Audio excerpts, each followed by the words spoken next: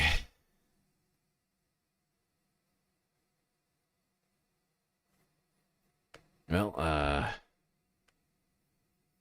hopefully you're not sick of talking about Hassan yet, because we're about to go to the Hassan stream from earlier today.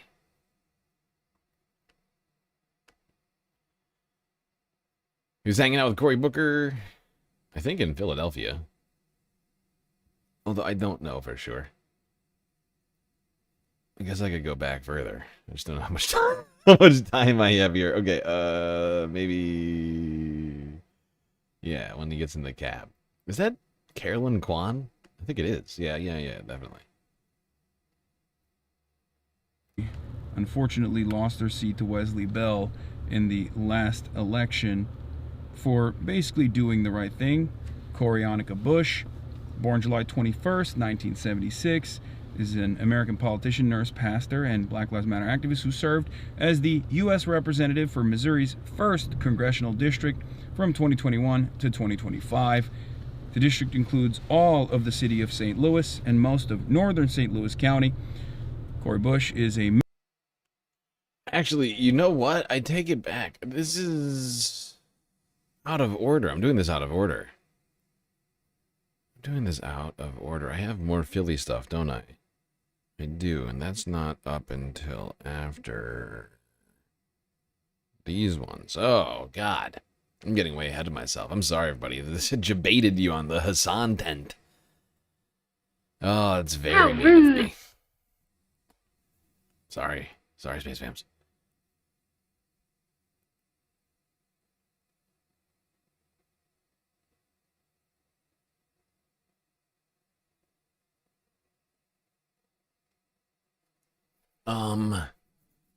Yeah, I've got a Minneapolis rally in Minnesota with Mercado Media. Just ended like an hour ago.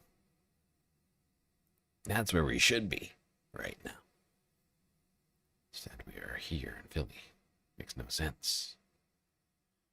We're going west to east. Why would we just suddenly go to Philly? I made a huge, tiny mistake.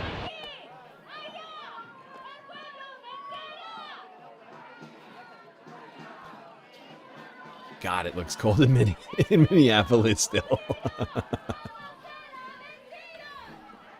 Oh, God.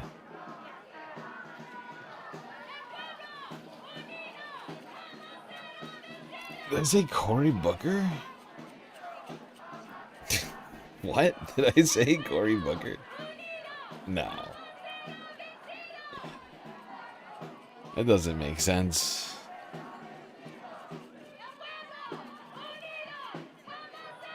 Look, I'm constantly trying to keep all these politicians' names straight in my head. I didn't do a ton of preparation for today, I'm not gonna lie. In fact, I did very minimal preparation. In terms of most of my streams, as you all know, that I meticulously put together, today was a little more lax. Because I woke up at 7:30 this evening. Completely unprepared. Exhausted. Not even... I didn't even get enough sleep. I just want you all to think about that for a second. I woke up 3 hours ago, and I didn't get enough sleep. Probably because I not only woke up halfway through my sleep, I didn't actually fall asleep until after. God, it must have been like after 3 in the afternoon or something. So I got like 4 hours. If I'm lucky. So I might say some wrong things tonight. I'm not gonna lie.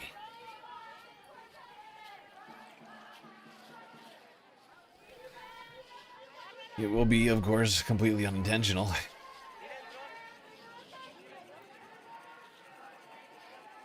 everybody check into the stream if you could. We're live in South Minneapolis, Minnesota, you guys, on Lake Street. May Day protests ongoing. Thank you so much.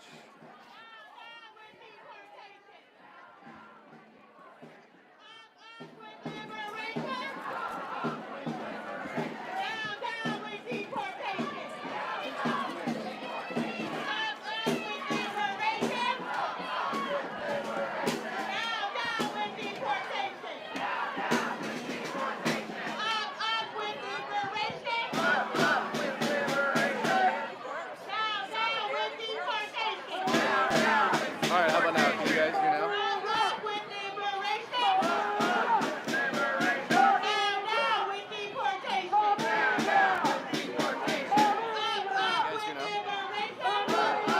I adjusted the volume. Let me know if you guys can hear well.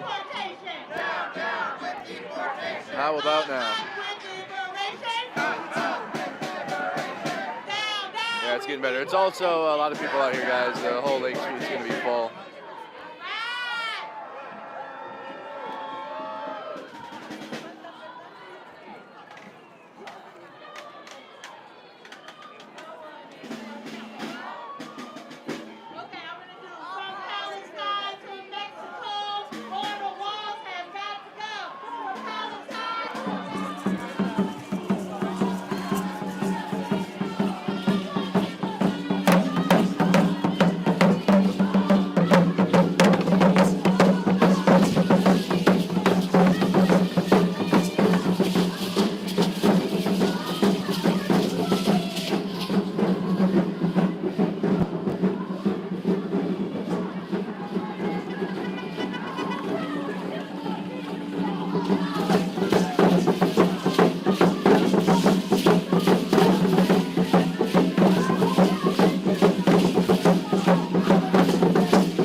Why are we talking about Vincent Adultman right now? Why are we talking about a Vincent Adult Man right now? Do we have a business meeting of some sort to do, or perhaps some kind of important grown-up thing going on? I'm definitely not 3 kids in a trench coat.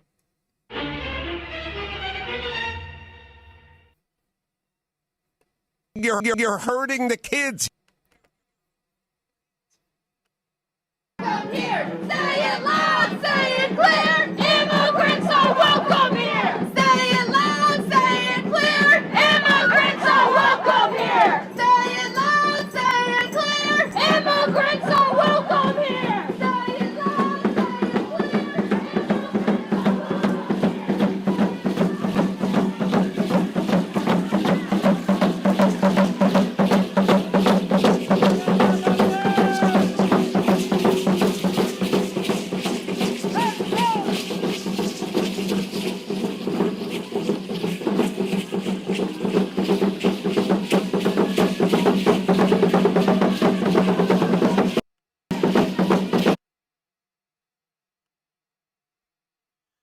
People don't know who Vincent Adult Man is. It's a very serious business person.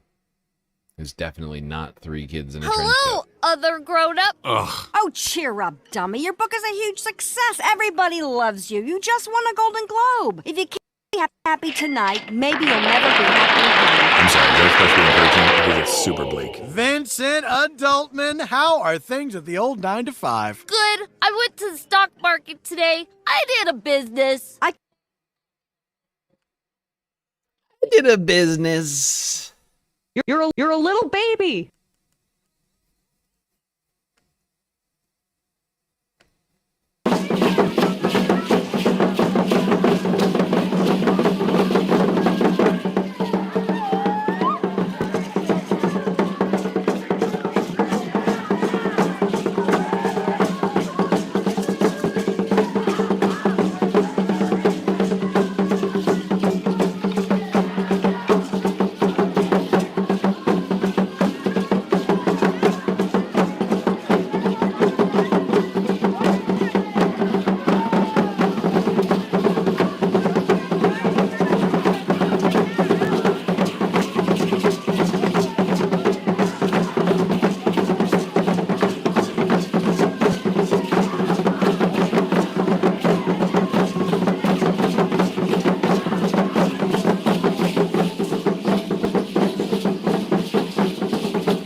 Honestly, I think one of my favorite characters from BoJack, or at least one of my favorite side characters from BoJack, who appears in like almost no episodes, is oh god, why can't I think of his name right now? St. Clair. What's his name? God damn it! It's Keegan-Michael Key's character, Sebastian St. Clair. Idiot. Oh god, we're not gonna go down this rabbit hole. We're not gonna do it.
I mean, it is incredible how many people are out here. They just keep coming. They just keep coming and coming and coming and coming. Everybody's coming. We've had everybody. Jeff Bezos came, Bill Gates came, Mark Zuckerberg came.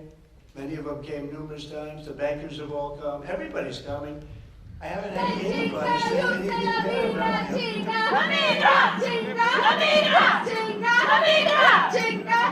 I said chinga, you say la migra, chinga. La migra, chinga. La migra, chinga. La migra, chinga. La migra. Trump says give back, we say fight back. Get back, fight back. Get back, fight back. Get back, fight back. Get back, fight back. Trump says give back, we say fight back. Get back, fight back. Get back, fight back. Get back, fight back. Get back, fight back. I said get back, we say fight back. Get back, fight back. Get back, fight back. Get back, fight back. Get back, fight back. I said get back, we say fight back. Get back, fight back. Get back, fight back. Get back, fight back. Get back, fight back. Trump says get back, we say fight back. Get back, fight back. Get back, fight back. Get back, fight back. Get back, fight back. Trump says get back, we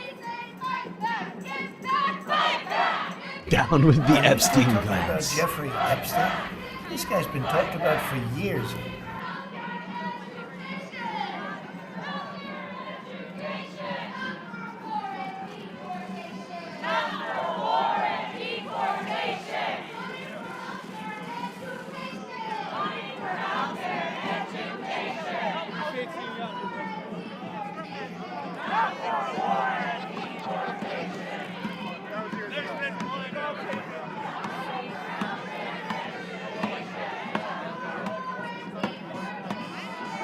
Welcome everybody, we're live in Minneapolis, Minnesota.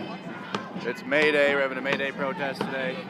In solidarity with workers across the United States as they demand fair pay, proper taxing of the rich. Thank you. Ending United States funded wars in the Middle East. Kind of like a lot of issues, to be honest, which is all valid. Love your work, man. Thanks, buddy. Appreciate that. Check into the stream, you guys. Check into the stream. Let me know where you're tuned in from. Apologies for the technical difficulties. We've had 3 streams. Hopefully it's all settled. Hopefully it's all squared away. And we're good to go. What are the comments you're tuned in from? Hit the like button again. Subscribe to the channel. Make sure you're following on everything. I'm going to get in there now, all right? I hopefully also have the color fixed as well on the stream. A lot of my live coverage is looking washed out color-wise. Look at this guy over here. I have that fixed for you guys. He's just chilling hard. Alrighty.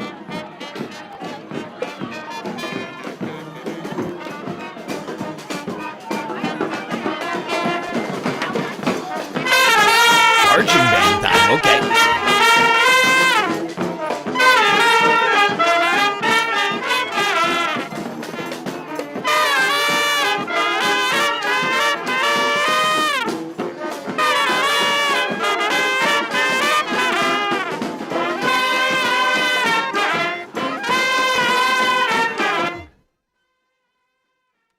This trumpeter is fire.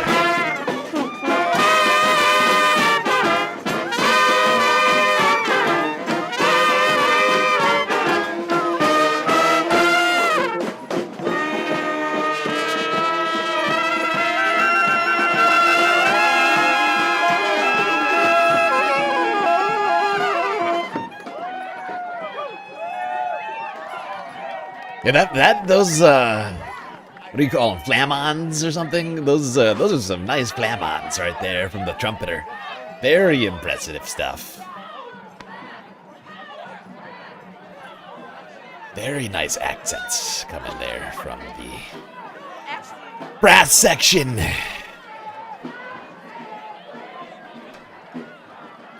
It's really bringing the mood up here. I mean, look at how many people are here. It's like all of Minneapolis. I can't remember what the population of Minneapolis is, but it feels like everyone's out here.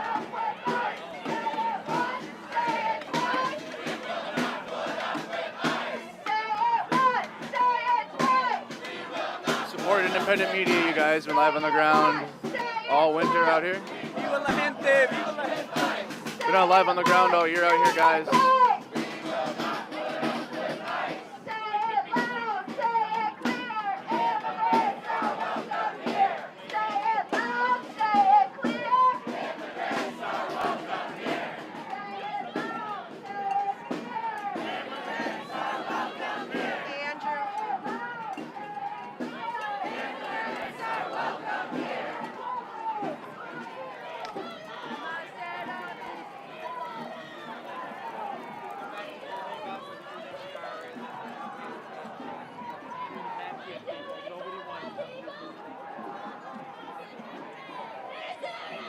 Again, everybody, we're live in Minneapolis, Minnesota. May Day protests across the country.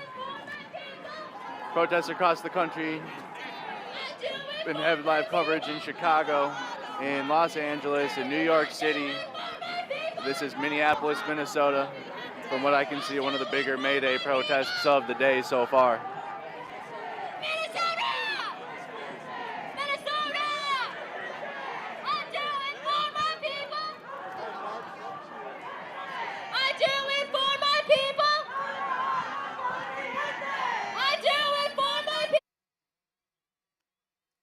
I'm glad the communists showed up too. Got 12 communists over here. For a second, I thought that was bringing up the rear, but then I realized there was just a large pickup truck between them and another sizable. I mean, that's a giant fucking crowd.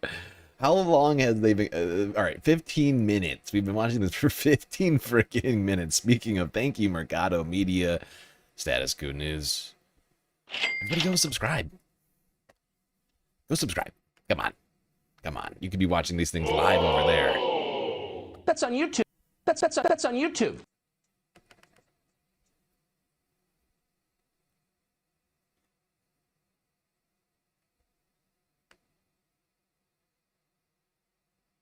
The tongue individuates the notes. Okay, look, I'm not a trumpet expert, unfortunately.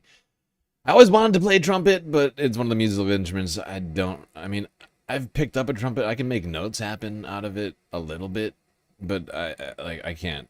It's in B flat. Like, I mean, I don't have, when I think of it, just hurts my brain thinking about how all that actually happens.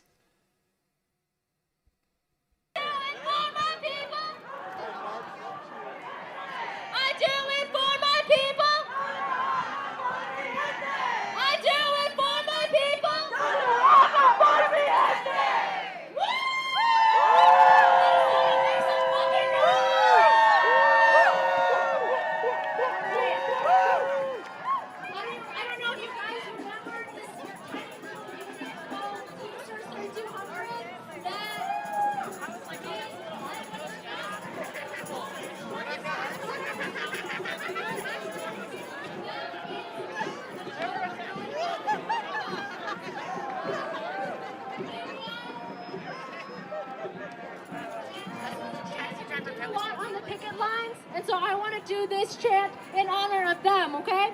This is a repeat after. Okay, I'm going to skip ahead a little bit on this here stream. Can't watch the whole thing. You and Soul Life are going back and forth on musical things. I see. Alto sax in middle school. On your marching band. Very nice. Yeah. Whoopsies, I just clicked the wrong goddamn thing. Not thinking. Music is a beautiful thing to have in your life.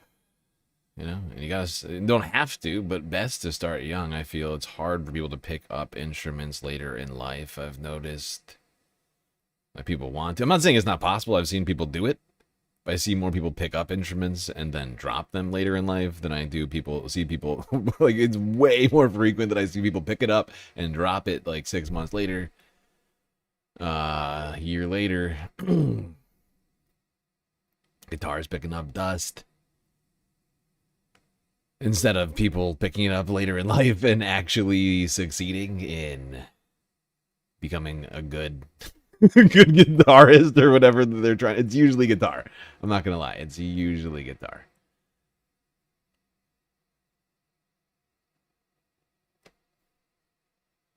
Riffing, not yiffing. I was trying to figure out what you meant by that. I just interpreted it as being talking. But yeah. I mean, I picked up a guitar when I was like 13, 12, 13? 13, I think. But I'd already been playing piano since I could barely sit upright. But when I try and play other instruments, because I have, like, I never, like, bought an instrument, but I've been like, hey, let me borrow your, like, because I've been in bands, like, a bunch of different bands. Like, I was in basically every single band. School-wise, right? Like, school-wise bands, I was in, like, practically every single one, starting the minute they could put me in it.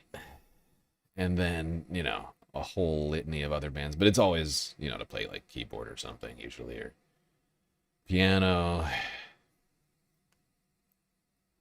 Rarely do I pick up another instrument. I wish I could be more fluent in other instruments.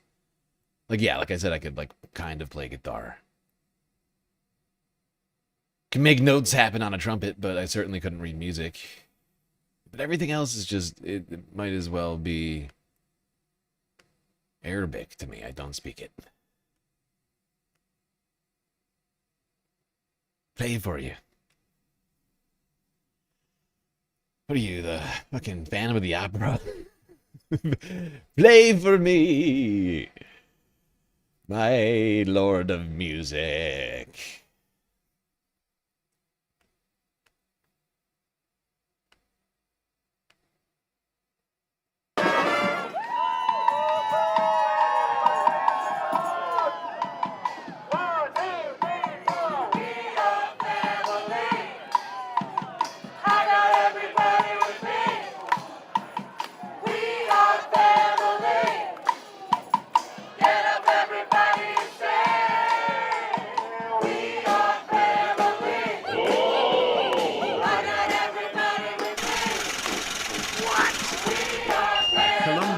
Underscore 9505 just cheered 100 bits.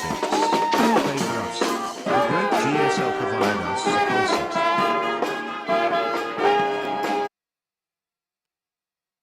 I couldn't hear that one over the music just now. I tried to pause it, but I was too slow.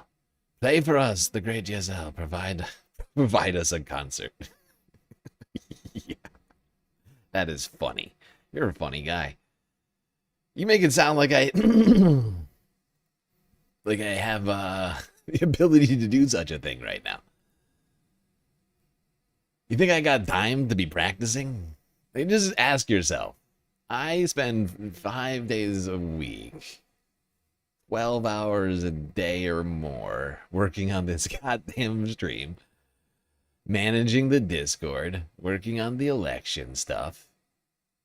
There was a time where I practiced 5 hours a day. I was literally in school for music at one point. But there's no way I could just randomly put together a concert for you right now. It would suck. Columbiarican underscore 9505 just cheered 100 bits. You got this, GSL. You are a man of many talents. I do not got this. I do not got this. It would be a shitty concert.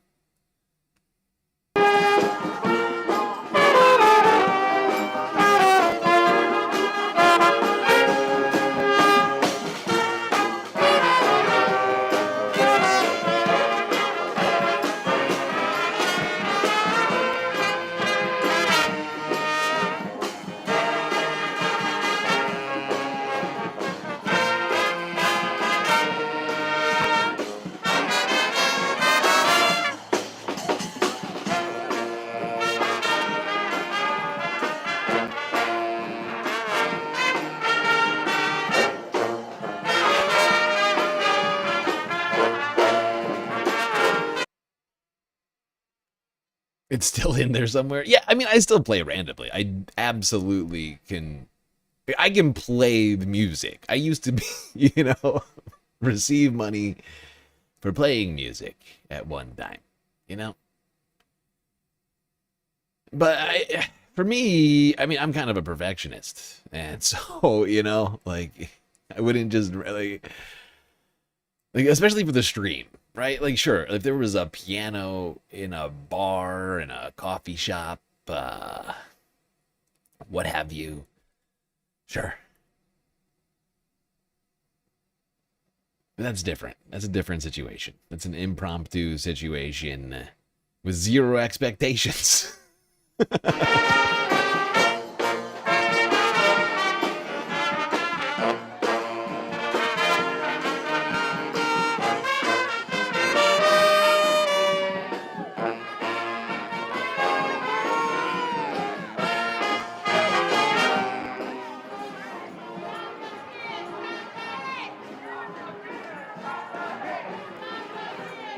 Wow, wow, wow.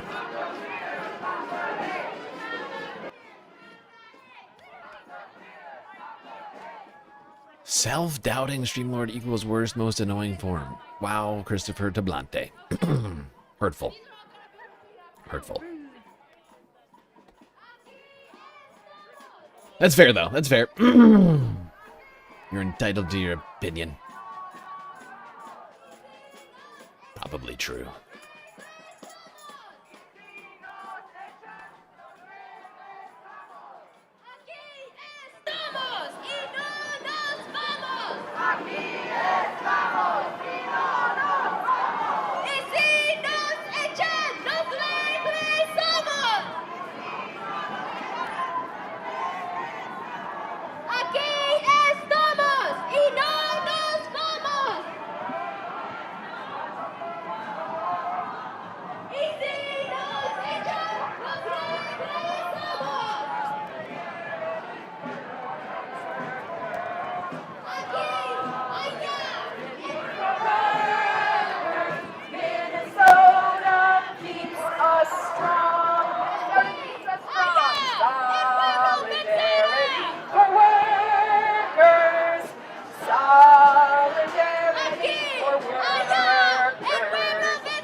Enrich my soul, GSL. It helps with the despair.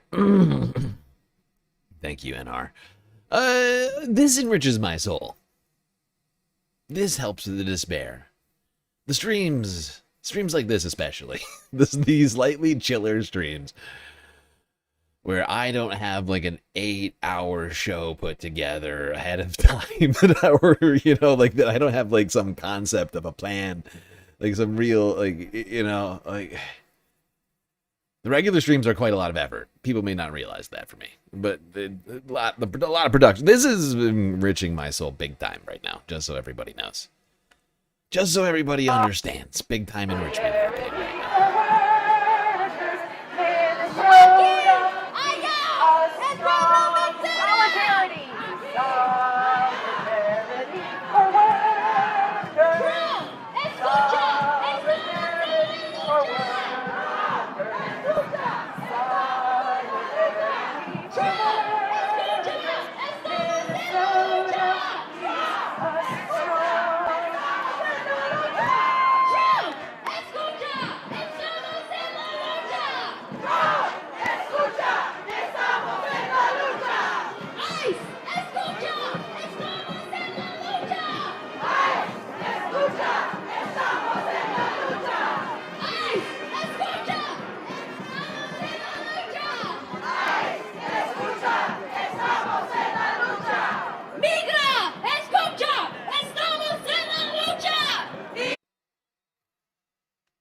Honestly, and I'm not being sarcastic, in case anybody's wondering. Like, seeing these thousands and thousands and thousands of people here in Minneapolis all together, yelling with one voice, speaking to the powers that be, their frustrations.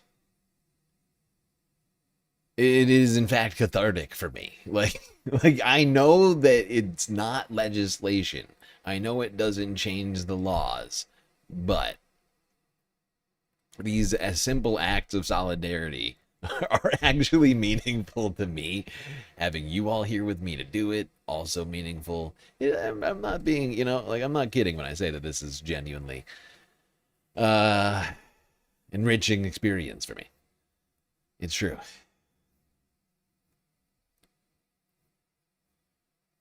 Also, I keep stopping it when I could just lower the volume and keep playing.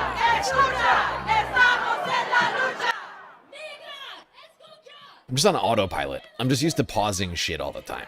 I could just do this, and you can probably hear me perfectly fine. Escucha, estamos en la lucha. Trump, escucha, estamos en la lucha. Trump, escucha, estamos en la lucha. I need more tea. I'll be right back. Benny Hanna 99 just subscribed for 7 months. 7 months, yo. I too love seeing people in the streets getting busy. Mayday. Labor always. Fuck management. Also, Mayday was the name of Grace Jones's character in the 007 movie A View to a Kill. No, I'm running as a candidate. Oh.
By the way, we're going content goal list today. If you haven't figured that out yet, we are 2 hours into the stream. I haven't mentioned it one time. I do want to mention a generous donation over on PayPal. 10 bones. Oh shit, I forgot to update this.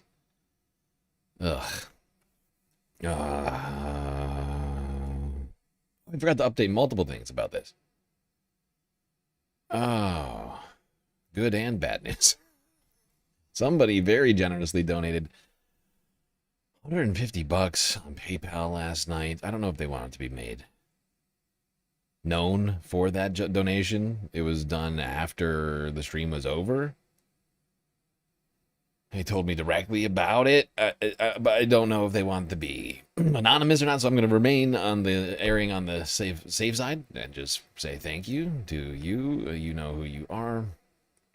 10 bones from Perf, though, on PayPal. Message on a scale of 1 to 5. How was the song that I sent on Discord? I don't know. I don't think I've listened to it yet.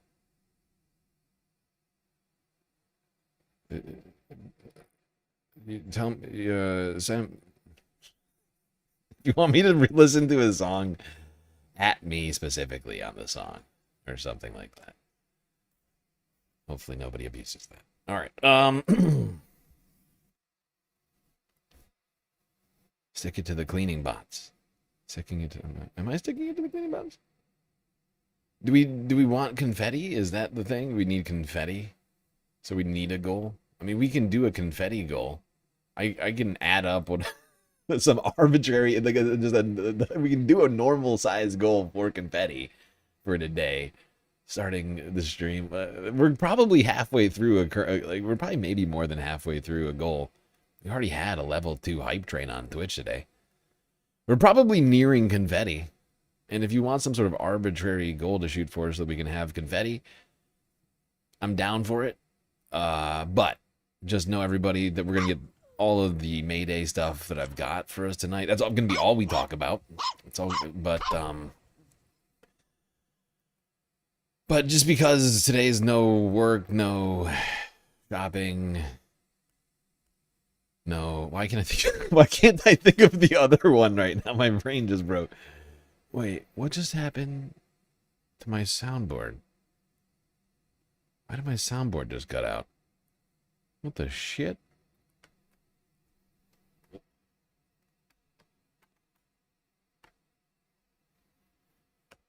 I have to reopen that. Okay, yeah, we'll do a confetti goal. I'll figure out. We'll do a purely confetti goal. I'll figure out how far we are in a theoretical regular content goal. This seems like the thing to shoot for, I suppose. If everybody's been shooting for confetti, we might as well just stick with the normal goal. But just know, you know.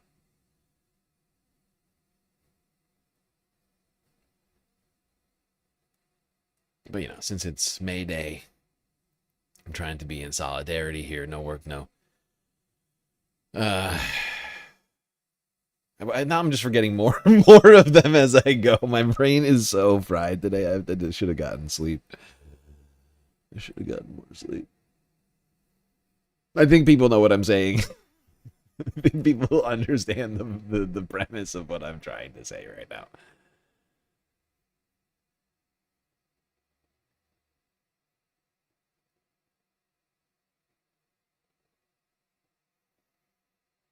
I've completely lost track of what I was doing. Oh, right. I was going to skip ahead in the status quo video because it is long. I see frogs, though. I see frogs. We're going to start where I see frogs. Oh, look at the glorious frogs. The frogs have infested Minnesota. Invaded? No. Those all sound too negative. The frogs have arrived. Or were they not there all along? I have no soundboard. I can't.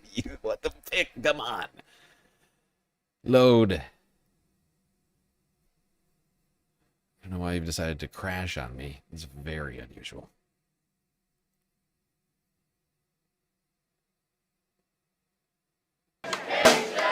Not for war and deportation. Columbia _9505 just cheered 100 bits. Shh, I'm trying to be quiet so the cleaning bots don't hear me. I will lead them to the airlock after we hit the confetti goal. Ma ah ah ha ha. Why are you luring the cleaning bots? They do good work around here. What is this plot? What is this nefarious plot to lure the bots to the airlock?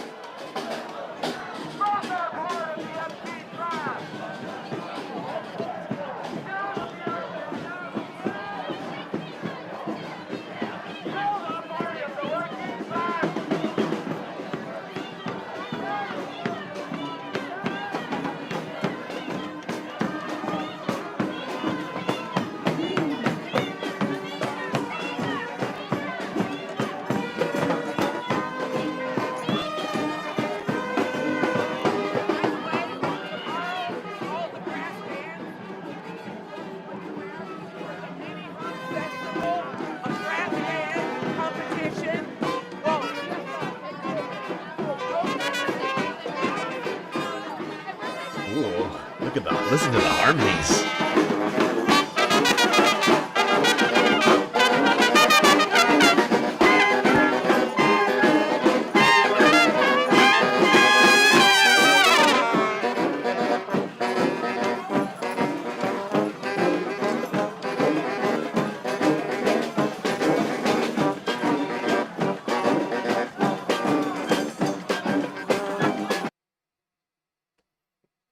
Okay. Grandpa with the mini tuba. The camo gear is fucking hilarious. This guy is a champion. Also, where did he find that thing? I've never seen a mini tuba before. I fucking love this guy.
It is popping here in Minneapolis for this May Day.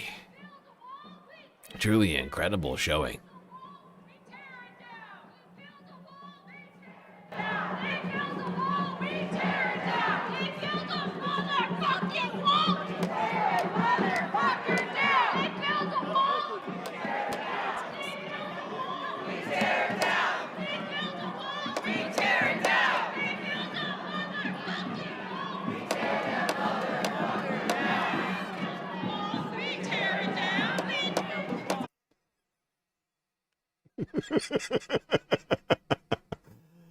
Wow, Minnesota really knows how to protest. I mean, look at the sign. We around here, we take our protest signs fairly seriously, critiquing and or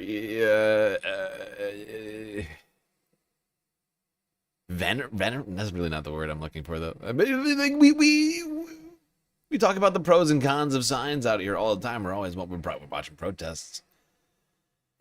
This right here is S-tier signage. Okay, we actually might need to start like a tier list of signs at some point in the near. We've done tier lists in the past. It's been a long time since I've trotted out that device, but we have to do a sign tier list at some point. This thing is S tier right here. I need a picture of this sign. That's how good this sign is. Screenshot this puppy. There we go. I mean, look at it. Look at it. It's a two-sided King Trump card with Epstein files in hand and moving sword hand. It's incredible. It's even loud enough to sort of add to the festivities in an audible way.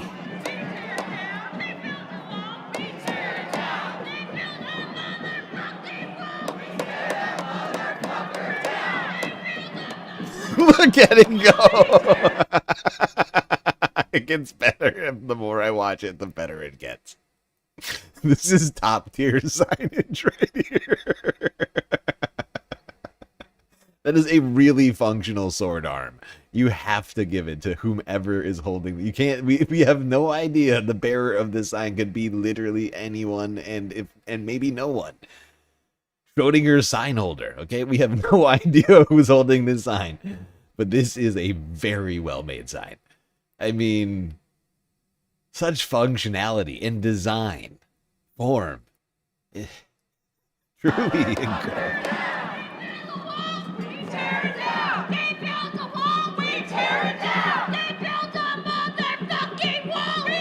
that motherfucking down! We build a motherfucking wall! We tear that motherfucker down! They build a wall! We tear it down! They build a wall! We tear it down! They build a motherfucking wall! We tear that motherfucker down! They build a motherfucking wall! We tear that motherfucker down! What do we want? Legalization! When do we want it? Now that you're all saying it, I'm only just now noticing the tiny hands.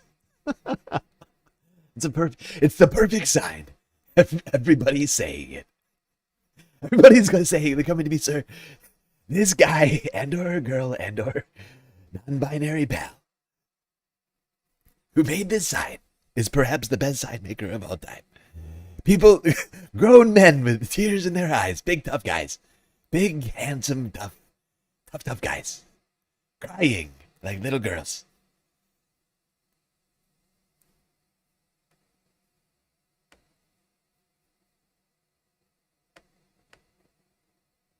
You're a little baby.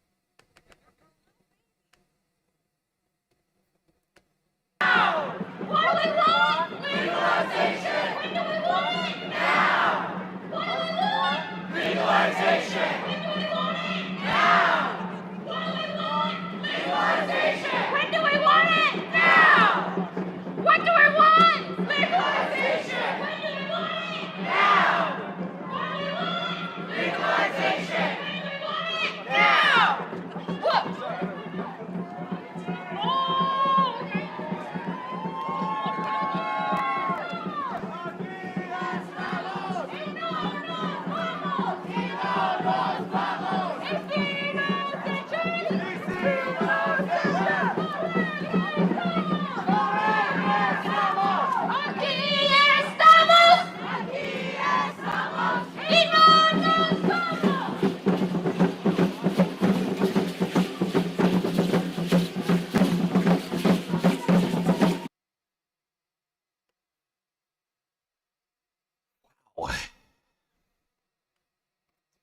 There's a hopping protest here in Minneapolis. I mean, they are bringing it. I thought we saw big numbers in California. All right, I'm going to keep this moving here. Can't watch this whole thing from Mercado Media, who you should be, of course, subscribed to. That's on YouTube.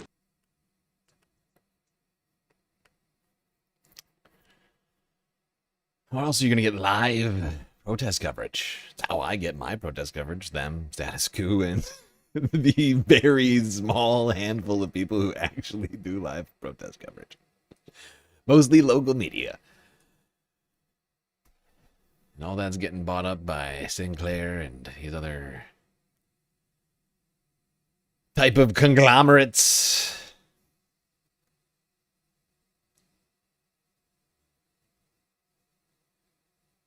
This is not New York. Nope. This is Minneapolis, Minnesota. Still in Minneapolis. Still on the same vid. Just skipping around. Checking out what we got here from Mercado.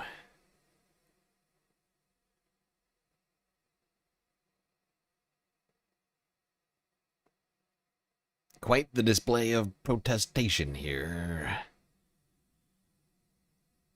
I almost called it the Windy City. That's Chicago. What's Minneapolis's thing? I'm trying to remember and I cannot think of it right now. Sorry, Minneapolis. Nothing personal. I can't remember everybody's motto. I should be better. Should have an encyclopedic knowledge of absolutely everything. Sadly, I'm just a man. Man with a human brain. Only remember so much stuff. I made a huge, tiny mistake.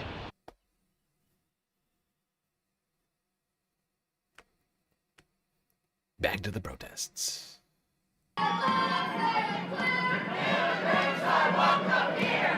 The Twin Cities, thank you. Thank you. The Twin Cities, thank you, Fishbone and Killer Dom. Very helpful information. You're a moron.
Defeated! What? The workers united will never be defeated! Yeah! The workers united will never be defeated! What? The workers united will never be defeated! Yeah! The workers! In Minneapolis. Oh my God, sound coverage continues. You guys are watching on status. And then the bass drops.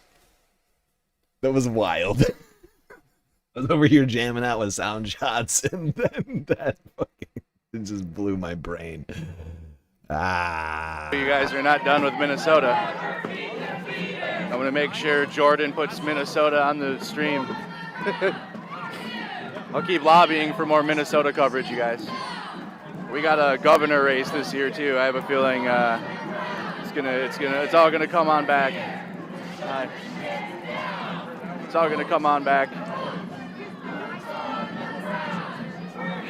But Status Quo News has been live on the ground here in Minnesota since the start of Operation Metro Surge. I know for a fact because they were in the vehicle with me while we were covering it. I'm live on Mercado Media, but I'm proud to also be hosting stream for Status Quo News. Support independent media, you guys on the ground here on the streets. Mainstream news is nowhere to be found in this massive protest. They come and they'll come and get maybe like a 20-second clip for their evening news feed, and then they will go home, and then they get paid a lot of money to do that. Speaking of supporting independent media, as a result of our demonetization on YouTube, which we are working to get back, but in the meantime, now maybe the best time ever for you to consider becoming a member on Patreon. Especially right now. I'm trying to push it big time because Patreon has introduced a whole new platform. I think we might even be able to start live streaming to Patreon. I don't know. I haven't looked enough into all of the new features, but it's basically turned into a new long-form content platform with like an algorithmic recommendation system. You know, the creators you follow and support and or like the posts of now, as they will be recommended to you based upon the people you already support. Honestly, from what I've seen, my algorithm's already doing pretty good. Already getting content that I would generally say I would interact with that I might not have found otherwise.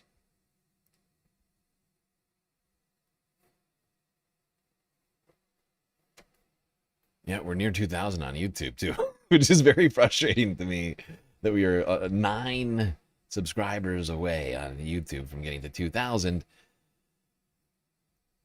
and we're now demonetized as of 2 weeks ago. It's a real bittersweet moment, sort of a kick in the... you know. So support independent media. We're on the ground here for hours, sometimes months, away from the family and everything. So continue to support independent media, you guys, as this protest continues.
Well, there you go, people. I think we've gotten a fairly good picture of what was going on down on the streets of Minneapolis today. May Day, first day of the month. Speaking of which, I have to pay bills. Did not do that.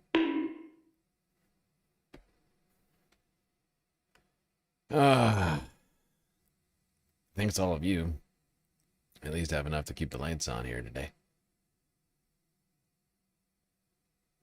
What is that smell I'm smelling? I'm smelling a smell. A food smell. A delicious food smell. Oh god. I'm getting very distracted by that. Okay, focus. Focus, Streamlord. Everything's fine. Alright.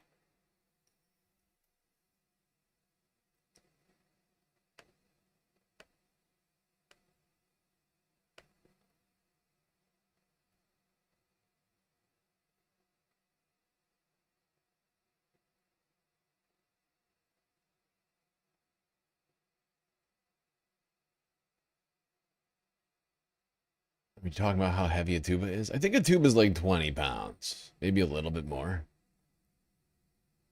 But NR is right. You do have to wear straps for marching band. I don't know if you have to, I don't know if you necessarily have to wear a strap unless you're standing. I think I've seen tuba players play tuba without a strap before, but seated. Because it's just impossible to wield standing. Like, it's just, you can't do it without the strap, right?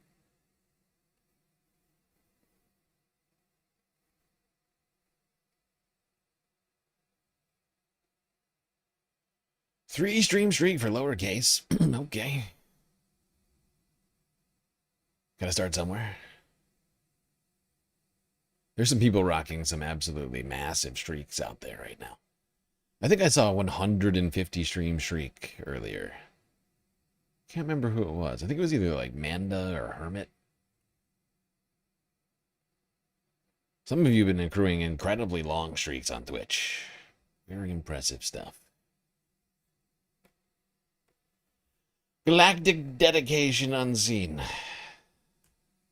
By much of the rest of the goddamn Milky Way galaxy.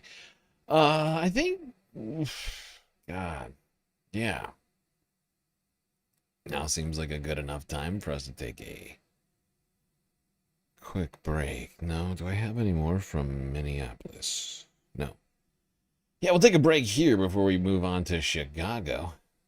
Staying in the Midwest. We are back after these brief messages.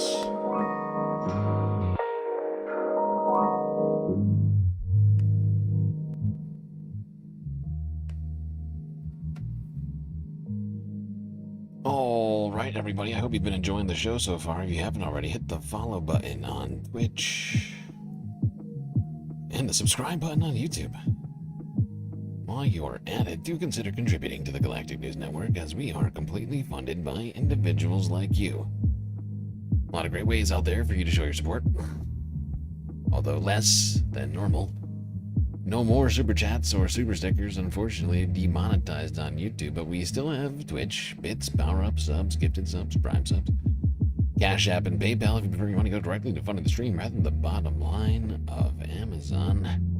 But of course, we also have Throne if you'd like to contribute to the purchasing of various items that would eventually arrive at my doorstep down on Earth.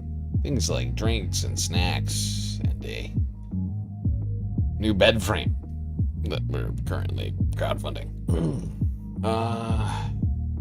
But of course, the very best place to get the most space benefits for your Earth dollars is Patreon, where for the low price of $3 a month, you can get access to a myriad space benefits unseen by the rest of the goddamn Milky Way galaxy.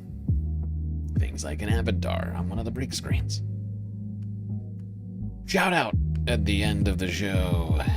Secret Discord channel inside of the Discord server. And much, much more. Alright, everybody. Enjoy the break. Grab yourselves a drink, maybe a snack, and I'll be right back.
They're bad.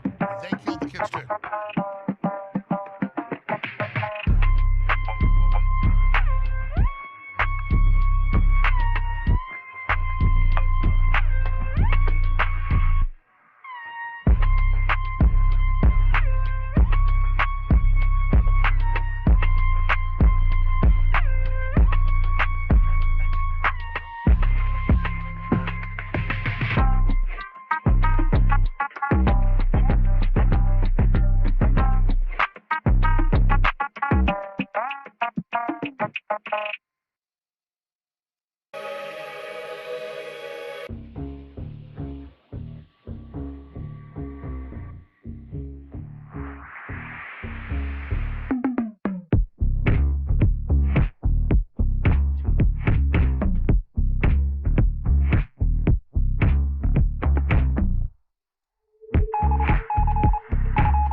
All right, everybody.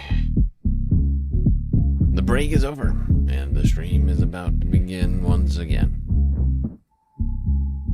So you better get back in your seats. Otherwise, you're gonna miss it. Also, emotes only mode enabled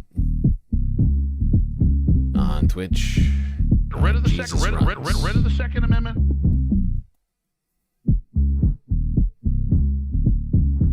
Yep, First Amendment gone. Killed him. Killed the kids. You're Bad. hurting the kids.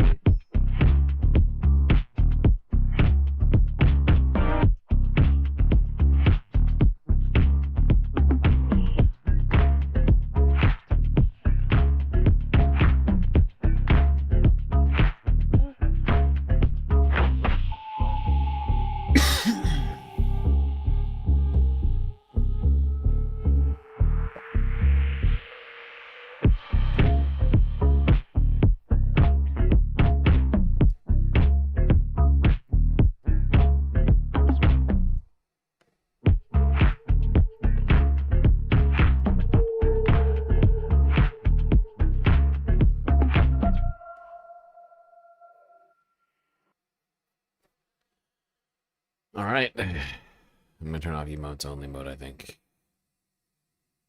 I don't know how long it's been, but it's like, I think, I can't remember exactly, what was it, 2 minutes or something like that? It's not long. Just so people don't start losing their shit. Okay.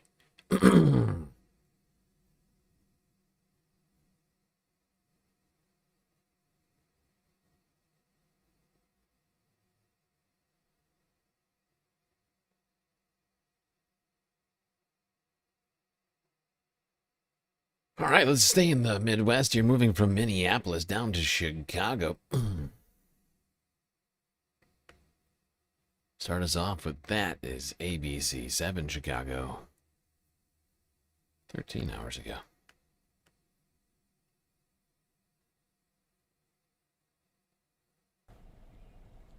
Good morning. Organizers are expecting more than 800 students to be bused here this morning to Rainbow Push headquarters from across the area. The Chicago Teachers Union says students will learn about voting, civil rights, community building, and advocacy just days after the U.S. Supreme Court ruling on the Voting Rights Act.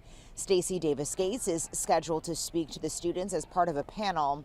Now, kids who attend will be part of the half-day program here at Push and return to school afterwards. Others will likely attend the major May Day rally and march beginning at Union Park and ending at Daly Plaza downtown. That rally begins at 1 p.m. The march starts at 2. Now, CPS is in session today. Immediately, teachers and if not students, sooner. with permission, can participate in May Day rallies. The mayor and the teachers union have called for civic engagement activities for those not participating in May. Oh, right, that's the other one. It's no school, no work, no shopping. Like, that's the thing I couldn't think of is the school one.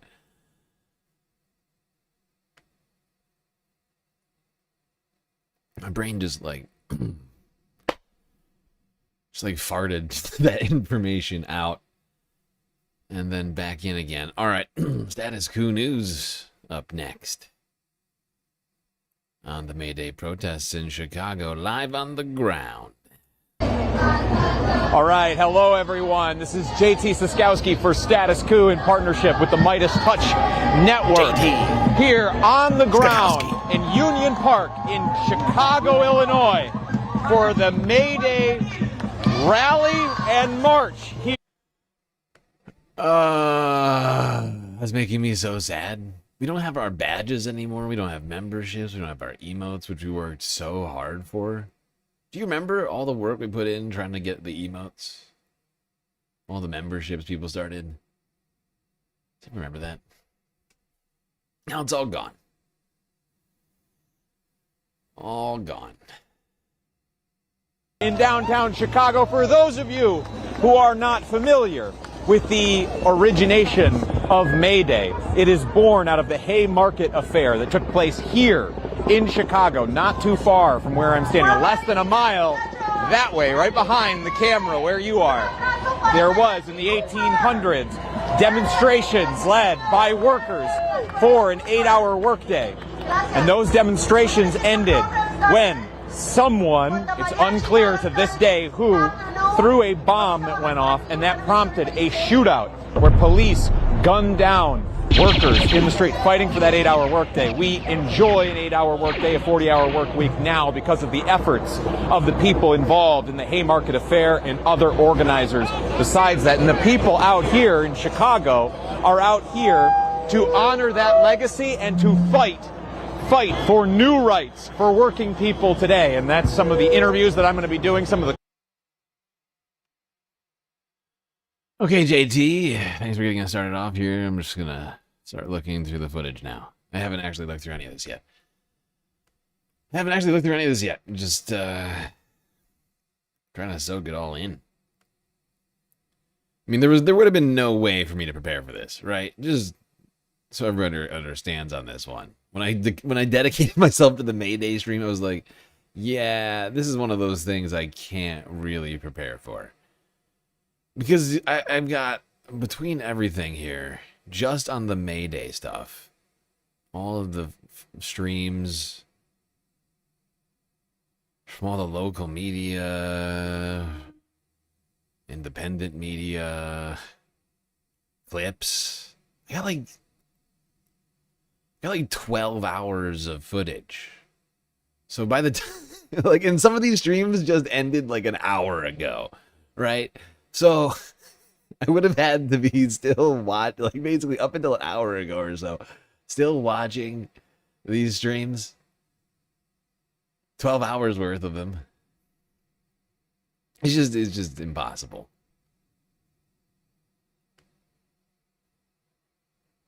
You want the Michigan Fist.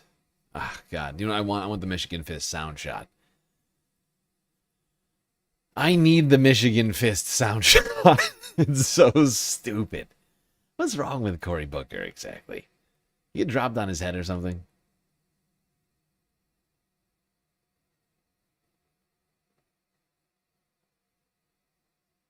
He's always just, oh, God. He is just so annoying to me. We need to get rid of him.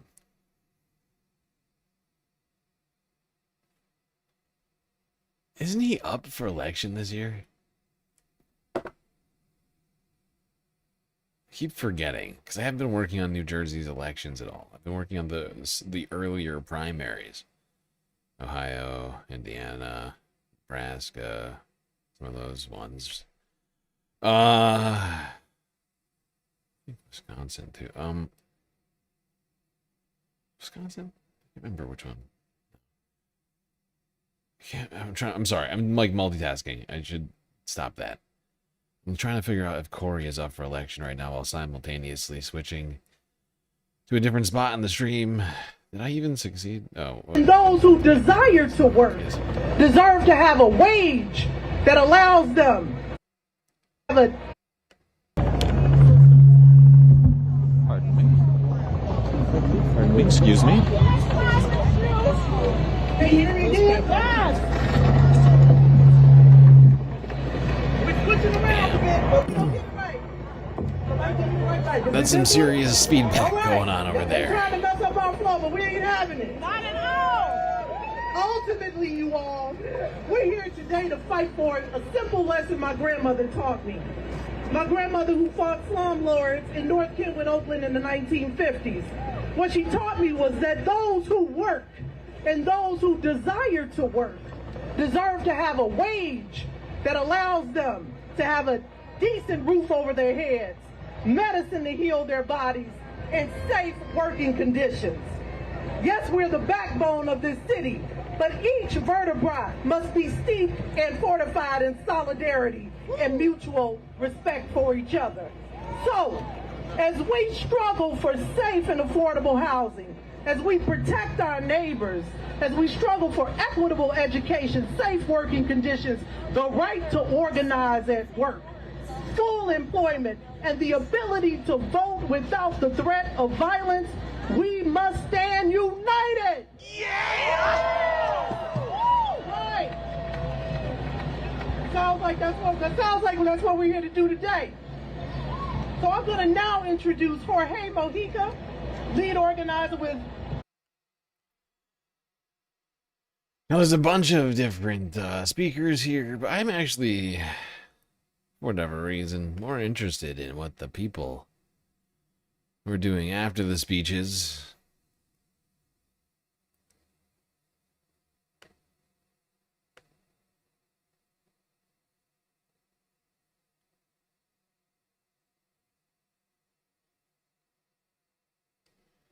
Although I will go here. I think we all know this guy. I believe this is the mayor of Chicago.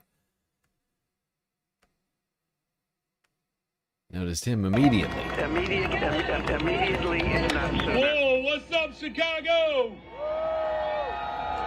Are you all ready to defend our democracy? Are you prepared to protect the humanity of workers across the globe? This is what democracy looks like. Happy International Workers' Day. The fight for justice continues.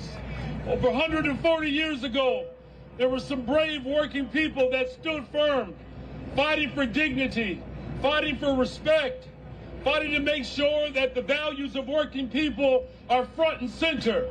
And now here we are 140 years later, where the same forces that killed our brothers and sisters, the same forces that work to undermine working people, the ultra-rich and the oligarch in this country and in this world, they are attacking working people again, but we are not going to stand for it. Is that right, Chicago?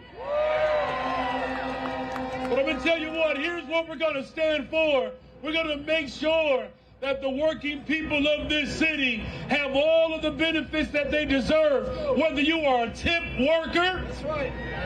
Whether you are working at Starbucks, whether you are a public school teacher, or a child care provider, or if you work in a factory in manufacturing, all workers deserve dignity and respect, and we're not going to stop fighting until every single worker and every single working family in this city and in this country and in this world, that we get our fair share of the equitable distribution of the wealth. Are you right? Are you with me, workers? And so listen, we're about to march and take it to the streets, but I want to make sure that people are absolutely clear. Whether you are a black worker, whether you are a white worker, an Asian worker, a brown worker, whether you have documentation or whether you've been here all your life, you deserve to be fully respected and regarded, and your humanity has to be protected. Are you with me, Chicago?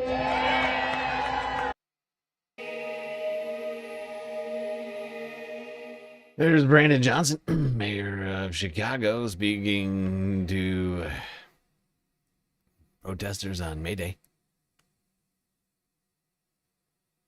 All right, let's go to the crowd. See who JT can find. JT's Kaskowski.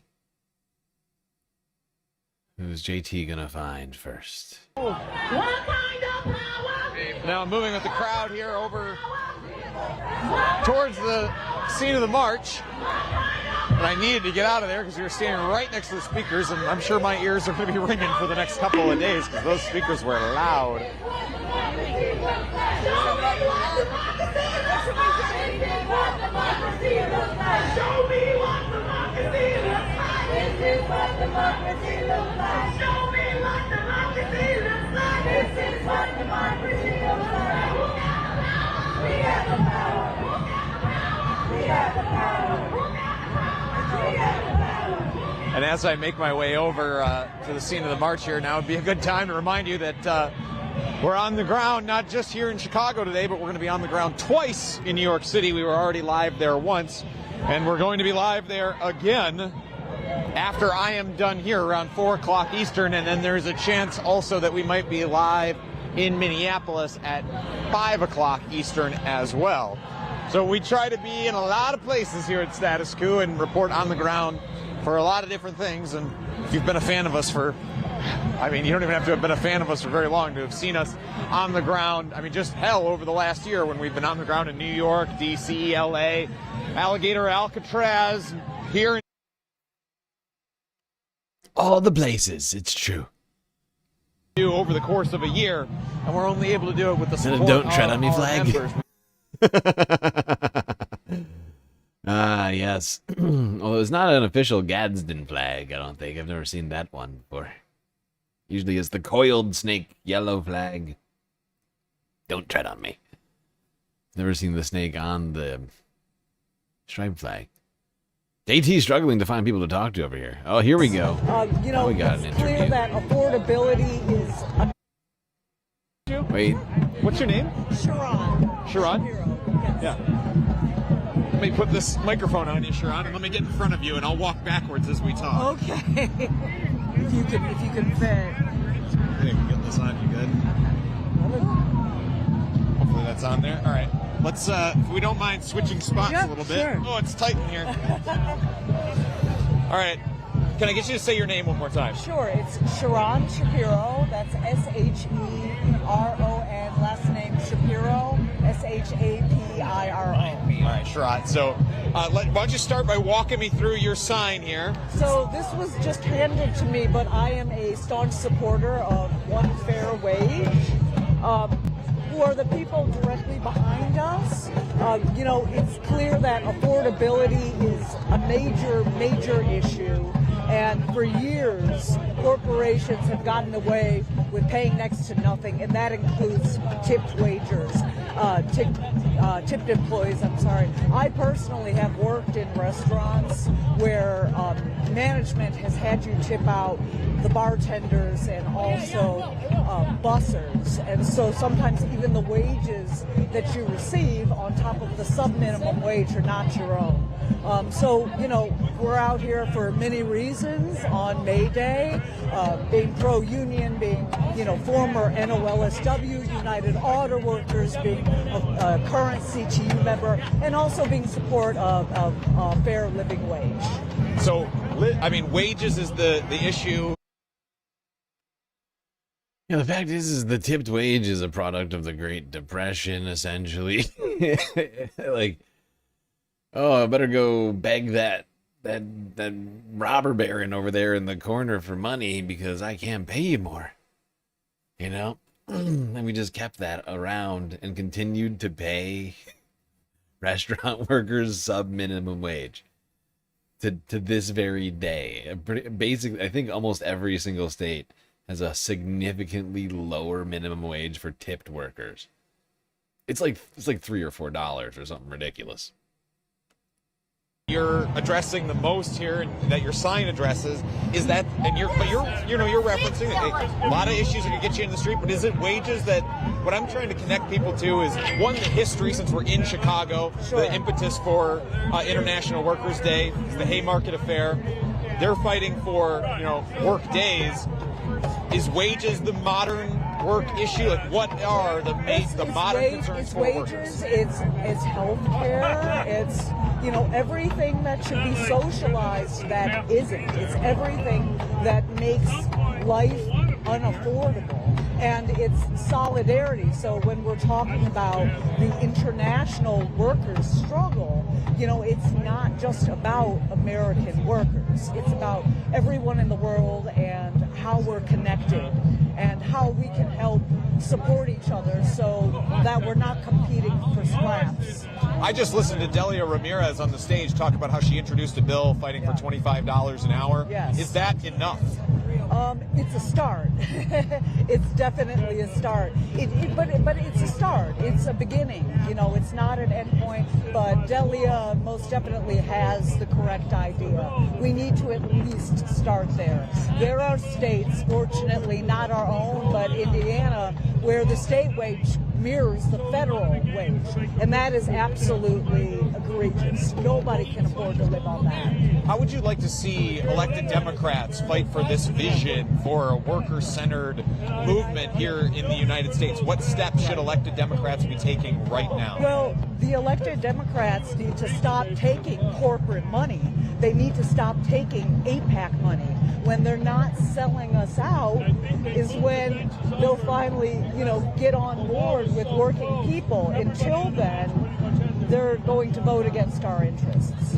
Until then, they're going to vote against your interests. Are there any Democrats you want to call out in particular that you see as particular offenders here? Or, there are so many. I mean, basically anybody who takes APAC, and there are so many, or AI money, or, you know, they're all connected. This is just the first woman he found on the street. This is just the first woman he found on the street. And she's like, take them all down. Anybody who's taking APAC money, shut it down. She sounds like me. just some random on the street. All the corporate Democrats have handlers, but that would include Chuck Schumer. You know, that would include. There's so many people. Maybe an easier question would have been asking you to name Democrats who don't. Right? Yeah. Yeah. I think that is an easier We will question, win. quite honestly, Delia would definitely be one of those individuals. Yeah, and I think we will win. You know, you immediately. We will fight. We will fight, and we will win. We will lose our fucking seats in the Senate and in the House that will be replaced by actual functional human beings. Hopefully. We're still working on that. Speaking of which, Ohio, Indiana should be listening right now. You have a midterm election coming up on the 5th. We did a live stream on this the other day. I need to like put more chapters on my live streams. I need to like sit here and like go through all of them. It's just such a process. Like I have like 500 live streams over the last two years. That's kind of a crazy number. It's kind of a crazy number. Most of the vids on the channel are live streams. I think it's close to 500.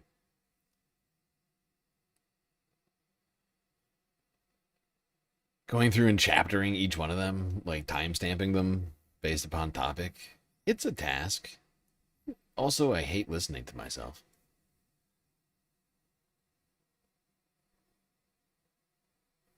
I think most people hate listening to themselves. Hone in on some of those special interests, the AI money, APAC money, right. And you're naming some of these special interests by name. I think there was a time, not even that long ago, where a lot of this would have been pretty opaque to the average American. They would not have known about APAC. I think at this point it's probably a household name. Yeah, absolutely. And these special interests are, what do you think is contributing to this becoming more of a widespread awareness in the American public? Are American workers waking up to the fact that they have more in common than they do separate? I think they are. I think also the struggle for Palestinian liberation has really put APAC in in the spotlight, and AIPAC is so scared because they've become so unpopular that they've created these shell packs, which we also have to fight against. So, and we saw them use some of those here in Illinois during your primary, where we were here reporting on primary night. Some of those. That's right. That's unfortunately why Donna Miller is going to represent, our district instead of somebody like Robert Peters, who refused AIPAC money. But you also did see some progressive wins that night as well. Juliana Stratton for the Senate, and she's actually part of kind of now a small group, but a group now of senators, progressive-leaning senators that are starting to win or surge ahead in primaries. You got Abdul Al-Sayed doing quite well in Michigan right now. Graham Plattner seems to have all but lapped up the Democratic primary in the state of Maine. Yeah. What's the? I mean, do you feel buoyed at all by that? Does that give you hope for the future? I'm not sure that I would call Juliana Stratton a true. You're not going to throw her in the bucket with the others. Yeah. Okay. Interesting. I'm not sure about that. I'm hopeful. We'll see what happens. We know that she's taken corporate money before, so hopefully she'll hang in there and she'll work for the people. Damn. This lady's over here is spitting hot fire. A lot of criticisms for the Democratic Party, which I think is not what people expect, including myself. This is who knows what you're gonna get at a protest, the very large protest in a city like Chicago. I mean, she's just over here saying like all the things I've been saying about the Democratic Party, which is, I think, why. What's his name? I almost called him Kevin. What's his name? Ken. I think that's why Ken Martin is refusing to release the supposed DNC autopsy from 2024. I think it's pretty clear. I think there is a smoking gun. Actually, he keeps saying, the more that he says that there isn't a smoking gun, I think that, in fact, there is. Like, sort of a thou dost protesteth too much type of situation. And I think there is a smoking gun. I think it's pretty clear. AIPAC in Gaza, Palestine.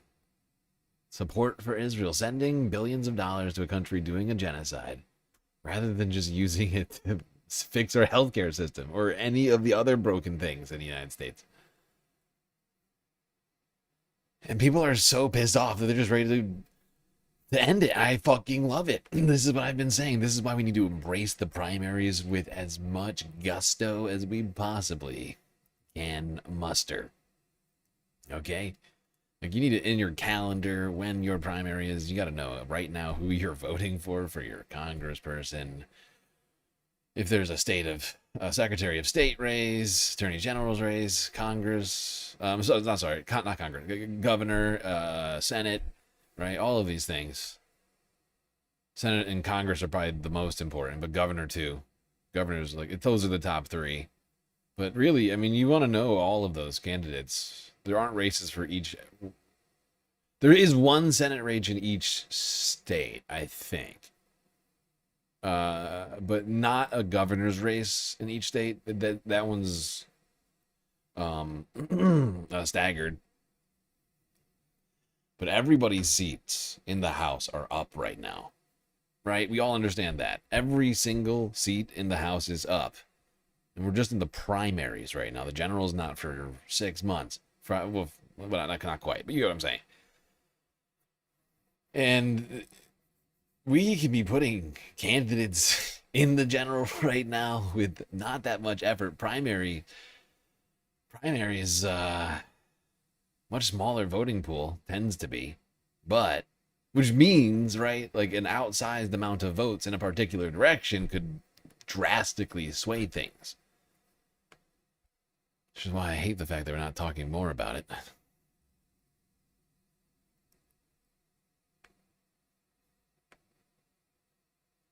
Well, I'm skipping ahead more. Where does JT find his next victim?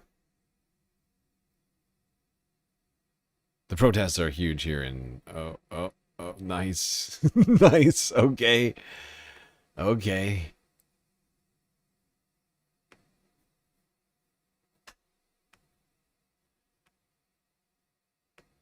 Dun, dun, dun, dun, dun. Sorry. A furry has appeared. I'm sorry. Something has appeared. I think a bunny. Mind if I interviewed you? Yeah, sure. All right. Here, I got a microphone I got to put on you, though. This will be tough. Yeah. Think you can get it under there? Yeah. Okay, let's see. Will this work? All right, and I'll walk backwards and we can keep marching. Okay, cool. So can I have you start just by giving your name or however you'd like to be identified? Yeah, I'd rather be called B Bunny. The Bunny. Okay, so thanks for talking to me, Bunny. I really appreciate it. Why did you want to be out in the streets today? What made you want to be a part of the march? Well, there's a number of reasons. First and foremost, I think, there's a necessary amount of solidarity among working class people, especially to address the confluence of crises that we have happening in the United States, not only the rise of authoritarianism and fascism in our government and the degradation of our democracy, but also the disentangling from our climate policy and all of the forward-thinking policies that we've had to support normal people and our ability to have a future. I think billionaires are really ruining our country. All right, and you'll have to forgive me because I can't hear a word you're saying, cool. But it will come through for the camera. Sounds great. So I just have to trust that you're answering my questions. I'm doing my best. All right. So why the costume? What made Oh my god. He's doing a completely deaf interview. He can't hear what you doesn't have headphones. Jesus Christ. want to put on? You told me off camera that it was an old Easter Bunny costume. Yeah. Why did you want to wear the costume today? Well, it's multifold. So first of all, I'm sort of representing the non-human animals that can't necessarily understand what's going on, and like all of the life that will be subjugated to the effects of climate change. But also, This is the Schrodinger's bunny of on the street interviews. JT is asking questions that he does not know the answers to. He's not getting the answers, and so he's just like listening to whether or not she's talking. Oh my god. Or they, I don't know how this bunny identifies. It's just wild. He has no idea what's being said right now. This is true journalism right here.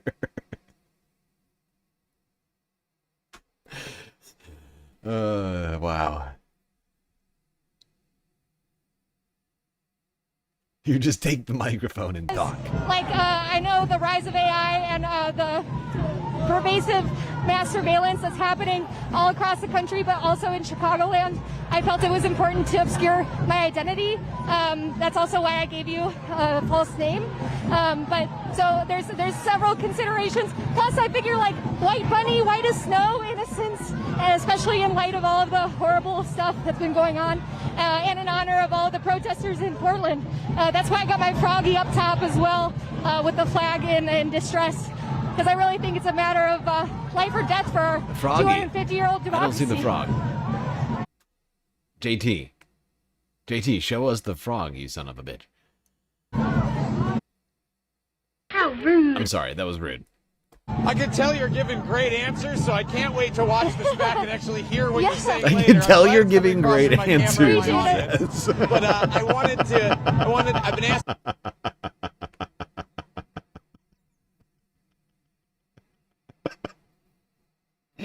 Look at JT improvise over here. I can tell you're giving great answers, he says.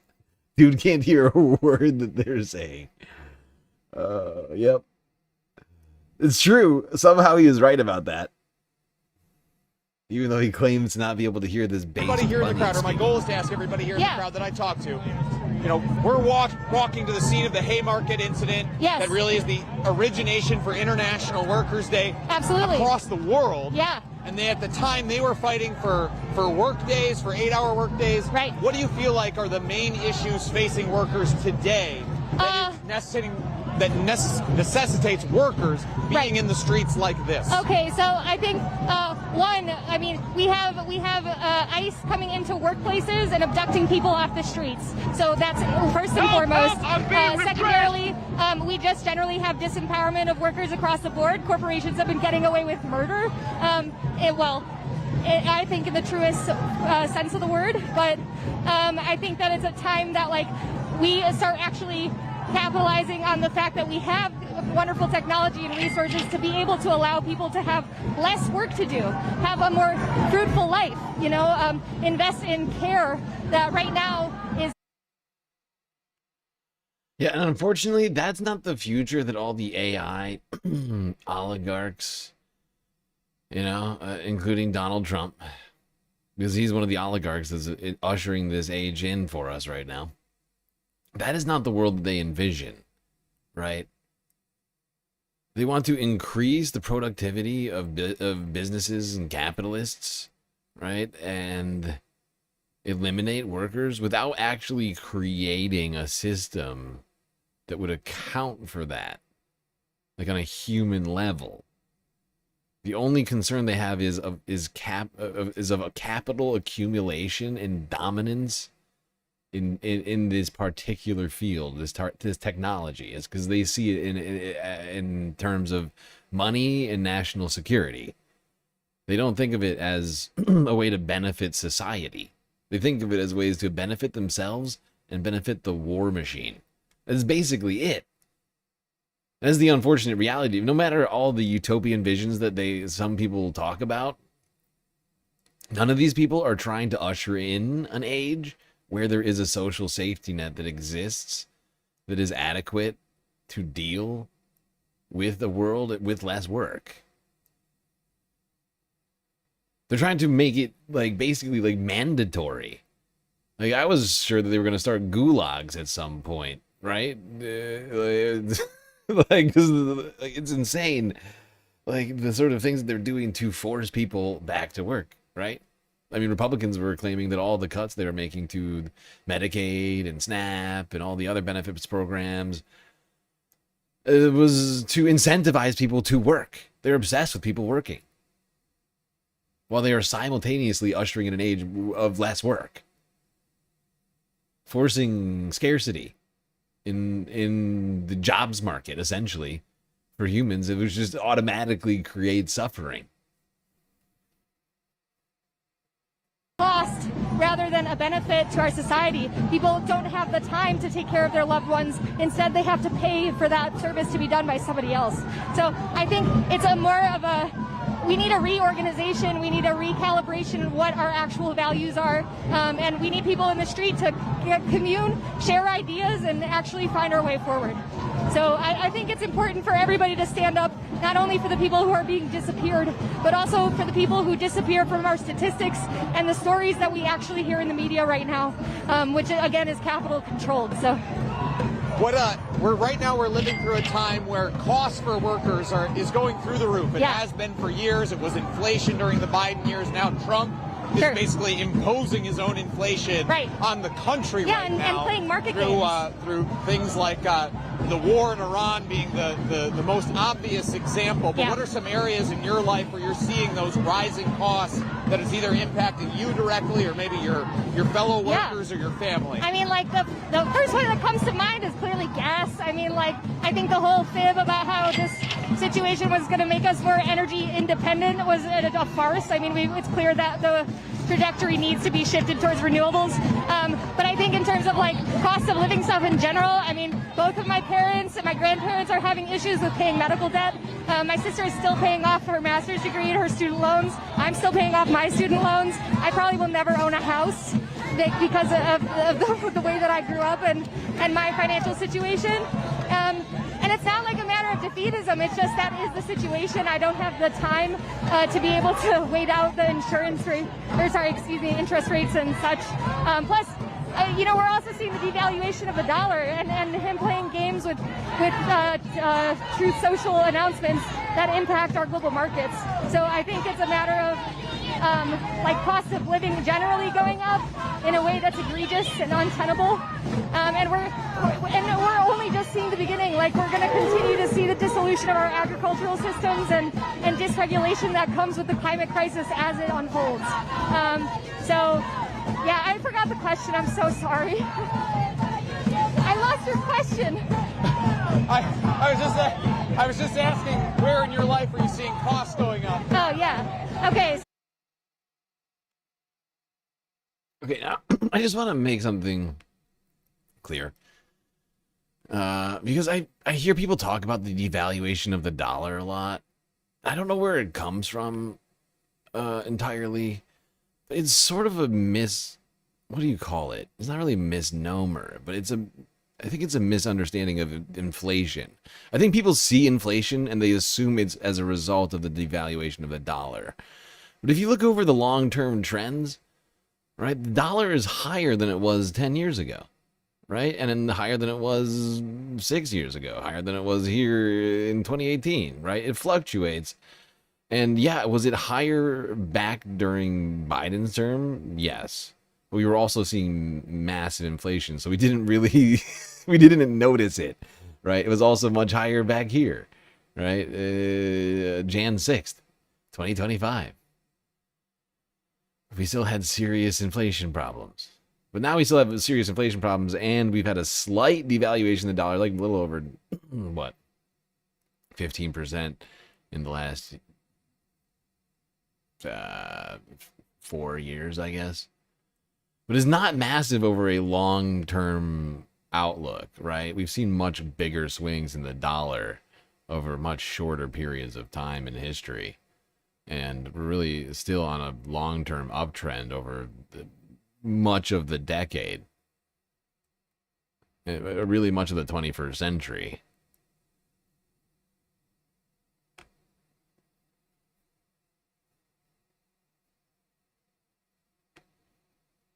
I think people assume that that's what causes inflation a lot, but that's generally, I don't think what, at least, I mean, that's not what's happening here in the United States. Like, that's not the reason why we have inflation, because the dollar's down. I would also say that the cost for access to nature is going up as well. And then I think also the human cost, like the loss of friends and relationships with people who don't necessarily understand the rise of fascism or recognize it as such. So that's been distressing as well. Seeing people that I thought were allies actually turn out to be more willing to accept hate than I am comfortable with. So there's been a lot of costs to pay, and I just hope that we have a future that it pays into. All right. Thank you so much. Anything else you would want to add while you had the platform? Yeah, just if anyone has the potential yard space or ability to, please support your native species in the area and native people's right to land back and other water protections, especially because as we go forward, if the billionaires get control of everything and they eat it all with data centers, there won't be a future for us. They don't believe in humanity, so please believe in humanity. Plant natives, support pollinators, do your best. And show up when you can. Thanks. Thank you so much. I really hope that you didn't spend that whole time telling everybody that, like, I don't know. Hopefully you weren't talking shit about me the whole time. All right, excellent. Thank you for your time. How can I find it? Oh yeah. So I'm a reporter for Status Quo. Okay, take a picture of that. Yeah, that's where it is. We were live during that, so yeah. You did great. I'm sure you did great. I couldn't hear it, but you acted confident, and that's half the battle. Thank you. All right. I'm seeing some parents here with adorable kids. I'm going to try and get interviews with them. Got to get out ahead of them, though.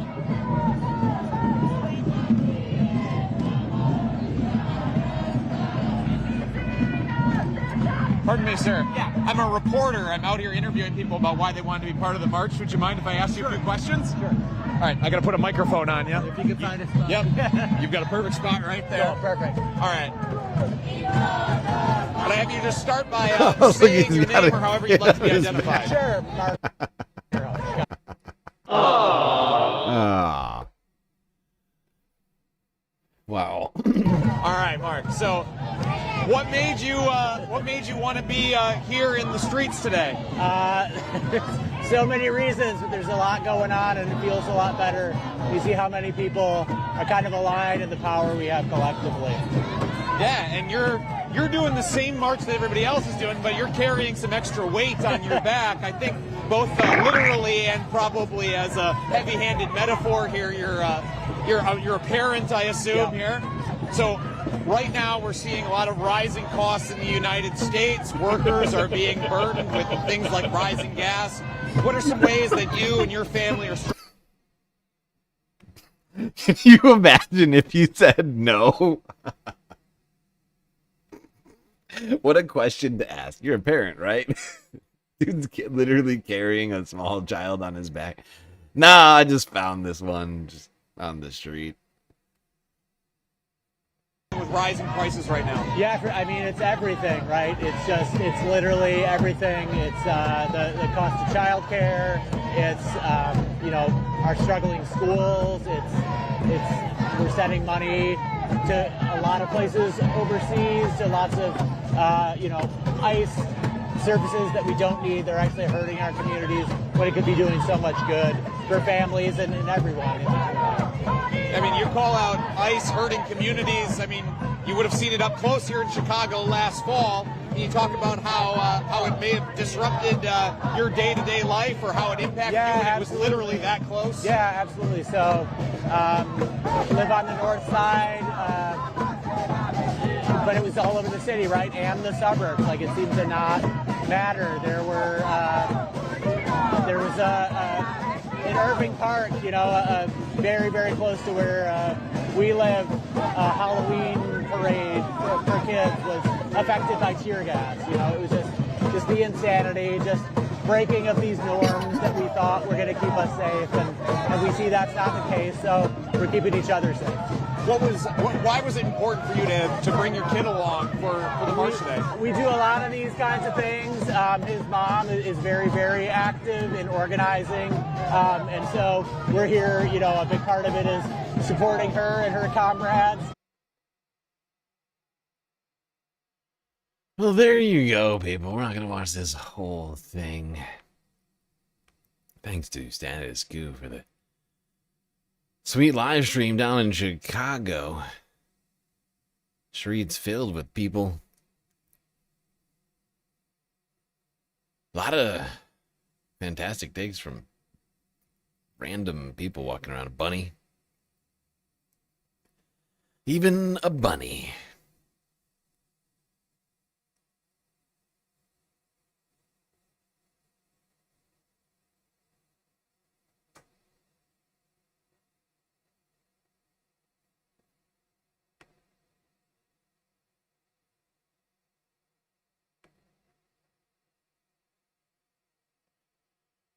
Okay.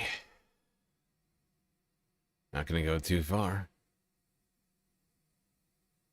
Just a couple states over in Ohio with a May Day rally. I wonder who might attend such a thing.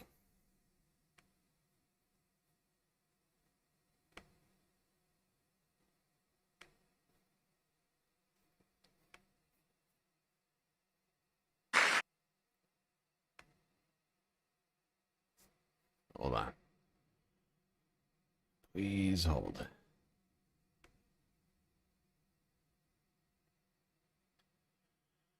Who would attend the rally in Ohio? I'm trying to think.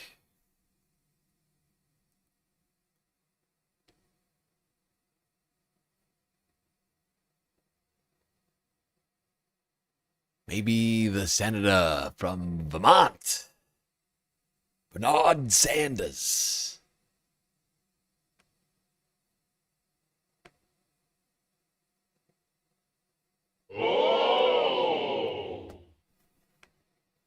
Oh, Oh, god damn it. I had this perfectly keyed up and then it didn't play. Come on.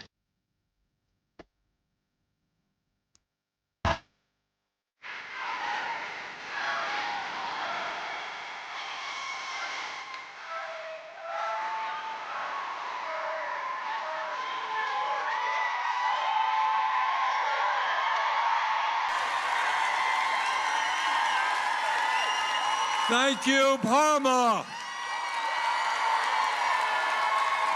What a turnout. And let me thank Valley Forge High School for allowing us to use this beautiful venue. Golem for the music, Mayor Marie Gallo, Nikki Antonio, Dan Schwartz for their remarks, and thank Congressman Chris DeLuzio for doing a great job in Congress.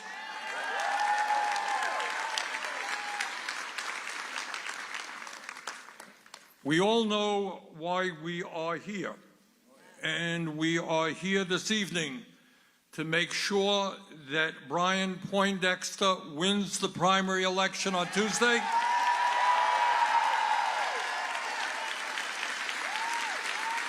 And becomes the next congressman from Ohio, 7th District.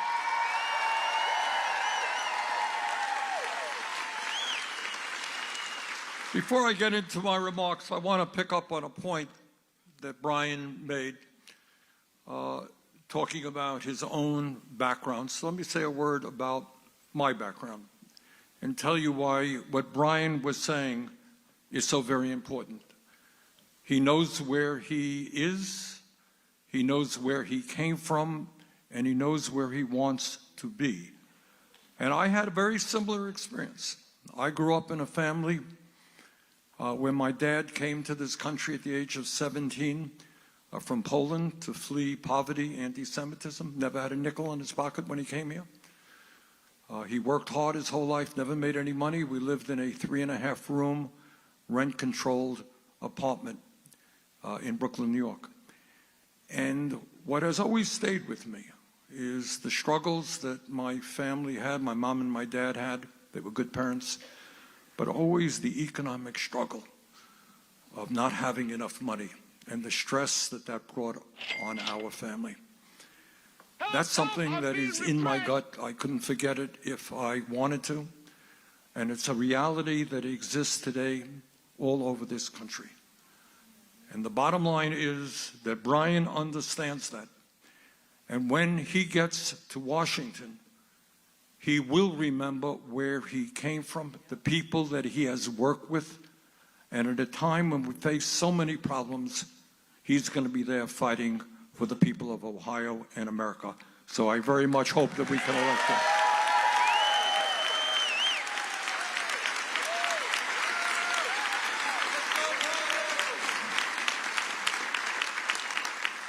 What I want to do this evening is do something very radical for a politician, and that is to tell you the truth. How's that? I know. Hard thing. And there are two truths that I want to go over tonight. One is, and I wish I could tell you otherwise, especially for the young people. I wish I could tell you otherwise. But we are living in an unprecedented and an extraordinarily dangerous moment in American history. That's the bad news. But the good news is, and I'm so proud of this, I've had the opportunity to be in every state in America, and I have spoken to God knows how many people, hundreds of thousands, maybe millions of people, met people in every state.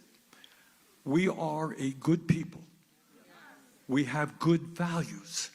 We are a compassionate people, all right? And if we do not allow Trump and his friends to divide us up by the color of our skin or where we were born or what our sexual orientation may be, if we come together as one people, as parents who want the best for their kids, who want the best for their aging parents, who want the best for the environment, if we come together, there is nothing that can stop us.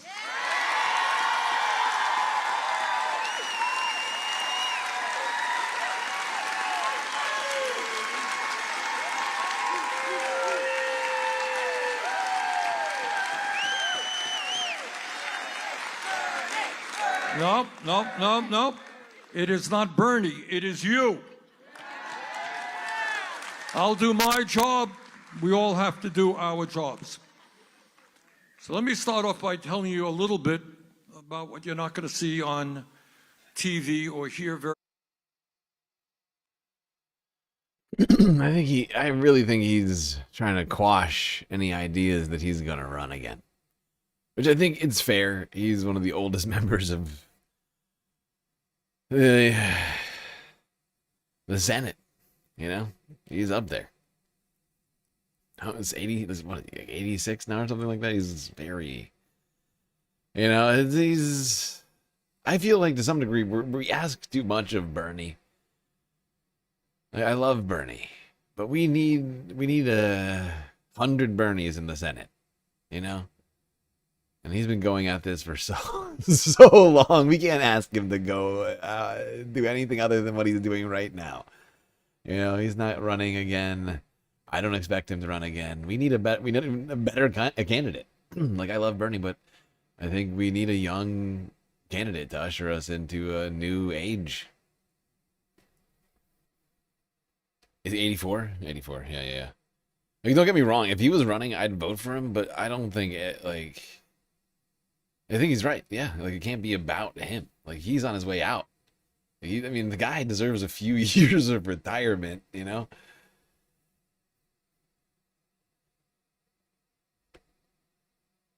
Although, who knows if he'll ever do that. He seems like the sort of guy who's just going to keep working until he dies. He's got some sort of fire in there that refuses to stop. In the halls of Congress. And that is that never before in American history have so few people had so much wealth and so much power. Today, in our country, we have more income and wealth inequality than we've ever had before. You remember the Gilded Age? Much worse today. Today, the top 1% now owns more wealth than the bottom 93%. Follow the rich Now, you want to hear something really crazy? You got one man, Elon Musk, who now owns, listen to this, more wealth than the bottom 53% of American households combined. CEOs of large... That is such a stupid and fucked up statistic. You know what that means? If we took all the money from Elon Musk and spread it around the whole country, it would double the net worth of every single person in the United States. Or just broadly double the net worth. Like, however you want to calculate. You get what I'm saying, right? Like, that is fucking insane. That shouldn't be possible. One man just redistributing that wealth could double the net worth of half of the country. So ridiculously unfair. It's beyond, he's right. It is beyond the fucking Gilded Age. It really is.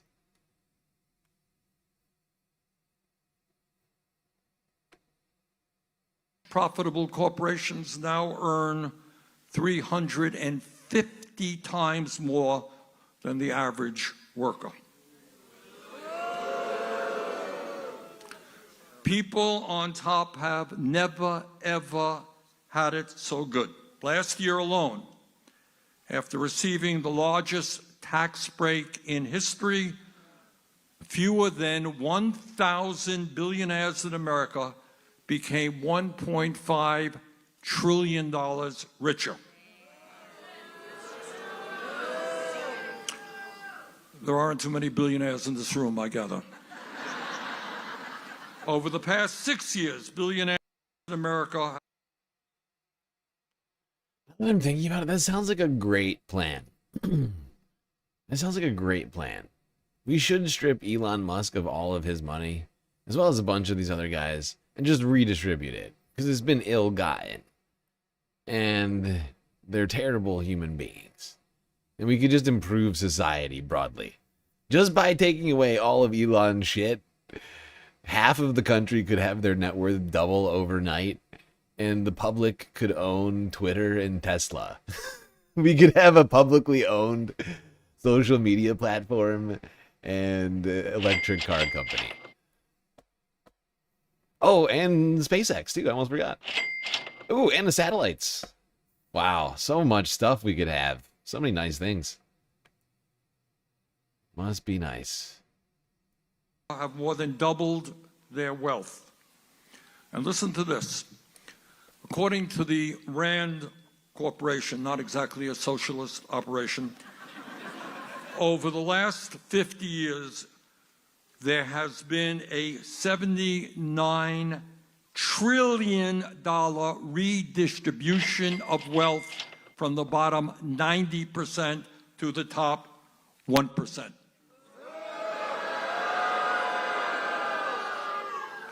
So that is one economic reality today. Never before in history have the people on top had so much wealth and so much power. But there is another economic reality that unfortunately many of you are more than aware of. I can't help but to keep talking about this. But like, let's not forget that Teslas cost, like, I think the base model Tesla costs like 3 or 4 times as much as the base model consumer Chinese EV.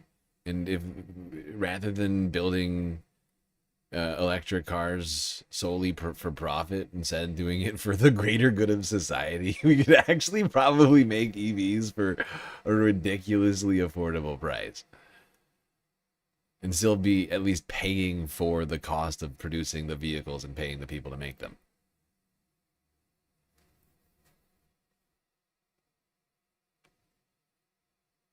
We just insist on ensuring the profits of all of these car manufacturers, Ford, Tesla, GM, right?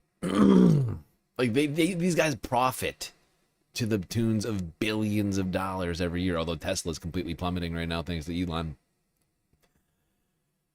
And the stockholders are trying to bribe him to go back to work on hyping the cars so that people buy his overpriced EVs. But fact is if we just turn that into a public company, we could probably, you know, get electric vehicles actually to where they need to be in this country. Although really we should be focusing on more on transportation, like public transportation. But I think we're capable of doing both. It's really, we should shoot for the stars. And that is that today 60% of our people are living paycheck to paycheck. Everybody know what living paycheck to paycheck is about. I grew up in a family living paycheck to paycheck. Many of you are experiencing that right now. What does that mean? It means that families are living under enormous stress. Mom or dad have to figure out how they're going to pay the rent, how they're going to pay the mortgage, how they're going to buy groceries, and what happens if somebody gets sick. How are you going to afford to go to the doctor when people have, in some cases, no health insurance or have very large deductibles? And what happens if your car breaks down and you can't get to work and you can't afford $1,000 that the mechanic is going to charge you? And what happens if your landlord raises your rent by 20%? You got to take your kid out of school. Where do you go?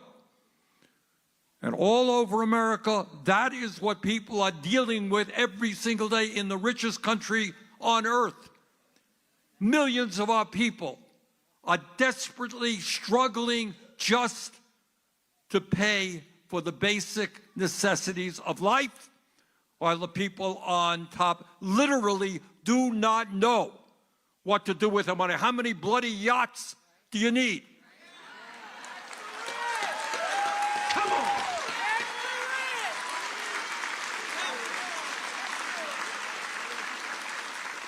But it's not just the outrage of massive income and wealth inequality. When you look at our economy today, you see more concentration of ownership.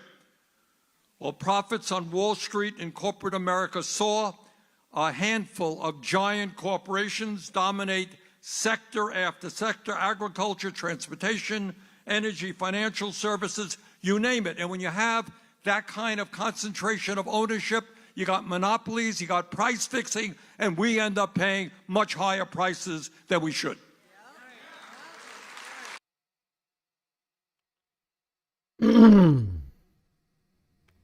I just want to pause for a second and look at this. These are some of Jeff Bezos' yachts. Some, not all. Here's one with a bunch of sails on it. Here's a weird shaped one with a fucking helipad on the back.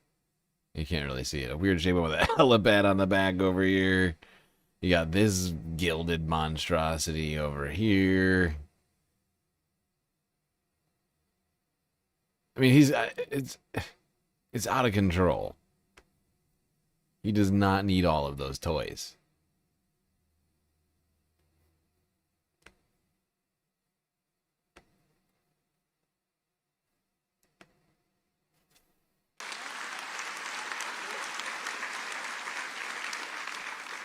And when we talk about concentration of ownership, do not forget about who owns the media. Who determines what you're going to see on TV tonight? Right now, listen to this, as all of you know, Elon Musk, the richest guy in the world, owns X, formerly Twitter. Jeff Bezos, one of the wealthiest guys on earth, owns the Washington Post and Twitch.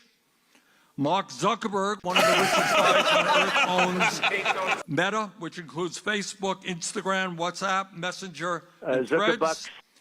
Rupert Murdoch, a multi-billionaire.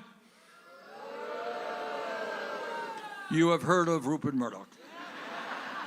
He owns Fox News, the Wall Street Journal, the New York Post. Another multi-billionaire, Larry Ellison, owns CBS, TikTok.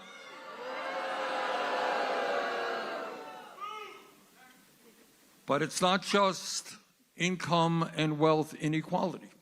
And it's not just concentration of ownership and control over the media. In America today, the billionaire class is hell-bent on owning our political. You know that Bezos gets more than $2 and 2 pencils. Yeah, no kidding. Each one of those yachts probably has more than $2 and 2 pencils on it. God, I just thought about what kind of dolls would be on a Jeff Bezos yacht. Oh, God. That's a disturbing image.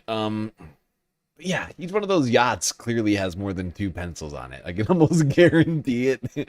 As well as, let's not forget all of the pencils that he probably technically owns as a result of, you know, vicariously through Amazon stock, right? Whether it's pencils that Amazon itself sells or has in inventory, or that it's like, you know, are being used for workers, right? You got to assume there's like pencils all over the place that Bezos technically owns. Millions and millions of pencils.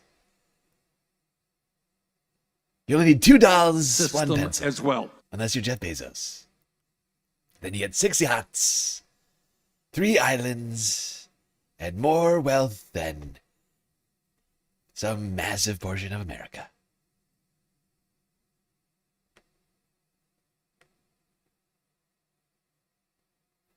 Wait, how much? Hold on.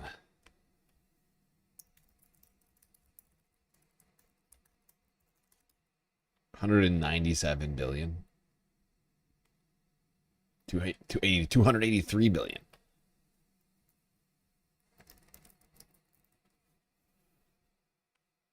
And I think Elon's like 600 billion right now or something. It's 800 billion now. Okay, so he's like a fourth. So if Elon Musk has more money than half of America combined, he has 800 billion, and Jeff Bezos has nearly 300 billion, a little less. It was 3 and 8. That's 37.5%, right? of 50. So he has more wealth than what? 16% of America? I can't do, I'm doing the math in my head. It's not exact, but just Jeff Bezos has more money than 20% of America combined or something like that.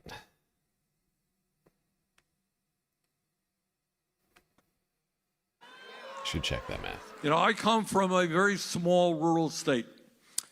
And in Vermont, in early March, we have town meetings. You got towns of 200, 300, 500 people coming out. And they go to a local town hall and they argue about how much they should spend on the roads, how much they should spend on the schools, et cetera, et cetera. They argue, and then somebody says, all right, how many people, raise your hand if you want this, raise your hand if you want that. And that's what happens. It's called... Okay, this is approximation. I was close. 18.75%. I just did the math. Right. Just to prove it to you. Right. If Elon has 800 million, Jeff Bezos has 300 billion approximately. That's just 3 over 8. That gets you to 0.375. That's the percentage of Elon's net worth. Right. Jeff Bezos is worth 37.5% of what Elon is worth. So you just multiply that times 50, right? 0.5. That gets you to 0.1875. So I was close. That's basically the number that I had in my head. It's like it's somewhere between like 16 and 20. It was just like I couldn't be bothered to quite get all the way there. Democracy. That's the percentage of America, right? 18.75% of America combined. If Bernie's numbers are correct. We should just go down the list.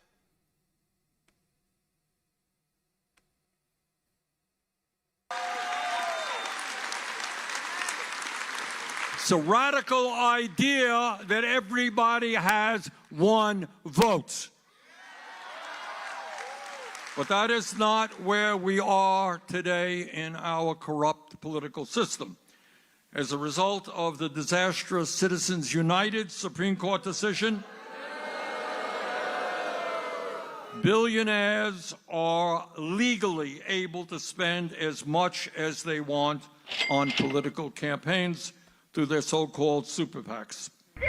In other words, it's not complicated. You're a multi-billionaire, you like that candidate, you want to defeat that candidate, you put a few $100 million into a super PAC, it's coffee money for you. They run ugly 30-second ads and life goes on. You win, you beat your opponents. All right? That is not what men and women fought for when we talk about defending democracy.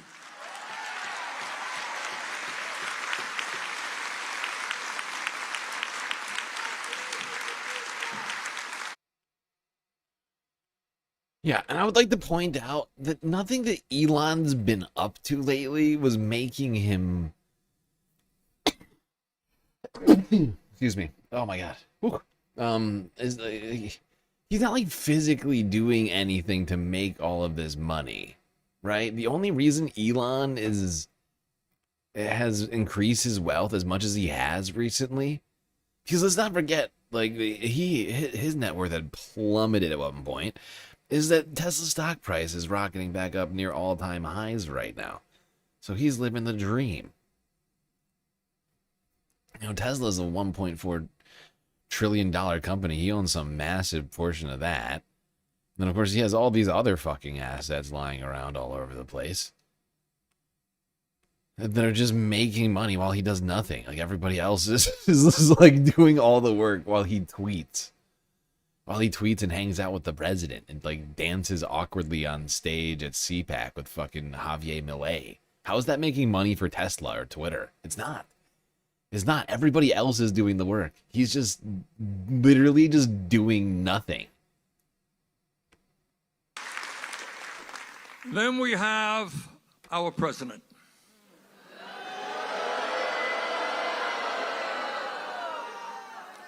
We have a president whose values, in my view, are so far removed from where ordinary Americans are. He is a pathological liar. He is an authoritarian who I did wants everything more and right, more and they power in indicted his own me. hands. He is somebody who virtually every single day undermines the Constitution of the United States and the rule of law. Illegal. He is a president who has, in an unprecedented and illegal way, created his own domestic army called ICE. Illegal. A president who threatens the media and our freedom of speech and assembly, and who literally wants to arrest or imprison political opponents who stand against them. Right to jail, right away. We have a president whose value system is such that he thinks that it's all right to give $1 trillion in tax breaks to the top 1%, and then in the same bill throw 15 million Americans off the health care. This is one talking point that I don't understand why people are missing. But, like, this is, in my opinion, and I've been saying this for a while, but we have to stop talking about how Donald Trump gave the 1% a tax break and talk about how he gave himself a tax break. He is the 1%. He is a literal billionaire.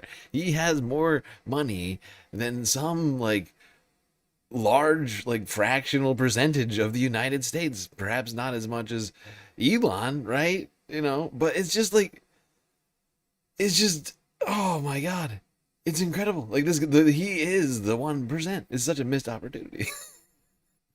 We have to talk about him as the 1%. You know, he's the one he's giving a tax break to. He's the one. He is enriching himself with this tax break off of everyone's backs. The president is giving himself a tax break, which benefits him more than everyone else because he owns multiple businesses. He owns businesses, physical businesses, merch businesses, golf, you know, like golf courses, hotels, real estate all over the fucking planet. He's got a social media company, which is worth multiple billions of dollars in itself. You got all the crypto shit. I mean, the guy, he's got plenty of taxes that he should be paying right now, but as a result of the tax break and the cutting of Medicaid funding and everything else that they've cut, all those cuts are like literally just going directly to him, not having to pay taxes this year. That they have.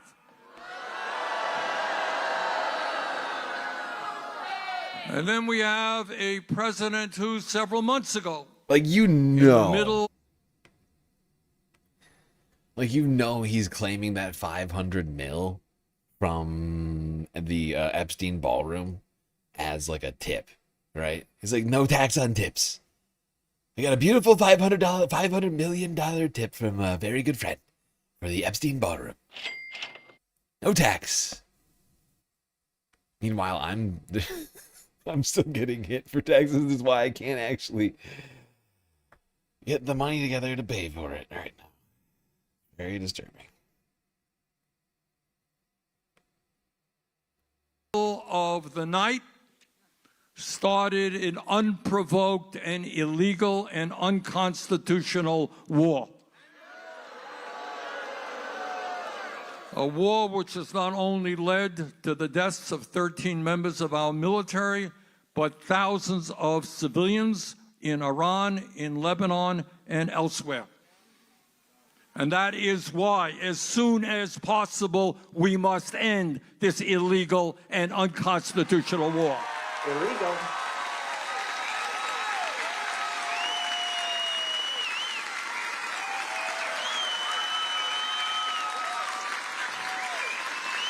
And by the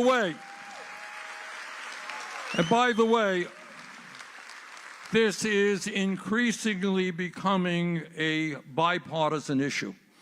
You talk to Republicans out there and you ask them that when at a time they can't afford to fill up a tank of gas, when they can't afford food or health care, do they want us spending tens and tens of billions of dollars bombing civilian neighborhoods in the Middle East? And I'll tell you where we are beginning to make just a little bit of progress, simply responding to where the American people are. The American people are saying loudly and clearly no to the war in Iran and no to more military funding for the extremist government of Israel. I'm sorry, I thought this was America.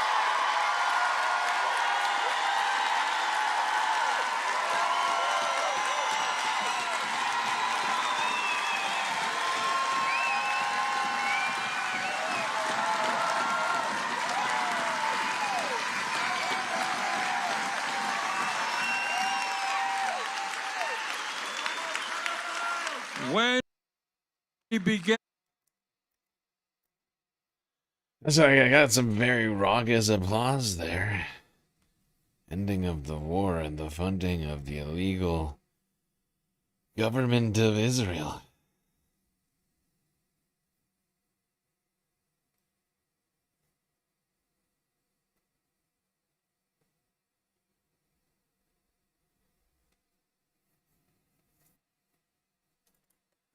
All right.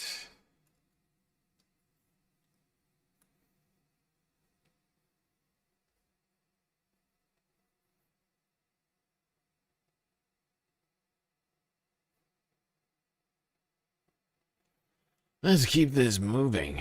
We've already been nearly 4 hours on this stream. And we still got a bunch more rallies, protests happen this May Day across the country. From Ohio to North Carolina.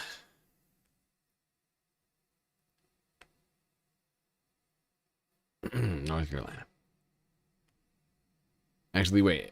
Before I end that, I'm going to let Bernie finish his speech. It's just super long. He talks for like 45 minutes. Like, we can't listen to a 45-minute long Bernie speech. Love Bernie, but... Come on! Maybe if I was there in person, sure. But can't do that for the stream. Plus, give you all something to watch when I'm not streaming. You know?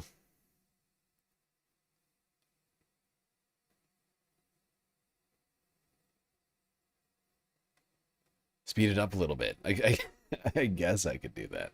I feel like that'd be less good. I don't like listening to things speed up. I listen to them sped up, but I don't like it. I just do it out of necessity. I find it bothersome to the ear. So people talking like chipmunks. All right. Moving towards the end of this Bernie speech.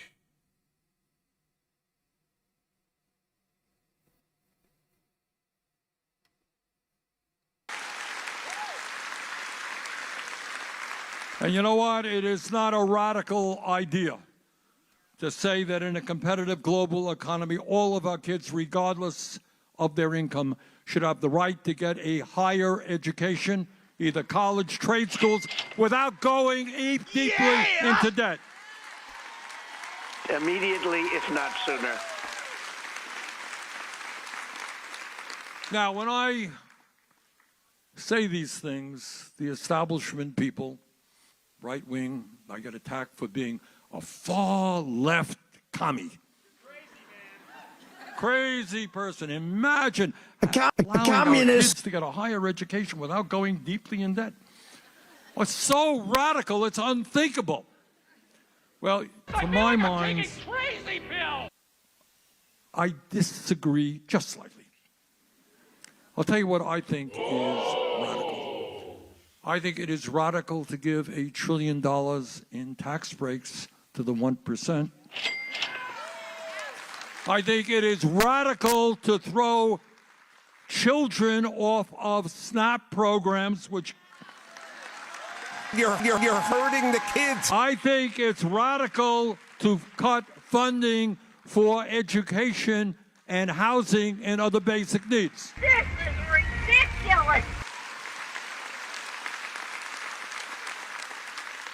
So, brothers and sisters, in this pivotal moment in American history, the future of our country, and in fact the entire planet, depends upon what we do. And we know that throughout our history, this is Valley Forge High School, right? All right, we know, we learned about it, how incredibly courageous it was for a relatively small number of people to take on the most powerful military in the world in the 1770s. We know the struggles of the trade union movement over the years. Men and women stood up and sometimes died fighting for decent wages and working conditions.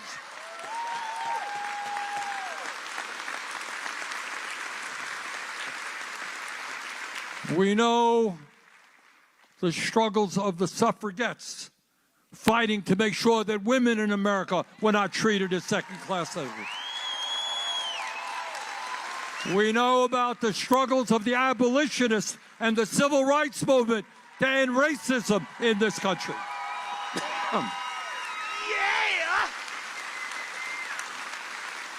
We know the struggles of the gay community to achieve dignity.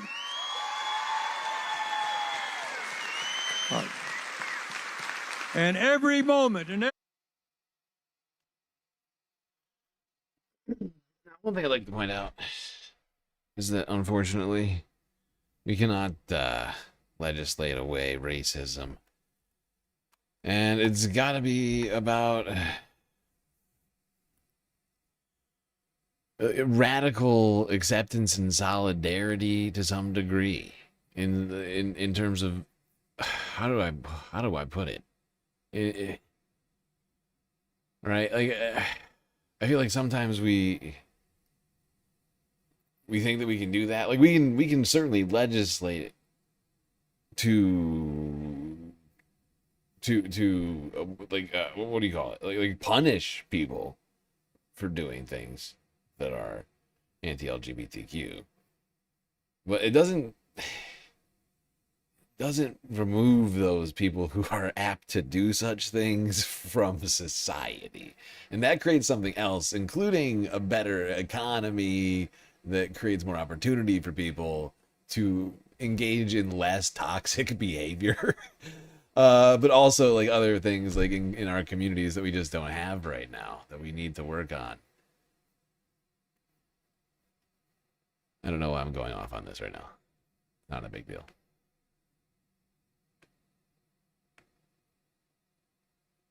in every moment in history, all of Oopsies. those moments, a small group of Americans back in the 70s, 70s taking on the most powerful military in the world. Give me a break. They did it. My point is, they did it then. We can do it now.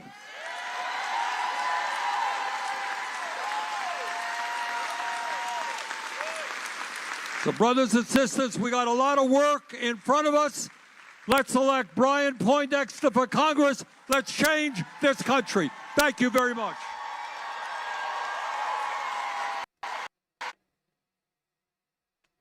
Yes, good. I'm glad he ended it with that, because that is where I want to go next.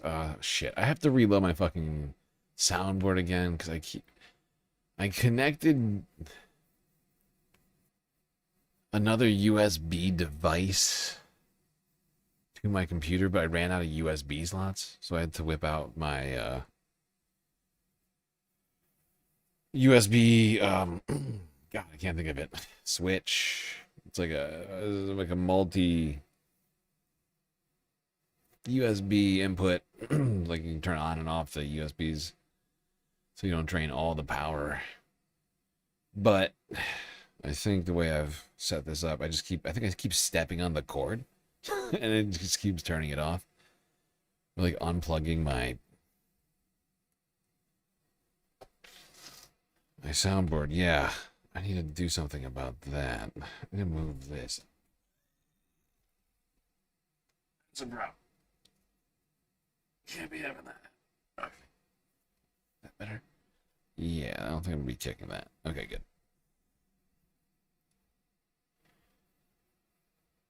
In fact, is this NPC that I use has a soundboard. It's very old. I think some people have seen it.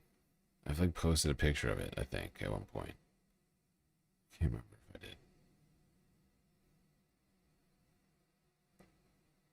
But the USB cable on the back is a little loose. So if I kick the cable for that particular one, it just completely shorts it. Well, just loses power, doesn't short it. But then it loses communication with the computer and I have to reload it. That's very annoying. We working there.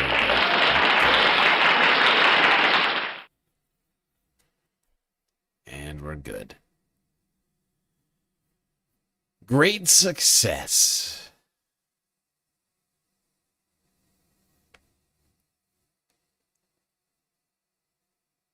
What's next? Great success.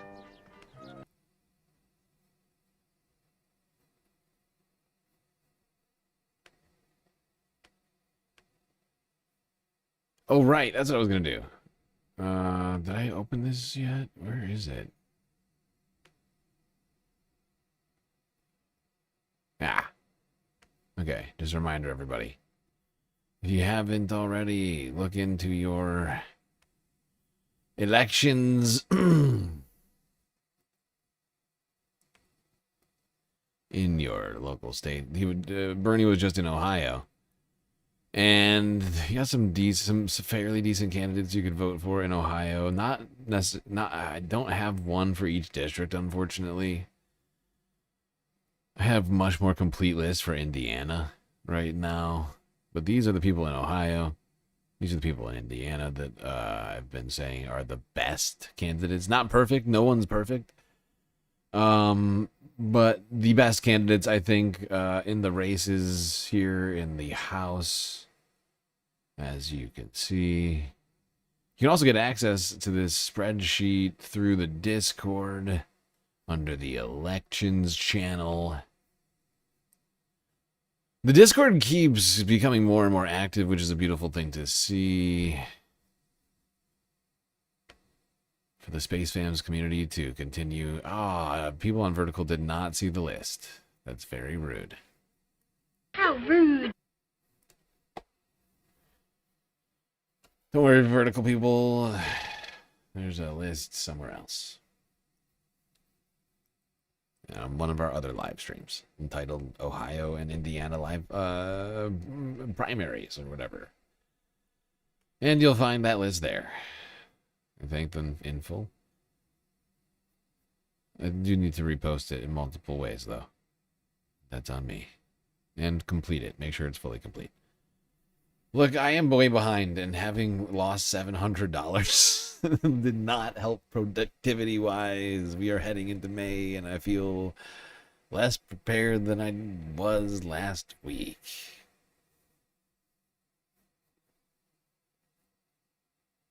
It's actually a source of great frustration for me. Fucking hell, it's already May. I got so much shit to do. I gotta get on my game this month so hard. Cannot fuck around whatsoever. Right,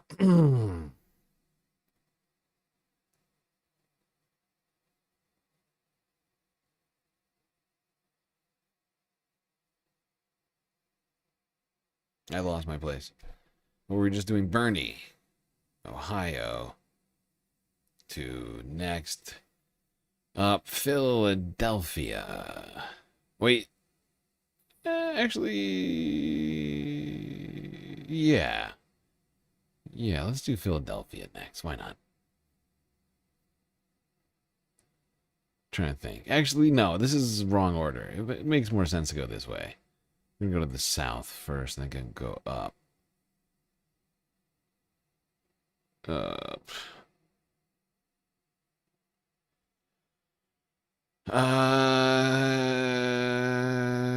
Right, North Carolina, DC, Philadelphia, New York.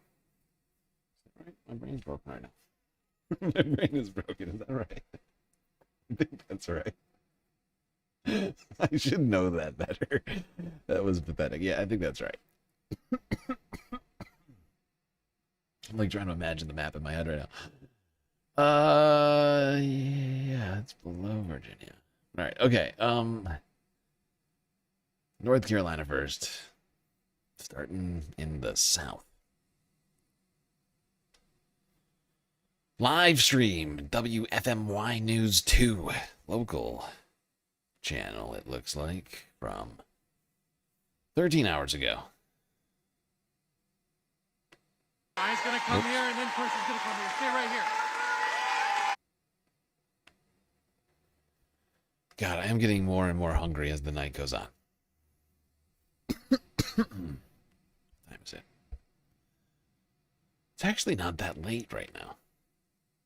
Although I think I might take an easy night tonight, Space Fams, since we didn't technically do a Galactic content goal.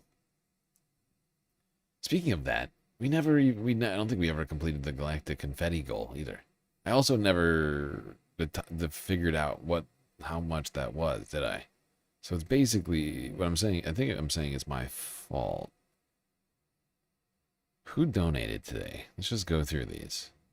Was it me with 20 bits?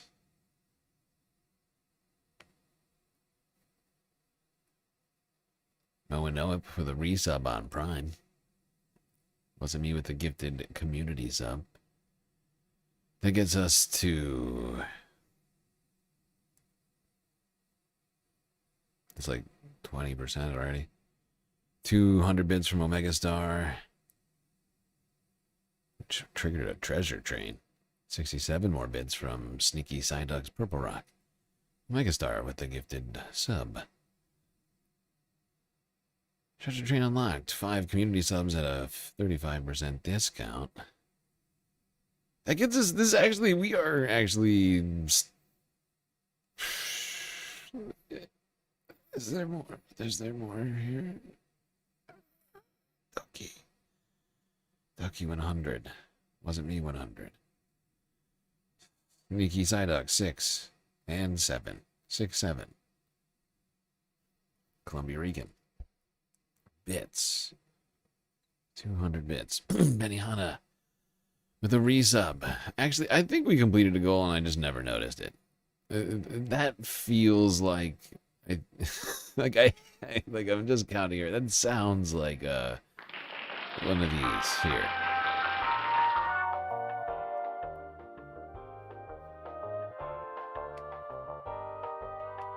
Well, there you go, Space Fams. Confetti Party.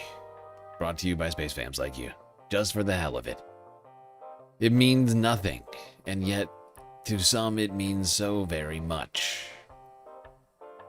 All of your beautiful contributions is what is making this moment possible.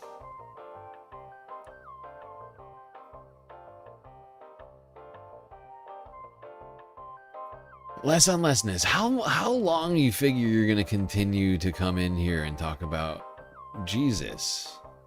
Like, it's been happening for a really long time. You also get timed out for saying inappropriate things. I'm just trying to figure it out. What's the motivation here?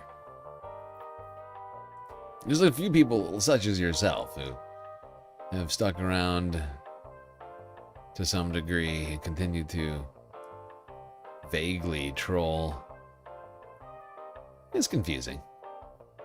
It's a little confusing to me because clearly you're not a lot of reception. Not a lot of... It doesn't feel like a lot of your comments are getting a ton of great reception from people. And yet you continue on.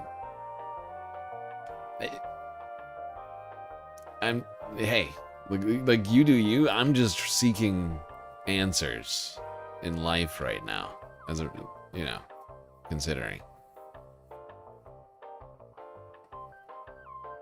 to this particular situation, not broadly speaking. Columbiarican _ 9505 just cheered 100 bits. Woohoo, we did the goal. Now cleaning bots, come with me, there is some confetti by the airlock that needs cleaning. Why are you doing this to the confetti bots, Columbia Rican? What did they ever do to you? They just keep the space station clean. Don't listen to Uncle Columbia Rican. He's very silly right now. Thank you for the bits, pal. All right, confetti party over. By the way, I like the new highlighted messages. Like the new bit messages with the highlighted, like that's just like automatically highlighted now. Like it, look with the purple, it looks nice. That looks nice. They tried to do a mutiny earlier. Recording when? I completely missed the vacuum cleaner mutiny, but I'll take your word for it.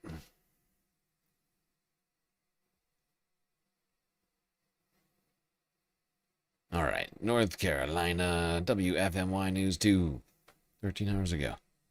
Teacher rally on May Day.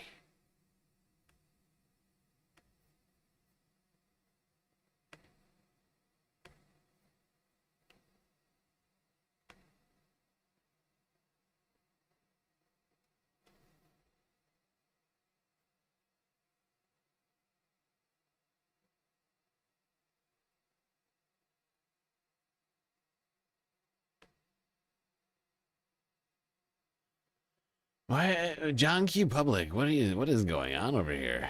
I was not paying attention to you. More godless, commie, socialist bullshit from the walking hospice. Morbius Doom 6995 gifted 1 subscriptions to the community. Morbius, thank you for the gifted sub. Much appreciated. What are you doing? Why are you yelling in chat right now about godless, commie, socialist bullshit right now? I feel like I've seen your name a bunch of times. You're another one of those people. You know what? I think less on lessness. I think you'll find more friends over on Vertical. Right? That's what you guys should. I've come up with a solution to all of this. Hype train incoming. Oh, I think one more donation get us a hype train. 2 minutes to get it done.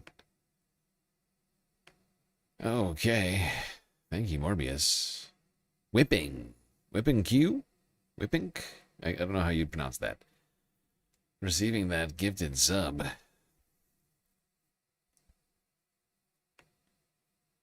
But here, look, I think you two would really get along.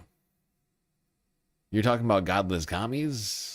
Less on Lessness is telling us all about Jesus. You two are perfect for each other. You could go to Vertical, chat, and hang out together. It's perfect for you.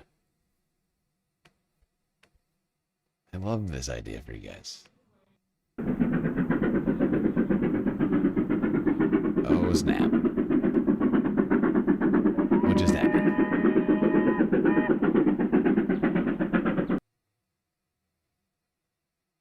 How did we just get a hype train?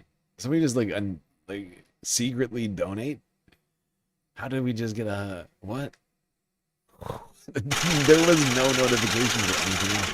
Oh, there it is. Came in late. _9505 just cheered 100 bits. The cleaning bots are now floating in space. Maybe they can clean up the black hole. We can always order more.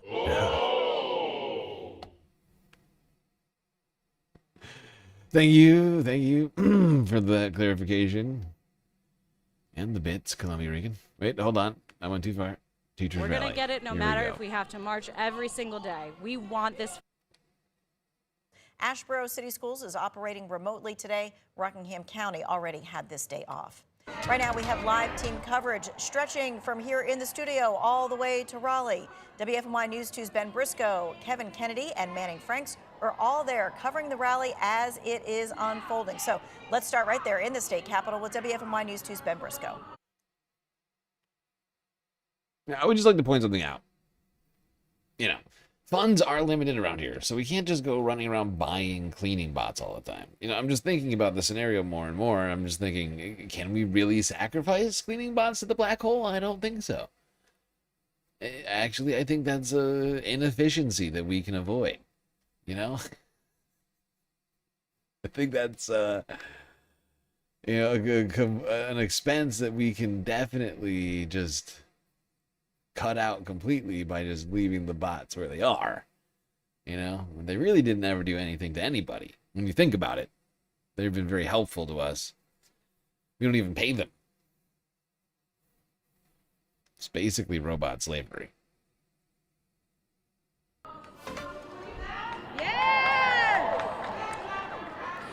The speakers on the stage just started a few minutes ago. This is the third time I've covered one of these rallies in the past 10 years or so that I've been here.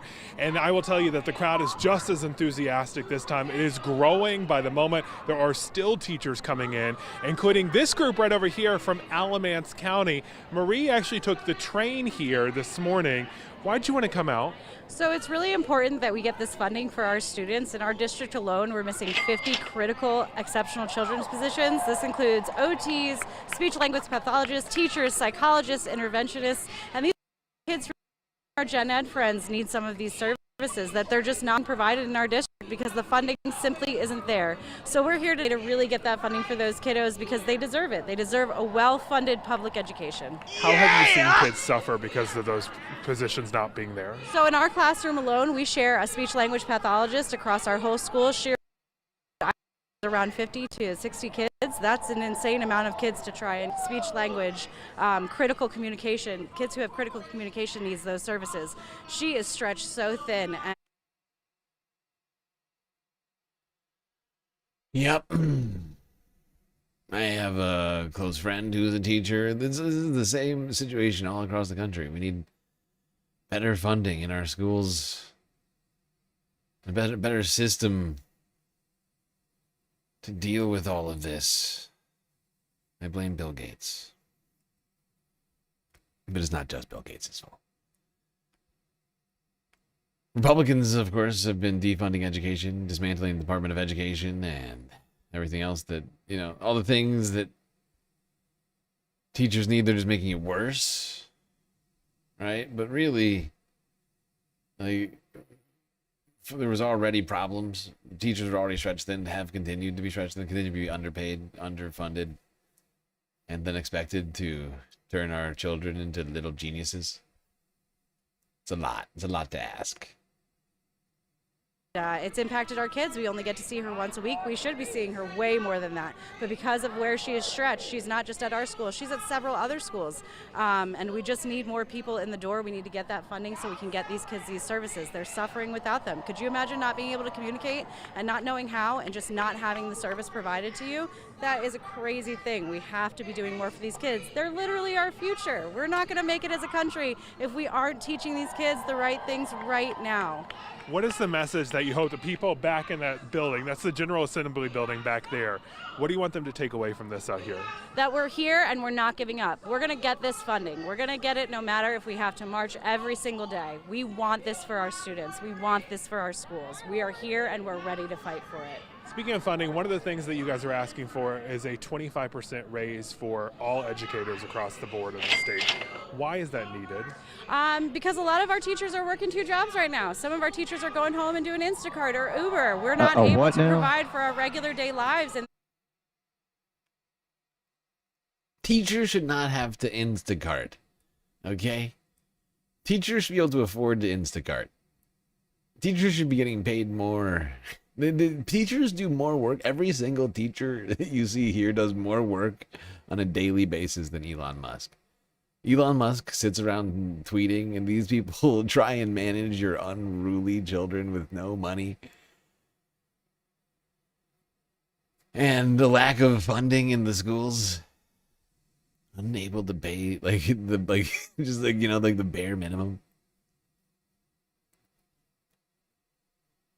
You know, we're paying, honestly, the incentives in our society are totally fucked, right? Like, we continue to pay teachers, so much less than CEOs and athletes and, well, certain athletes. Movie stars. I mean, but, regular shit, too. A bunch of other shit. There's, normal-ass jobs pay so much more than being a teacher. Being a plumber pays more than a teacher, I'm pretty sure. Electrician pays more than a teacher. Any number of things in, the blue-collar work fields definitely pay more than being a teacher.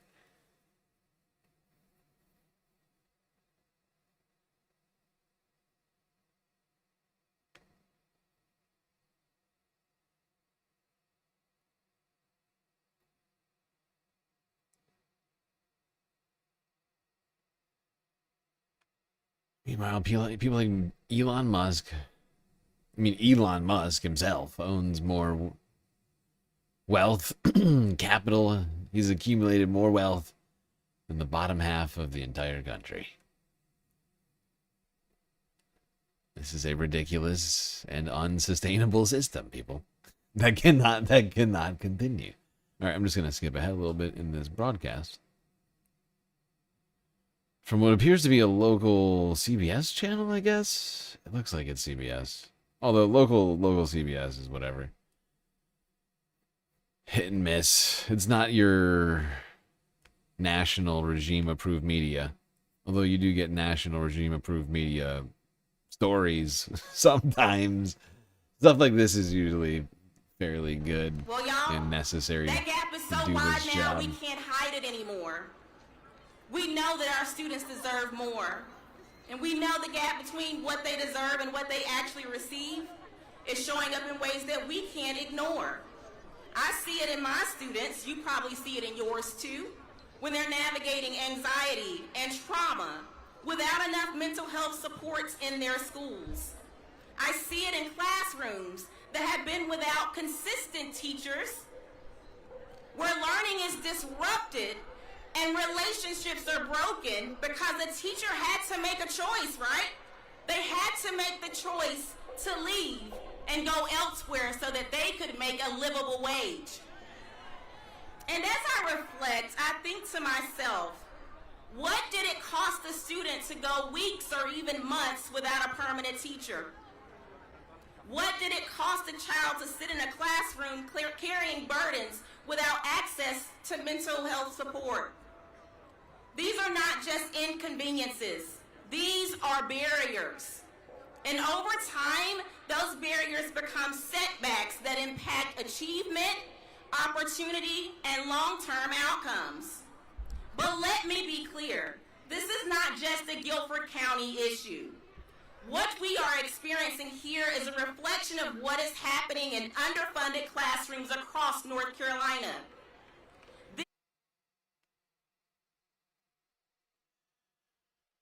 Yeah. Republicans claim to care about the kids. You know, that's why women can't have health care.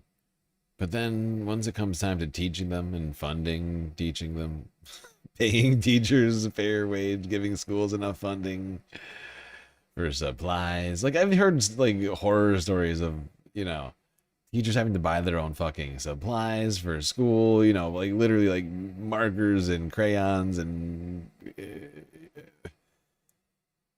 colored paper and stuff like that, you know, like that's insane. This is perfect. This is perfect. Okay, let's hear what this woman has to say. I mean, banana.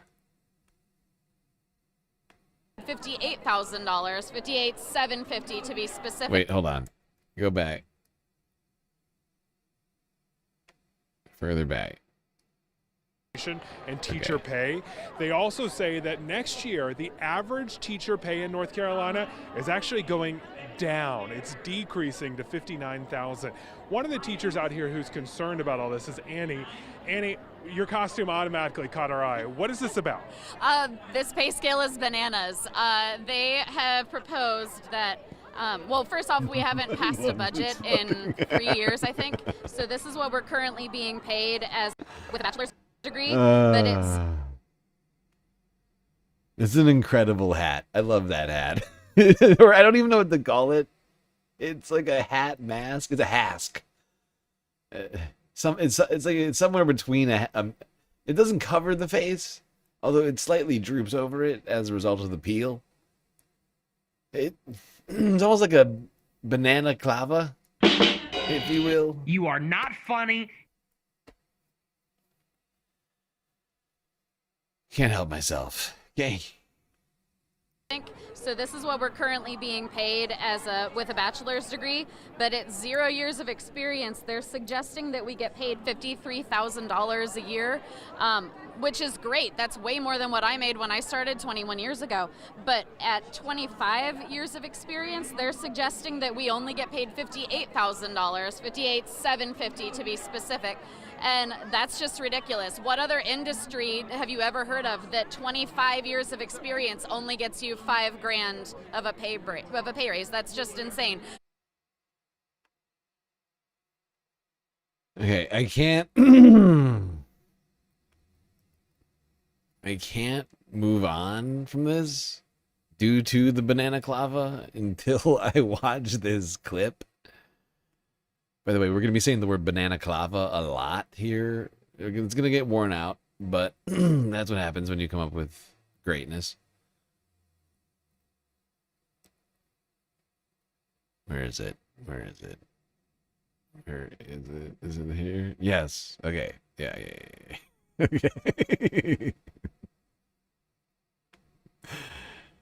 Okay, perfect. I just need this, okay, everybody? Just...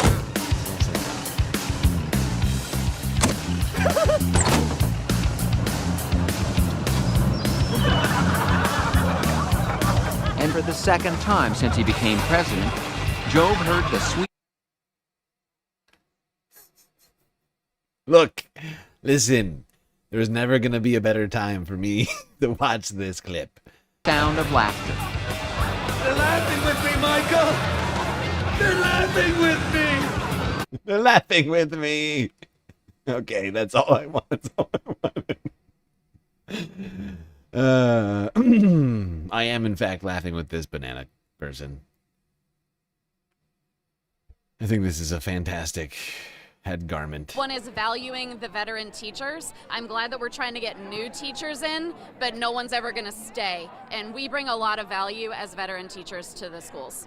As a veteran teacher, how do you help the new teachers learn to do better? So I'm a mentor, so every year I have one of our newer teachers that I work with, and we meet all the time. Usually it's somebody who's on my team that we plan with, but this year I've been so lucky. I got to work with my student teacher. She's from UNCC. I love her so much. Shout out to Rose. She has just done such an amazing job, and I had her all the fall. I had her once every week, and then she came in and started in January, and she's just been teaching all along, and I've been in the background helping out, piping in, answering her questions, helping her grow as a teacher, and she just got certified and she's graduating next week, and so it's my first time doing that, and I love not it. sooner. And veteran teachers are doing stuff like that all the time, helping out the new teachers, helping out the young ones, helping out pre-service teachers, and it's just I love doing it, and I feel like we need to be valued more for that. If a lawmaker is watching this right now, what would you look in that camera and say to them? I'd say that we need to value the veteran teachers. Look at this. This is insanity. This is not a livable pay scale. Thank you so much. We appreciate it. Again, one of hundreds out here today protesting and raising their voice for more money for education. Yeah, how can you only get 10% increase over 25 years? That's insane.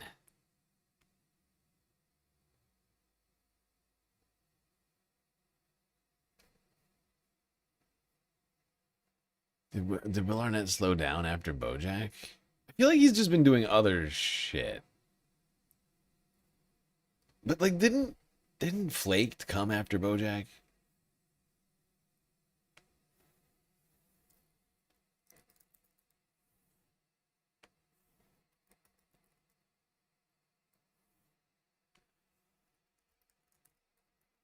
I'm just trying to think.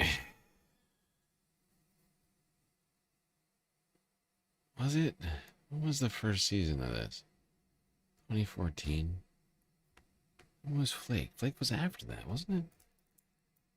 They did like 3 seasons of that, didn't they?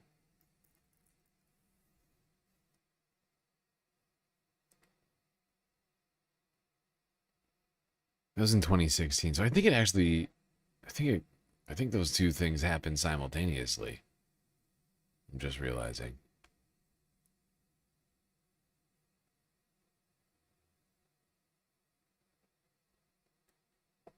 I don't know. I have not been paying attention to what's been coming out lately. You know, this job requires me to stare at screens all the time. But it's always news and almost never entertainment.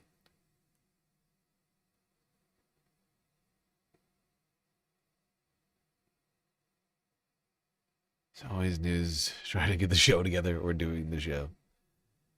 Never just sitting down and watching a new, a new TV show, a new movie. It just doesn't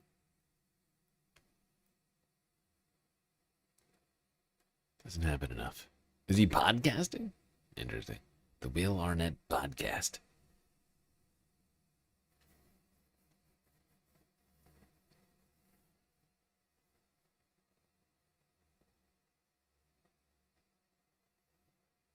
He's Canadian, isn't he? He's like from Toronto or something.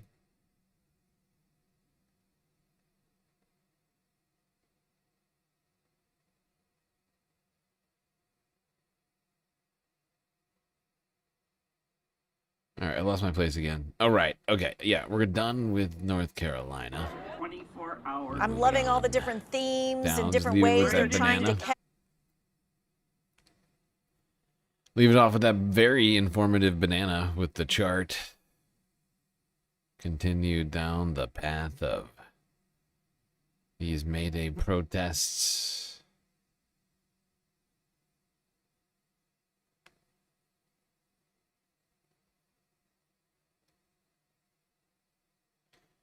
Actually, we'll listen to one more person, one more teacher, I assume.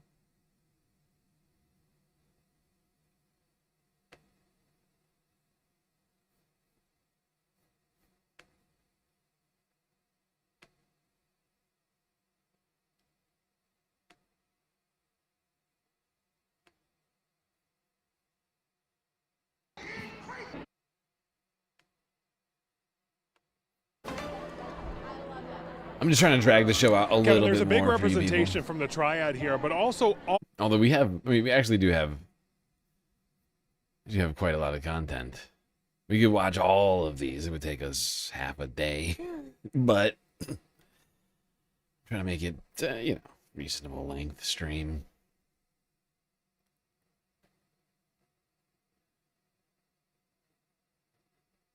How much do I actually have left? Let's see. One, two, okay, cool. across the state. I want to introduce you to Sarah. She's one of the people who probably traveled the farthest today. A 3.5-hour bus ride this morning from Asheville. Why was it important to make the journey over to Raleigh? Absolutely. I think it's important for as many educators as possible to show up and to communicate our really grave concerns for the state of education in this great state of North Carolina. What are your grave concerns? Funding. We need to be fully funded. The state legislators need to pass a budget, and teachers need raises. We need to order supplies. We need to fully fund school libraries, teachers' aides, support positions. I mean, the list goes on. And in my 22 years teaching, I've seen one cut after another, and it's really adding up. It's a story of 10,000 cuts are starting to bleed us out. We're from Greensboro in the Triad area. All of us down there have been praying for you guys since Helene. What's it been like for the schools since Helene? I mean, it's a community level traumatic event, and everyone was impacted in their own unique way. And, you know, life has to go on, but it has been incredibly difficult. And I mean, literally the ground was taken out from under many of our students and our coworkers. Yeah. How is it trying to tackle that without the money there to be able to fix things? Right. I mean, it's an ongoing kind of perfect storm, one thing after another, and it feels also like an assault on the impoverished class. Teachers especially are asked to do so much with so little and fill so many different roles, and frankly, it's exhausting. So you guys all from Asheville had these balloons tied up. I don't know if you can see this one. Yours says, if you don't mind me touching it, union rights now. Why do you want that? We need collective bargaining rights. If the state legislature isn't going to support schools, then we have to band together. And right now, that's something that you're not allowed to do in North Carolina under state law. Correct. And I come from a long family of union leaders, so it's something near and dear to me. We should treat workers, you know, the way that they should be treated. We should have... Yeah, you know, respect.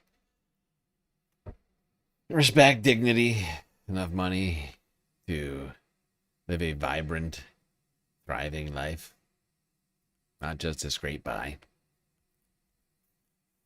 Healthcare, stuff like that. Although we really should just have Medicare for all.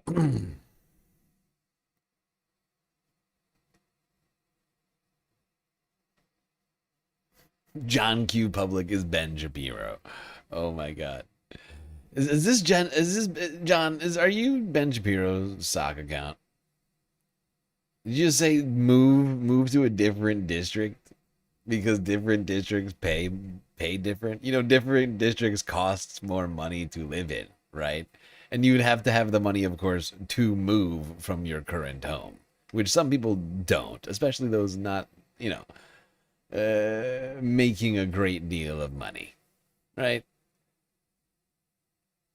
You can make these claims, but you're just you're just like wild. You're just saying like wild shit with no basis in reality. Just move. Actually, if he does move, you can get paid more.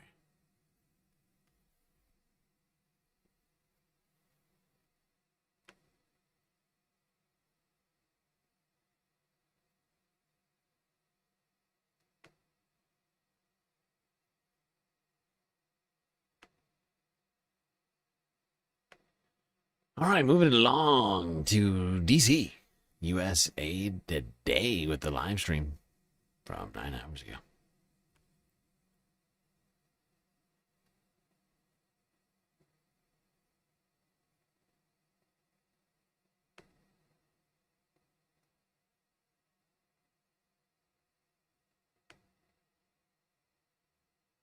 People, you say power. People, power. People, power. When I say immigrant, you say power. Immigrant, power. Immigrant, power. Immigrant, power. Immigrant, power. Immigrant, power. Immigrant.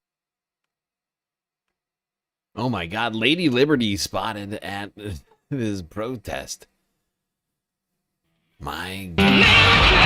Fuck yeah!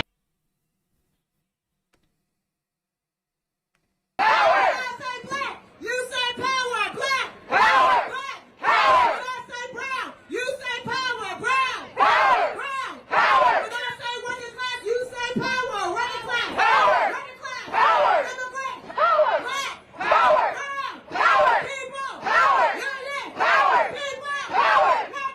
Power. People. Power. Immigrant. Power. Black. Power. Brown. Power. Hey, give it up for yourself.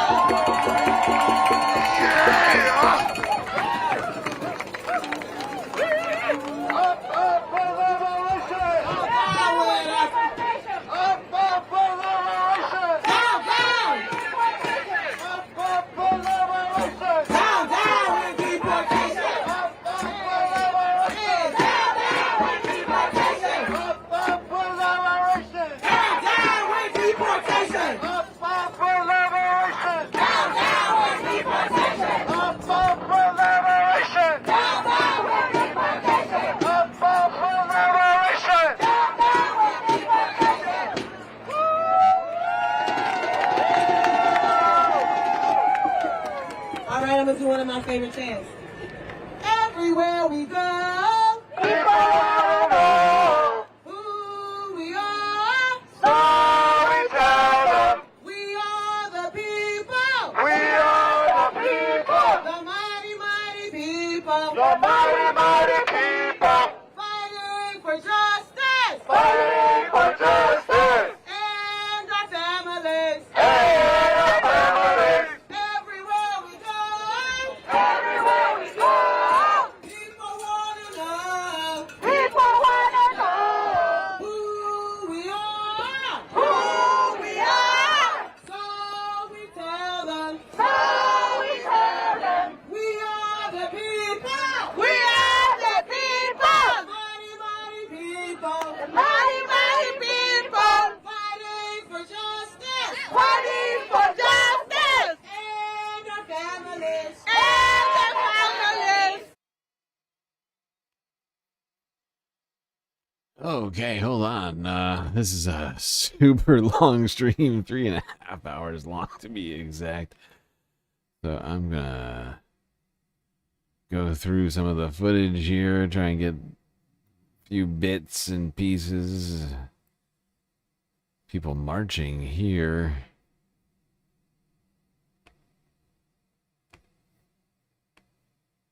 Wait, are they marching? Can't tell.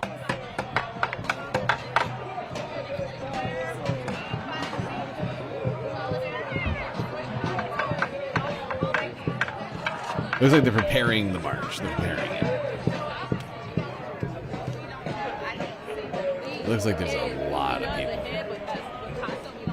As I'm going through this footage, it looks like there's, I can't quite tell. But it looks like there might be a whole lot of people for this march.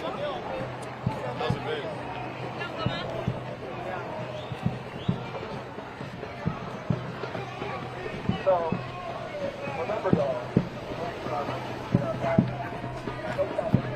Most protests, organized protests, do have initial organization. It would seem that we're at that moment. People are just gathering, getting the music going, signs out.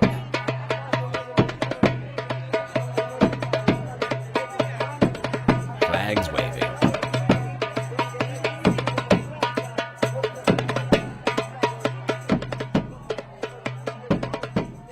Let me turn that down. The video is a little loud, I think.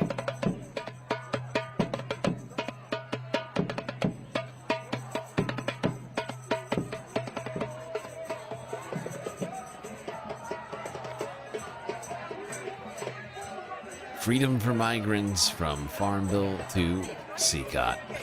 Farm Bill to CCOT. Oh, that's a good one.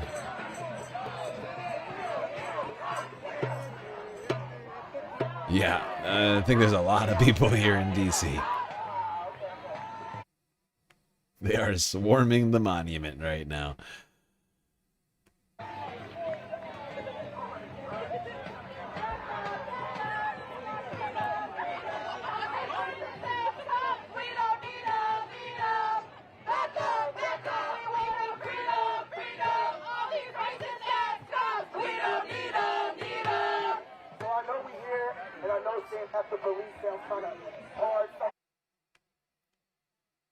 Okay, I have a question again, and I feel like this does deserve an answer. Why are you constantly saying disjunct, meaningless sentences that seemingly are like directed at nothing in particular? This is at you, Less on Lesson. It's like, what do these things mean? Like you say, everything fits perfectly. You just randomly say the T virus. Like what are the, why are you, I'll forget, hopefully. So it's everything question mark. There's a giant tally. You're just like constantly saying random things. Why are people not blessed? Be blessed. Sometimes I just wonder what the hell you're trying to get at. It's very confusing to me. Like sometimes you'll just like contradict yourself in the same sentence. Like these are just immediate examples of things you're saying right now. But like, I feel like there's been a lot of sentences you say that I'm highly perplexed by. That's not counting the Jesus stuff. Or some of the more inappropriate things that you say. There's just like sometimes you just say complete nonsensical sentences that make me question what in the hell is going on over there. Are you AI? Like, why? Why do you do these things? Keep us safe, y'all. The safest communities are not the communities that have the most resources. It's the safest communities are the communities that have the most resources, not the most cops.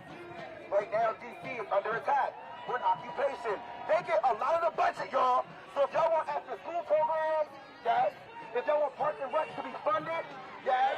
If we want, safe zones for our kids to hang out in, yes. If we want teen dwelling parties, yes, yes. Yes. If y'all want to have a go-go, yes, yes. Yes. It needs to be what? Funded. That means they need to divest these funds from MPD and invest in what? Community. Yes. Yes, yes. Yes, yes. So 1, 2, 3, 4, 5, 6,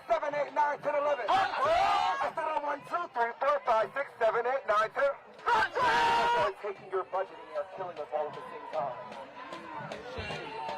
Shame. No work, no school.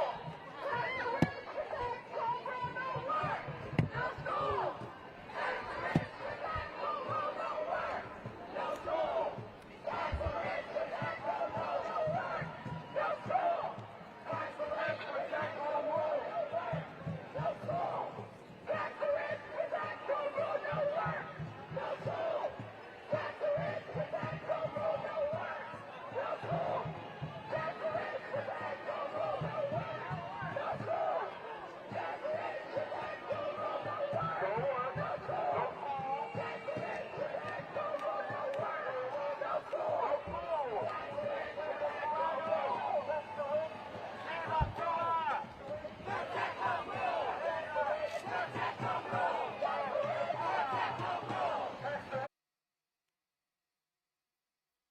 Okay, I'm gonna skip ahead a little bit on this thing here.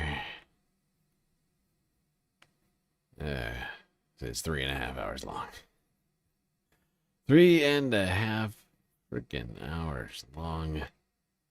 When does the march start? I think it starts around here. We'll start walking. Yeah.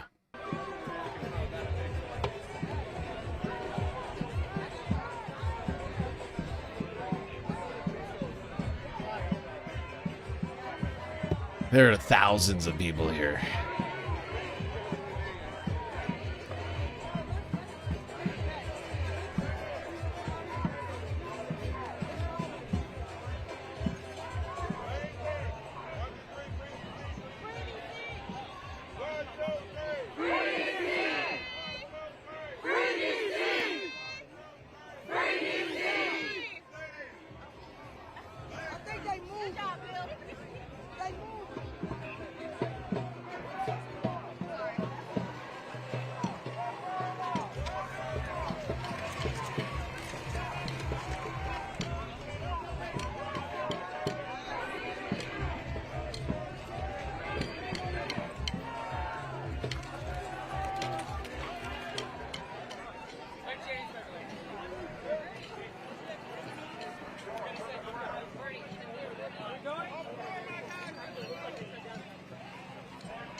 I know her. Is that... I can't think of her name. It's Kilmar Abrego Garcia's wife? I can't remember their exact relation. I think they're married. Yeah, I think that's her. I don't know why I can't think of her name. I can only think of Kilmar's name. Probably because I said his name way more times. The people united!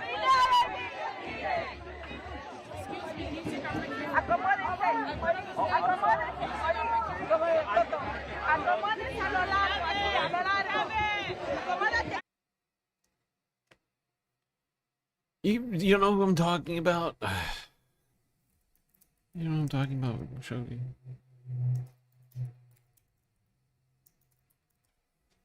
He was one of the people that was wrongfully detained by ICE. Yeah, it's her. It showed up right here. Here it is. Boom. 10 hours ago. May Day protest. Kilmar Abrego Garcia's wife. They even call her Kilmar Abrego Garcia's wife. It's not just me. Jennifer Vasquez. There it is. Jesus Christ. Can't. She has her own identity, people. I get it. I get it. Kilmar probably gets more clicks. But goddamn. Okay, there we go. We did it.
All right, I'm going to skip to the point where they start looking through the rest of the crowd. I just want to get past like the front to see how big this crowd is, because I get the sense it is fucking huge. Here we go.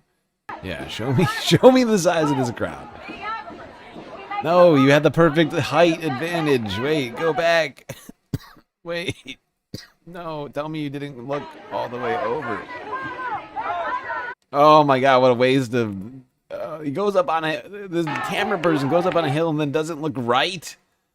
This is the most wasted camera person opportunity I've ever seen. You go up on a hill and you don't look right to the rest of the protest. You look straight ahead of you. What's wrong with you? What is wrong with you? This is a ridiculous decision. It's a terrible life choice.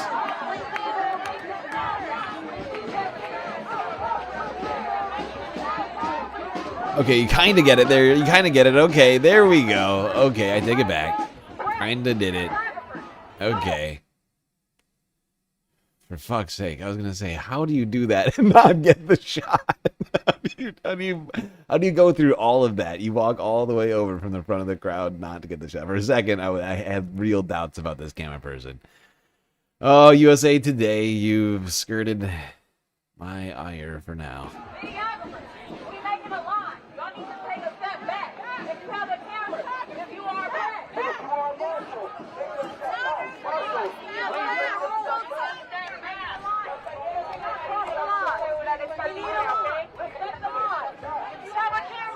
If you have a phone, if you are pressed, you're crowding us. Take a step back, please. Take a step back. Cameras, phones, you take a step back. People are making a long.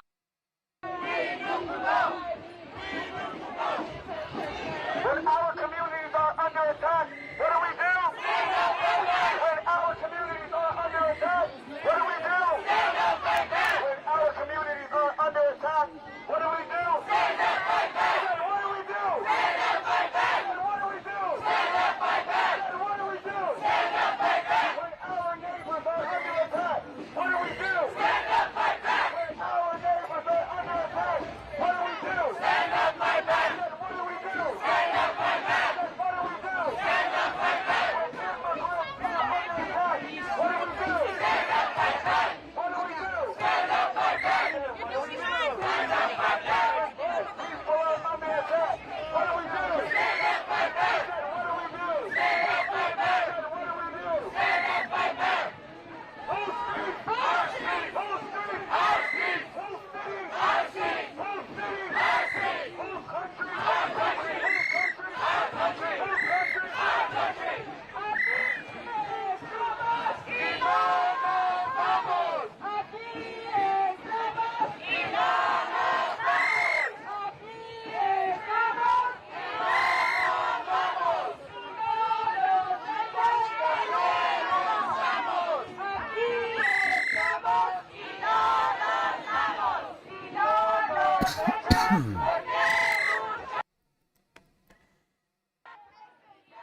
I gotta say, it's good to see the United States out here on May Day. I feel like too often May Day comes and goes. The rest of the planet goes out and protests, but the United States doesn't celebrate, or whatever, however you want to call it, enough.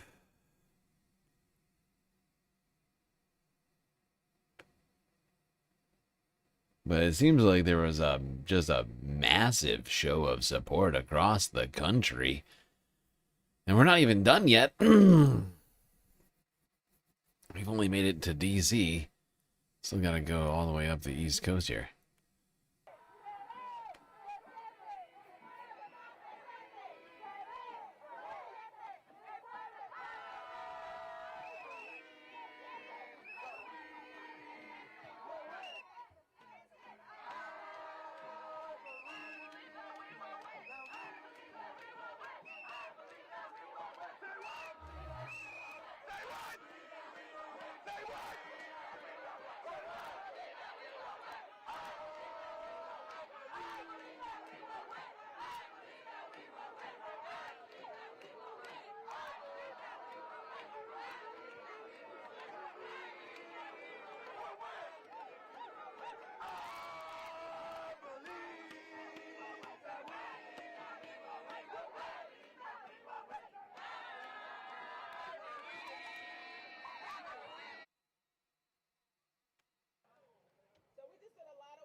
Okay, hold on. I've gone too far.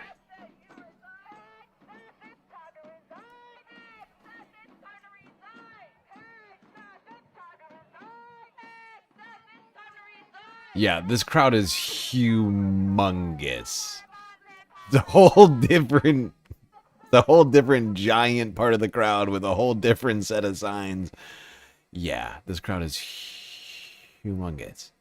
It's got to be in the thousands. I have no idea how many, but a lot.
Is that a donkey?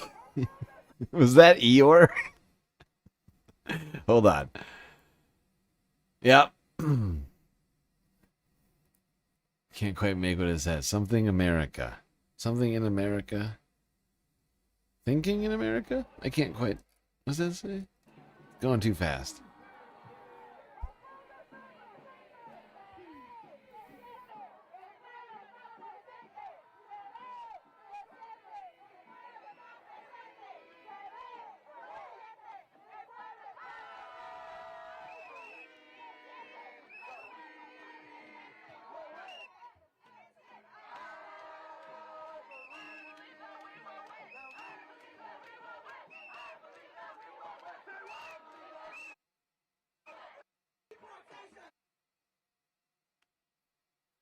Okay. Well, clearly, a lot of people showing up in D.C. for this May Day rally. Now, continuing our way up the coast. I almost forgot that we got that, too. This is going to be a fairly long stream. 5 hours in already. God, we could take another break right now. I really don't want this to drag on too long. So, I'm just going to go straight to Philadelphia. Sorry, everybody. No break. Straight to Philadelphia to another May Day rally.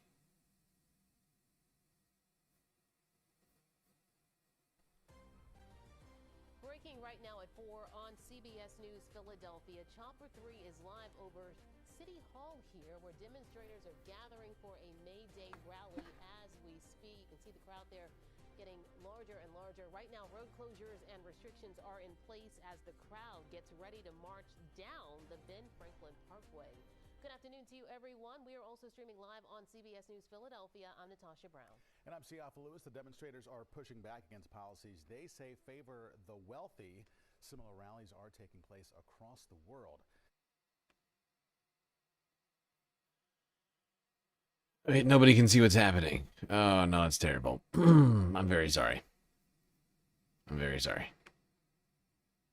CBS News Philadelphia's Madeline Wright is in Center City this afternoon, where the crowd is beginning to form. Good afternoon, Madeline. Good afternoon, Siafa, Natasha. Right now, there are dozens of people here at City Hall for May Day. This is one of thousands of rallies happening all over the country. Earlier today, demonstrators took their message to a busy intersection in Ardmore. Protesters lined all four corners of Lancaster and Ardmore Avenues to rally for workers' rights and economic fairness. We're here because people will not accept less. There are billionaires taking over. Everybody's being asked to accept less and less while billionaires keep taking more. One woman held up a sign that said, "Mayday, Mayday, Mayday," with a picture symbolizing U.S. democracy sinking. Organizers used the rally to criticize President Trump's policies, including his handling of the war with Iran. Jumping into this war was totally ill-advised, with no forethought and no exit plan. Drivers honked their horns in support as activists held American flags and signs. Okay.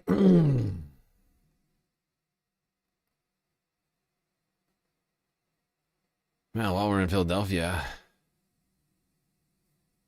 may as well go over here. And she was the first African-American woman to serve in the U.S. House of Representatives from the state of Missouri. Oh, that's low volume. Bush unfortunately lost her race to Wesley Bell in a race that was determined entirely by AIPAC expenditure.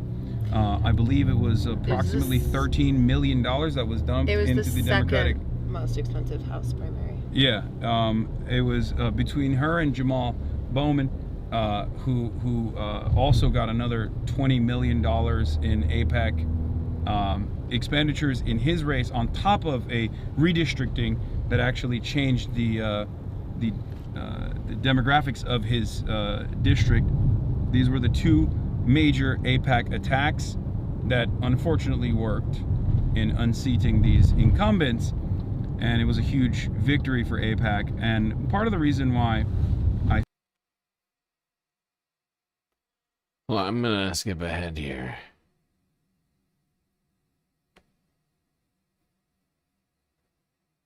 I wanted to introduce you. What do you recommend? What do you get here when you come? I always get the original Palestine. I get chicken, the extra sauce.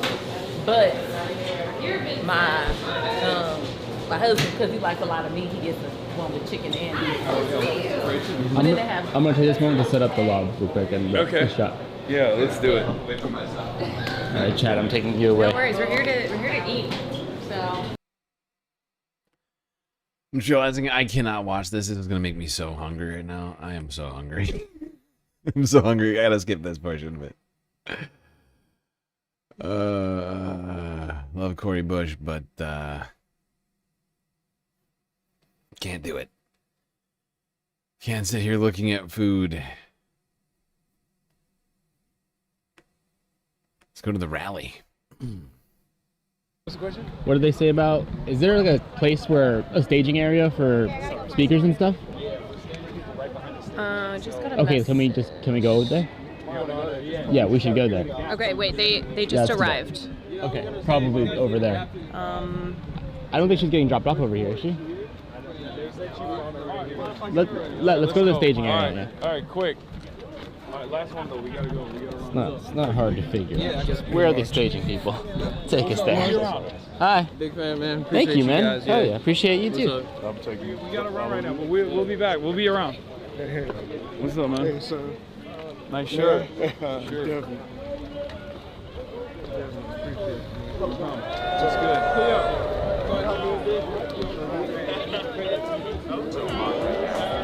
Okay.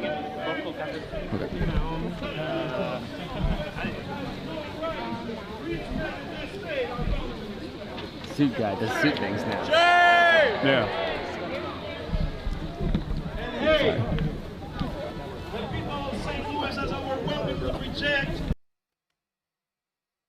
Why is Hassan dressed like he's in Miami Vice right now? Is he going to some I need to be with him. Especially while North City continues Make a space. to be ruined. Companions, what has the mayor of this city, Kara Spencer, told us? You know exactly where I'm going with this. So you see, Your country is not just what happens inside the borders. Hey, I'll be right back. All this food talk is making me so hungry. I gotta see if there's anything I can snack on right now. It's also what it does outside of them. Whatever you allow your government to do internationally, the government will do to you here, right in St. Louis. Corey. So we're gonna go up. There is no separation between the workers of the world and the workers of Missouri.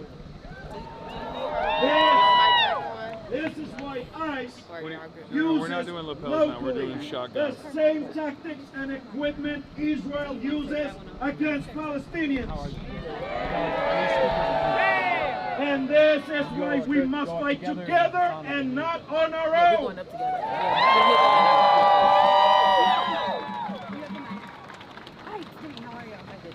To conclude, companions, workers, life begins at the end of our comfort zone. Today, Missouri and Illinois have left their comfort zone to say united to the billionaires ruining our dreams. No business as usual. You are bound to respect our rights.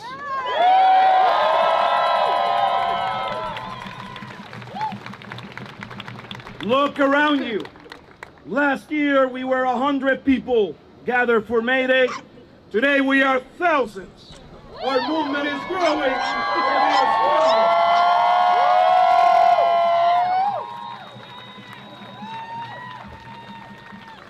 So my last message to you, this is not a time to whine. This is not a time to complain about small things and differences. This is a time to fight and win. To the billionaires we say, unconditional surrender to the workers.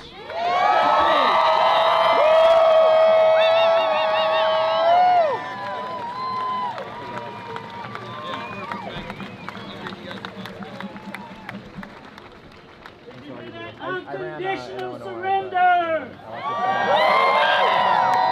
I met you in DC at Perfect Time, but we wanted to make some.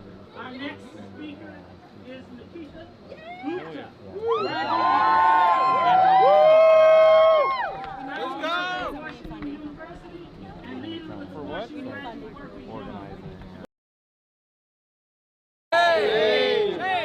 And last month, Washington platform, the former assistant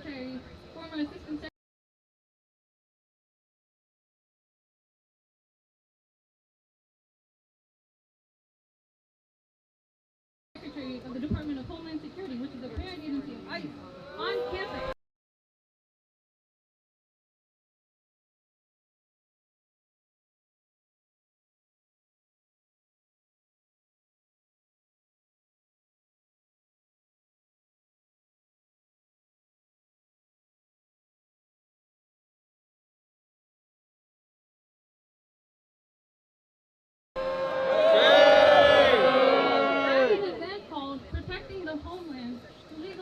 Necessity of ICE on a campus that is half composed of non-citizens.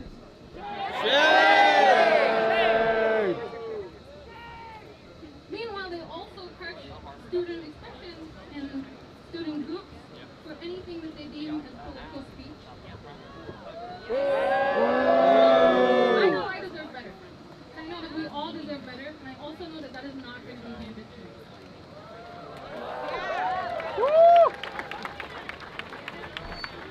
And so last year, in October, when our chancellor was insisting on discussing with the White House about a compact, which is to surveil and discipline Black, brown, and queer students in exchange for federal funding, preferential access to federal funding, and likely a better tax rate from their $13 billion endowment.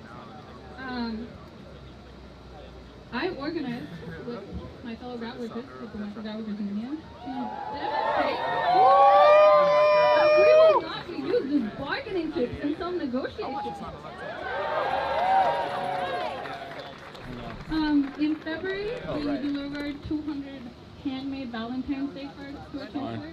We came with new messages from students. I don't want it's like not joining the TVU backpack. And obviously we haven't heard back because organizing once or twice is not enough, and that's why I'm here today. What? We had an amazing rally. When are we going up? I think one more person after this.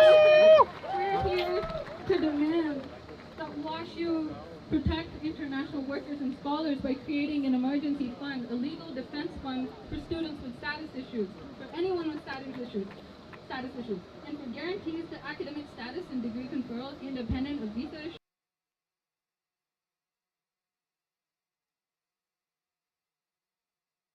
Oh shit. Hassan gave a speech. I was not expecting this. Hold on. We are here to say we are not done. We are not quiet. And we're not going anywhere. So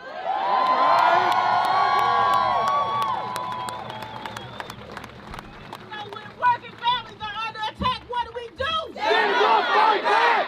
What do we do? Stand up, fight back! What do we do? Stand up, fight back!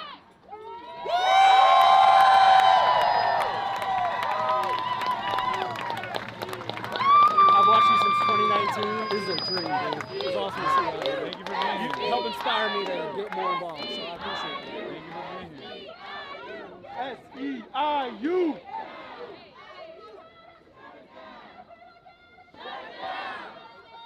Shut it down! Shut it down! Shut it down! Shut it down! We shut it down! We shut it down! We shut it down!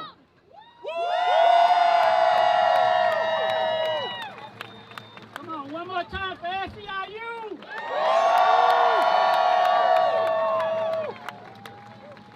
Are you tired of being sick and tired? That, weirdly enough, doesn't get a lot of notice in the.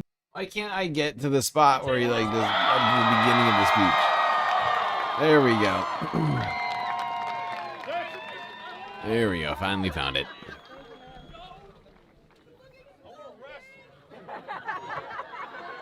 I hear you.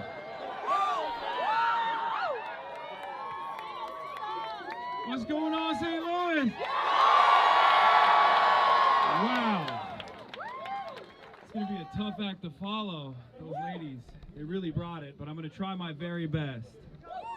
It's a real honor to be here today on this beautiful day, International Workers' Day, May Day,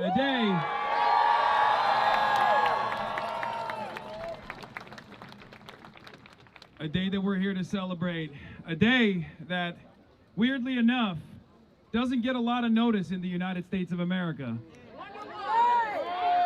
Yeah, I wonder why. It's interesting. I feel like St. Louis doesn't get a lot of notice either, even though it deserves all the praise.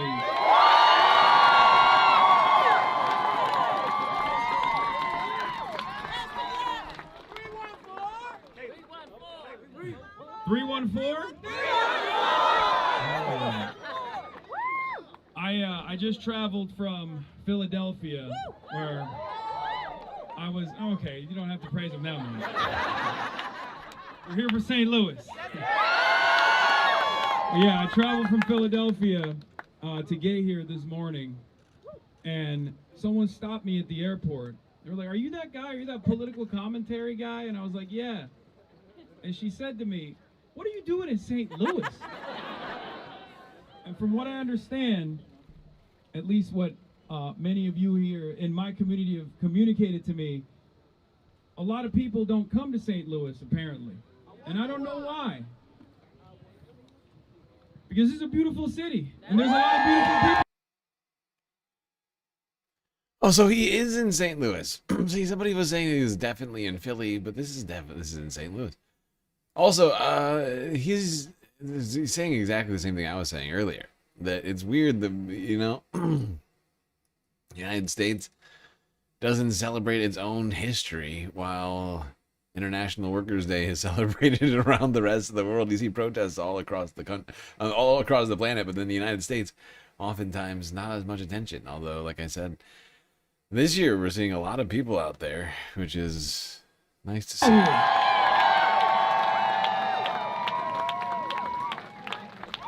But in all my travels, I've seen a lot of places like St. Louis. Places that have been left behind by wealthy corporations that pollute your waters, that steal your productive output, and then spend it on themselves. But today, and every day from here on out, we say no more.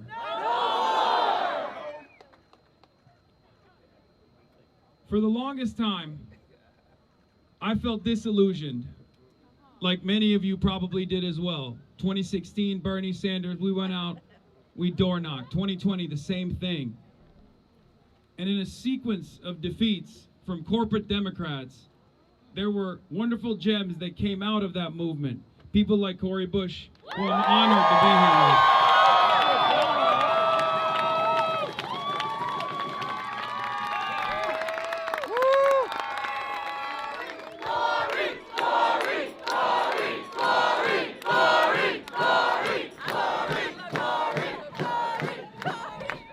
People like Cori who put ordinary folks like yourselves first in her campaign and in her legislative battles. People who put their bodies on the line to make sure that the eviction moratorium was halted, that the eviction moratorium continued, to make sure that those who were unhoused got the housing necessary. Hold on, was that Donny O'Sullivan? It is. Donny O'Sullivan, he's just standing over here listening to a Hassan speech. Oh, it's hilarious. I love that image. I love that image of a CNN reporter just standing listening to a Hassan speech. That is honestly the best thing I've seen all week. Oh, it's a little gift. It's a little gift right there. Wow, wow, wow. But it says something. Does it not? I mean, sure, when Donny O'Sullivan and Hassan are talking on the street on, No King's Day, that was cool, or whatever, right? Like, I mean, it showed that the CNN cares about his opinion, right? But for him to just be standing here listening to a Hassan speech, I feel like that's it's a fascinating thing, right? It's like it speaks, I think, to like the legitimacy of Hassan as he continues to prove just that. You're waiting for him to strip off the suit and fly away, and I don't think he's going to do that. I don't think Hassan can fly. The eviction moratorium was halted, that the eviction moratorium continued to make sure that those who were unhoused got the housing necessary. But there's a price. There's a price that people pay sometimes. That price was $9 million. $9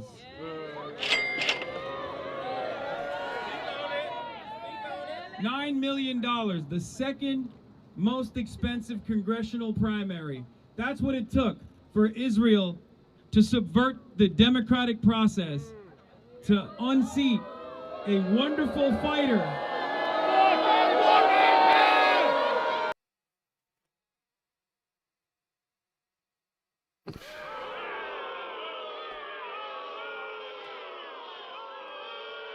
Okay, real quick, I just want to update this so I don't forget.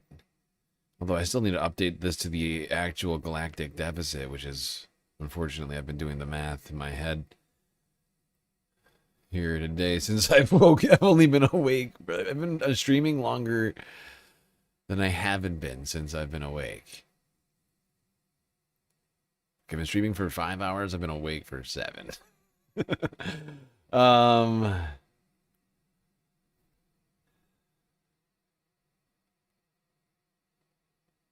I want to say thank you to Hefe Hertz, PayPal dono.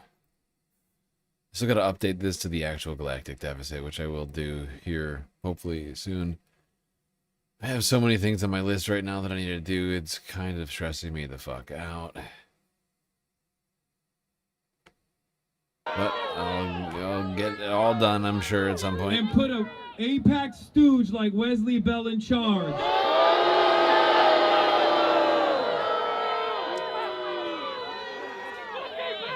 To punish someone for saying the truth, to punish someone for being uncompromising. But what are we gonna do? I didn't say that. I'm already in enough trouble. I don't want Corey to get into any more trouble.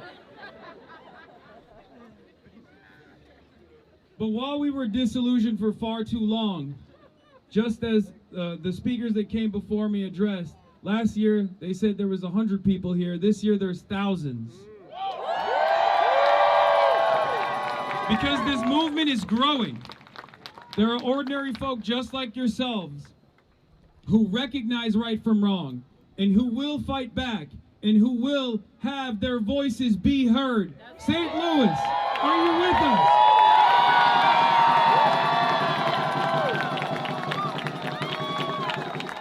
For far too long, we've been told you have to vote for harm reduction. We all know the Republicans are corrupt. We all know that they're monsters, they're racist, they traffic in hatred.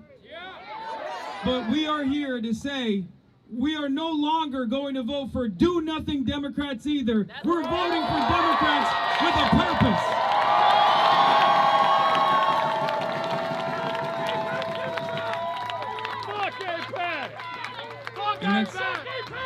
And that's precisely why it is a great honor for me to be here alongside Cori Bush today and introduce to you, hopefully once again, the rightful candidate for Congress, Cori Bush, everybody.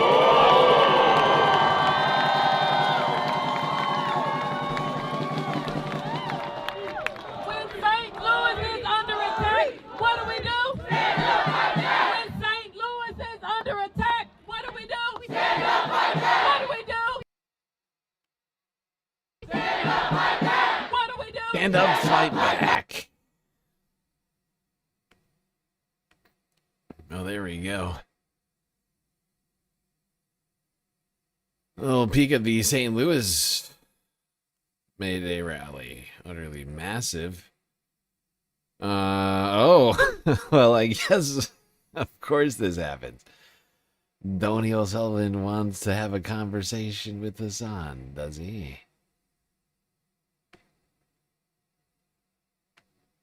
Shock of shocks.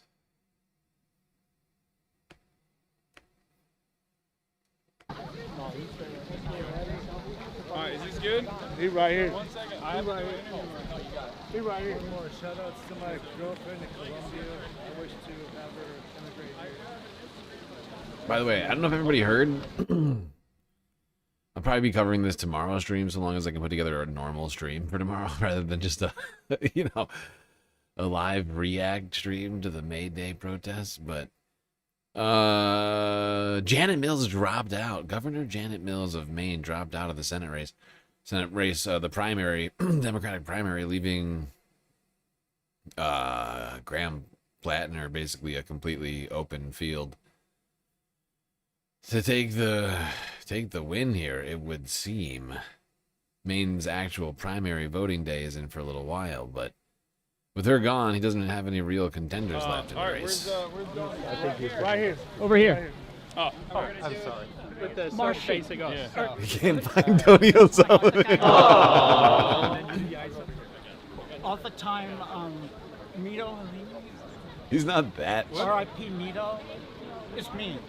And chat, your oldest fan. Oh, nice. Okay. Can I get a photo? Yeah, sure. This side? Let's shoot it this side. Thanks. Nice to meet you. All right. Nice to meet you. Hey, how you doing? Feels like you're old. Let's do it. Coming at it. We got 3 copies.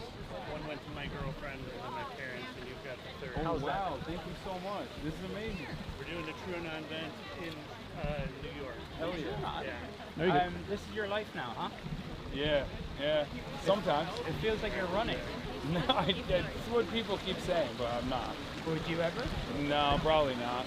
Well, 2 reasons. One, I feel like I have a lot more impact this way because I've seen what it takes.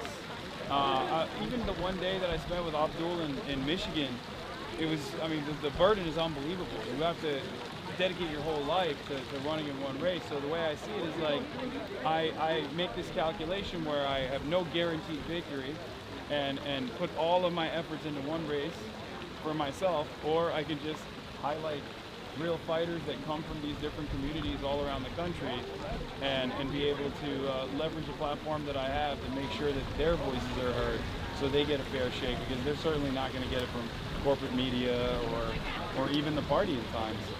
Why Cori Bush? Why come here? I mean, she's a real fighter. I really appreciate what she did when she was in Congress.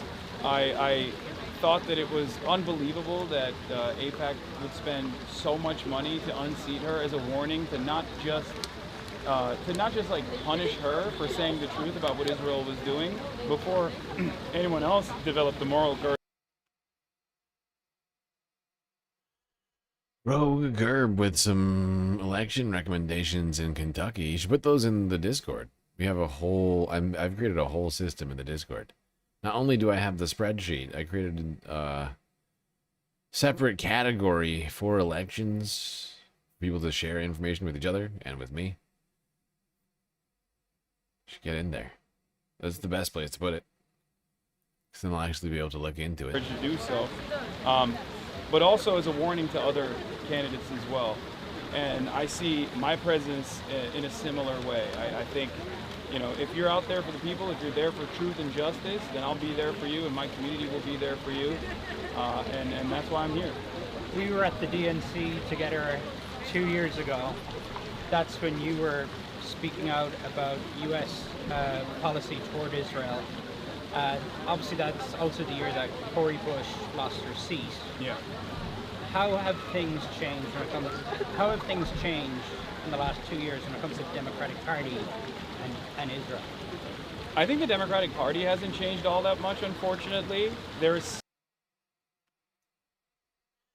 By the way, just a reminder to anybody who's just right now joining the Discord, or people who've been in the Discord and think that nothing's happening in there. You need to accept the rules to get access to the Discord by reacting to them. You gotta click the little emote at the bottom of the rules section. That will grant you access. It's like magic. It's like magic. Except it's not. It's just coding, very simple Discord coding that grants you access as a result of having clicked a specific reaction emote that I have set arbitrarily.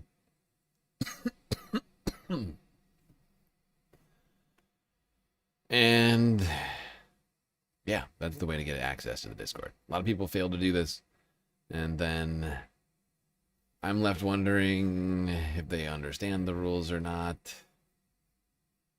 Sometimes if people join with names that I already recognize and they've generally followed the rules in the YouTube or Twitch chats, maybe I'll give them a pass and just give them the role. I've done that a few times, but I hate doing that. It's very annoying to me because I have to go through the whole list of members and it keeps getting larger, which makes it more and more difficult of a task.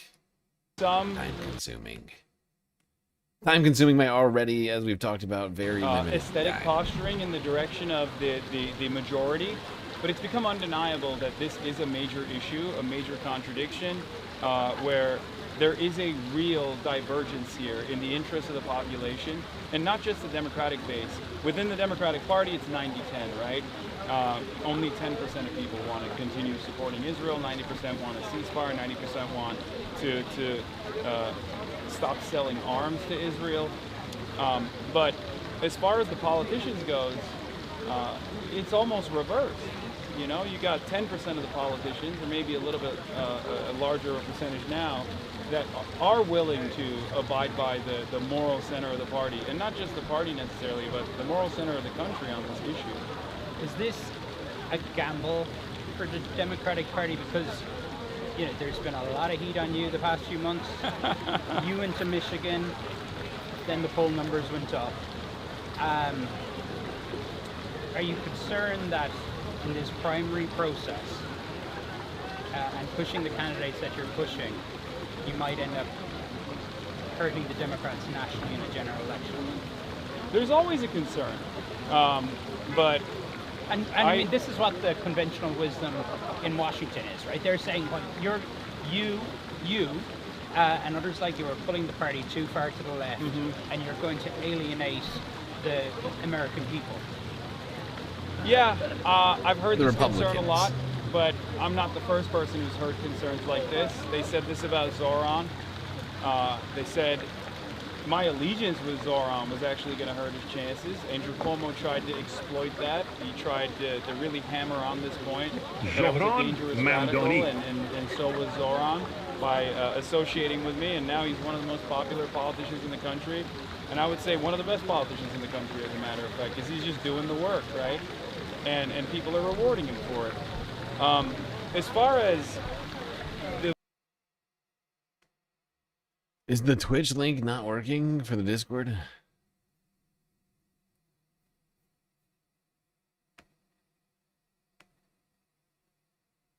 It works for me. It takes me directly to the newsroom. So I don't know why that's not working for you. At least it tries to. But of course I'm signed in, like I'm signed in already.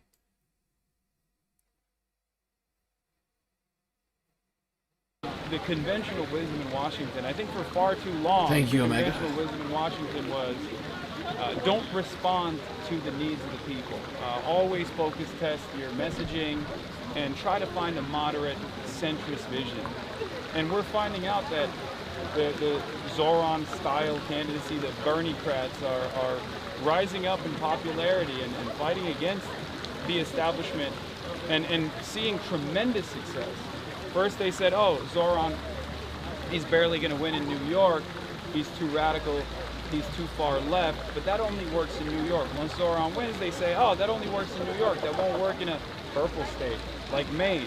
And now you got Graham Plattner, who was outperforming the governor of the state in Maine, and is hopefully going to defeat Susan Collins and flip a red Senate seat blue. So it turns out maybe this kind of politics works everywhere in the country because there's workers everywhere in the country. And a politics that centers the working class is going to work anywhere. Wow.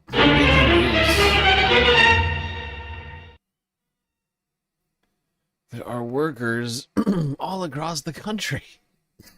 I think CNN is just finding this out for the first time right now. You know, you've really blown up in the national political scene over the last 2 months or so. And there was a while there where there was a debate within the Democratic Party, and I think establishment media, to essentially say you're persona non grata. You know, you are cancelled, and it is damaging for candidates to be seen with you. Between Ezra Klein now and the Pod Save America guys, it seems like more and more Democrats are just getting on board with you, I guess, realizing that you're speaking to a constituency that might matter. Just talk me through how these past few months have been. And, I mean, did you think you get cancelled? I mean, I don't think I got canceled. No, but was there a point where you were like, oh, this is going to work? No. The reason why I never thought that is because I'm a leftist in America. I'm an anti-imperialist in America. This is the imperial core. My kind of politics was rarely ever heard of in American mainstream politics.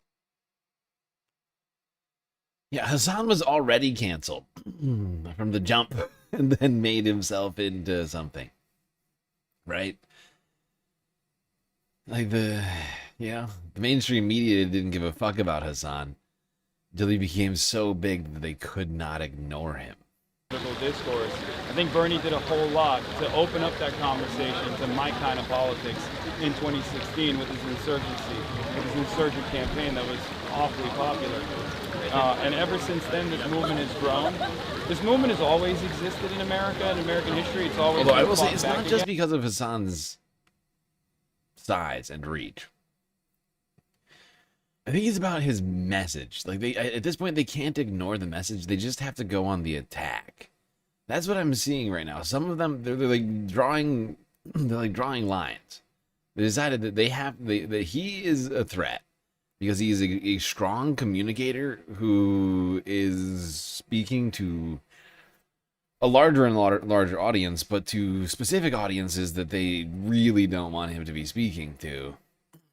And so they are like on the attack. Some people are just saying, no, actually he's fine. But I think like the orders somewhere are basically, we have to take out Hassan.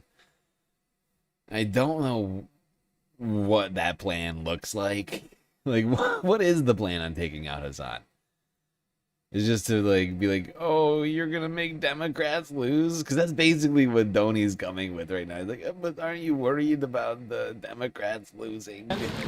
Sometimes violently fought back against. And the way I see it is, I'm used to taking L's.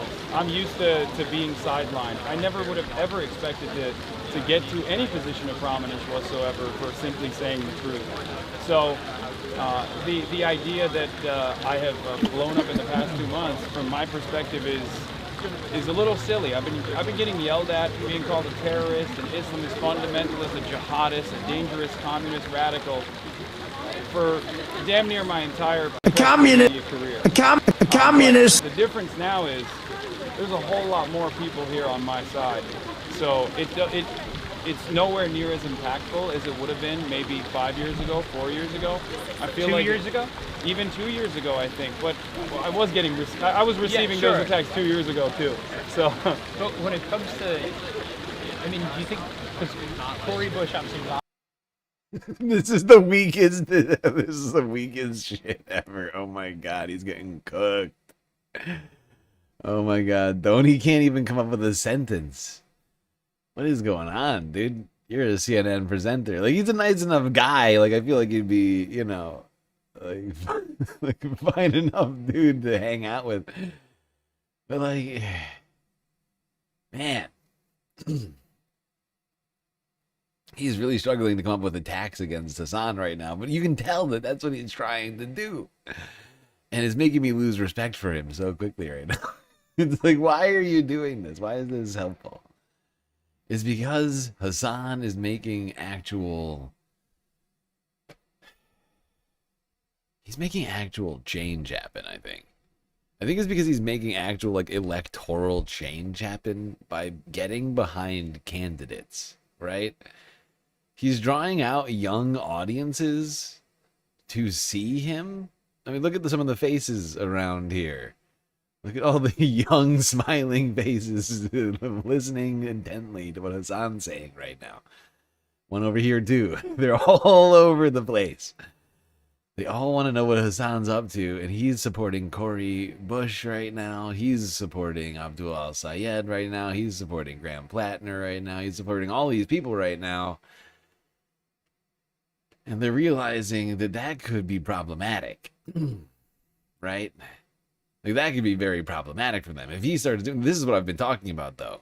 This is exactly what I need Hassan to do. I literally said this a few weeks ago. I was like, I need Hassan to start doing the primary rush, okay? Like, for the rest of the year, I need Hassan to just focus in on the goddamn primaries.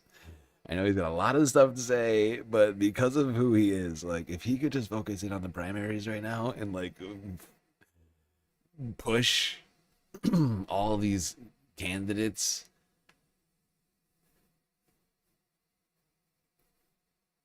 that could have serious implications. After she appeared 2 years ago, yeah,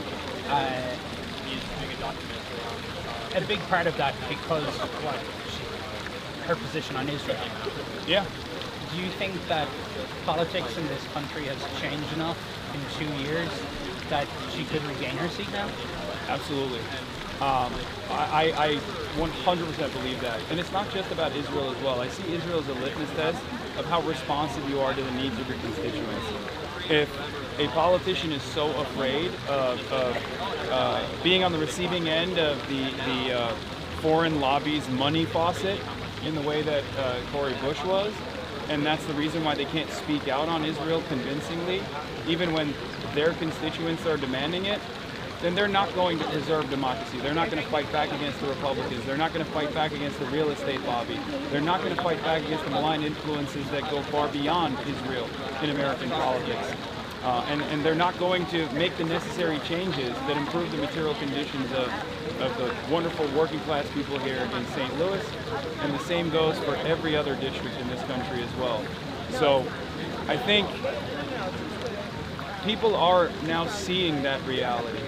And that's precisely the reason why the Democratic Party is trying to find a reasonable, moderate middle ground here, where they say, oh, we don't want AIPAC dollars, but J Street sponsorships are fine. Yeah, as if there's some like tangible difference between the two. Oh God, you're new to Discord. We should have like a Discord tutorial section in our server for people who are noobs. I don't think about that enough. Also, while we're talking about Discord a bunch right now, since it's also the place we're doing election stuff and all these other things, and I'm considering creating another Discord server specifically for like live call-in type stuff.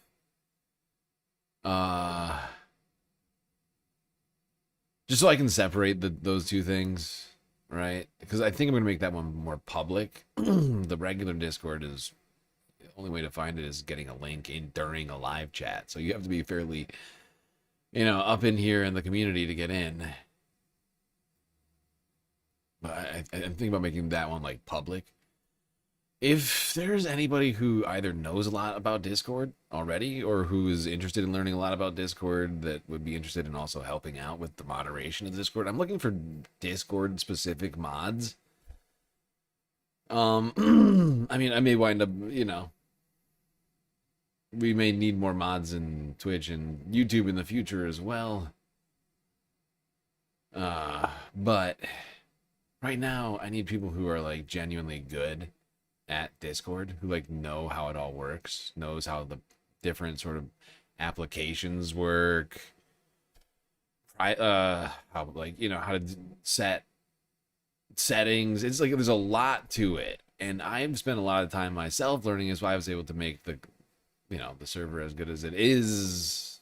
But it would be nice to have at least one other person who knows at least as much or at least close to as much as I do, if not more, about Discord, to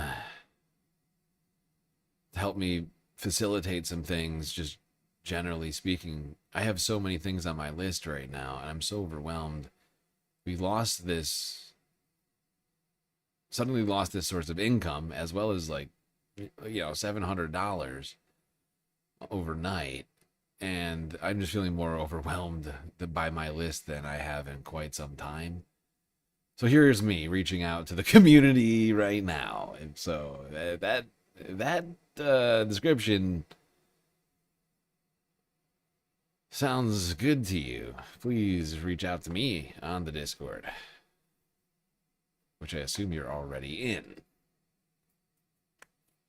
Where they're trying to find a way to continue maintaining support for Israel, but not get punished by the voters for their support for Israel. So the struggle continues, of course, but I do believe that that voters will reward Corey for being a fighter and never yielding, because that's exactly what's necessary right now. And I do have a lot of hope that clearly people are demanding this kind of politics now, and we're seeing that happen all around. And we're also seeing it in some way, in some perverse way, with the way that people are attacking me. I think that's exactly the reason why people are attacking me. Because I'm unbossed, I'm unbought, I'm only accountable to my audience, I'm only accountable to the people I care for. I have no corporate sponsors, and I think that drives a lot of people crazy, because I'm not bought in.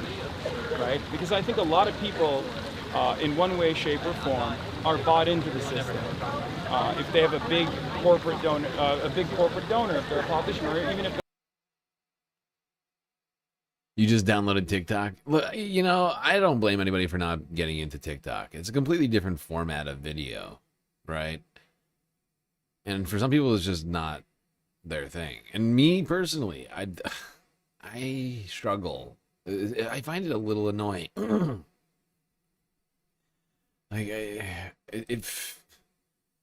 My opinion on like the short streams, like the vertical streams, is I feel like it sucks my attention in a way that the regular ones do not. And like I don't like it. Don't get me wrong, there's some good things I find, but there's something about that format that I feel like sucks my attention more than other formats. Like the normal format, other formats, the normal one that we've all lived with for so long. And I have not really gotten into TikTok. Like, we have a TikTok. I do not post to it. We tried streaming to it for a minute, which I guess maybe I should try and go back to, but good God. They're an influencer, even if they're working for corporate media, for example, they have an obligation to their sponsors to a certain degree. And I don't have that. And that's why I say how I feel and keep fighting for the things that I fight for. And that is a very dangerous predicament for those who control the levers of power and those who have benefited from a somewhat subservient media apparatus and certainly. Although, speaking of platforms, Patreon is becoming an actual platform now. They've made huge changes over there in recent days. Like, literally this year. So, in this month. Like, technically it started in April, I think. So go follow us on Patreon. You don't have to become a member. Just start following us, because we're going to start posting over there just like we do to YouTube, probably, or in similar ways, as well as continuing to try and do the other Patreon benefits there. I might also migrate all of our streams over there from YouTube. Not like the live streams, but the physical copies themselves. I was halfway through doing that, but I've paused it because I might like re-upload them all and make sure I get them in order. Because I realized now that we have the YouTube channel, I can do a more full and comprehensive upload to Patreon. So I might actually like delete all the old stuff, or just start. Yeah, I'm not sure what I'll do. I'll probably start deleting the old stuff and then start uploading the new stuff. I just don't want like I want to like make the, now that it's becoming a real social media platform and not just like a paywalled what do you call that, really? It's like almost like a clubhouse. It's like a content clubhouse before. It's now a real thing. Servile political class. I feel like this is a media story, right? I mean, what you're doing, what this movement is, because I think to the point you made earlier, for so long, voices like yours were not on CNN, were not on. They still aren't. You only hear about me on CNN when Jake Tapper or Dana Bash talks about me. They don't ask me to come on CNN. You've been on CNN plenty with me. Well, I've been on with Alex. you. But when it comes to the criticism of you on CNN or elsewhere, I mean, there is an ongoing debate in this country about no difference, or if there can be a difference between being critical of the government of Israel, being, I think you call yourself anti-Zionist. Many. Can there be a difference? Oh my God, this is the worst. This is the fucking worst. Donnie is really. Really pissing me off today. What is it with this disingenuous bullshit?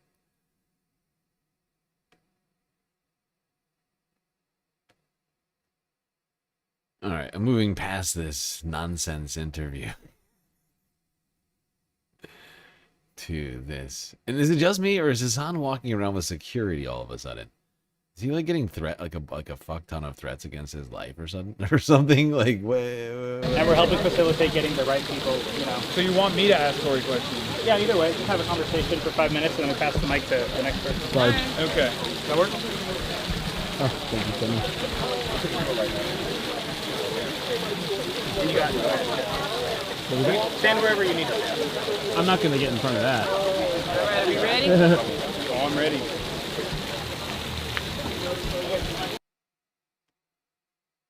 Am I ever going to get remonetized on YouTube again? I have no idea. I still don't know why I've been demonetized. They just gave me a vague overview of the things that you can get demonetized for in terms of what inauthentic means. It means a whole bunch of vague nonsense. I have no idea. I'm still trying to figure out what I need to do. Like what I should do. I've been trying to formulate a plan on how I move forward on this. I've just been so overwhelmed lately. Like, just first off, just trying to like cope with that like new change in reality. That's been a little tough. But then also the fact that I've suddenly lost a fuck ton of money. And so like I just feel like my what do you call it? The space in my brain. Like I feel like it's just taken up. Like my thoughts are just like I can't get as much done because all I'm thinking about is, okay, how do I deal with this? Can I even deal with this? You know, I'm skipping this discussion for now. Maybe we'll listen to it tomorrow. That's it for Hassan today. I would love for the channel to get remonetized, and I know that they're not responding to the Twitter posts. I don't know what to do about it. They didn't respond to mine either. They really don't seem to care.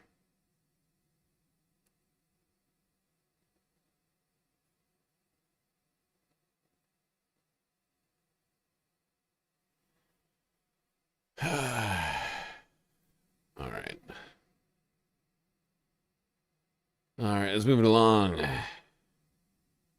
New York City. Midas touch with the live stream from 10 hours ago.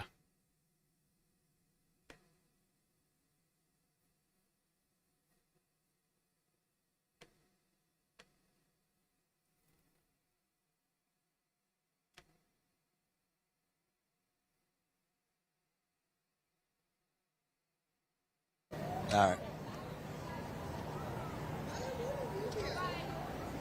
Hey, it's Jordan with Status Quo. We are live right in front of the Wall Street Stock Exchange in New York City on May Day, where protesters are starting to block the entrance at the Wall Street Stock Exchange.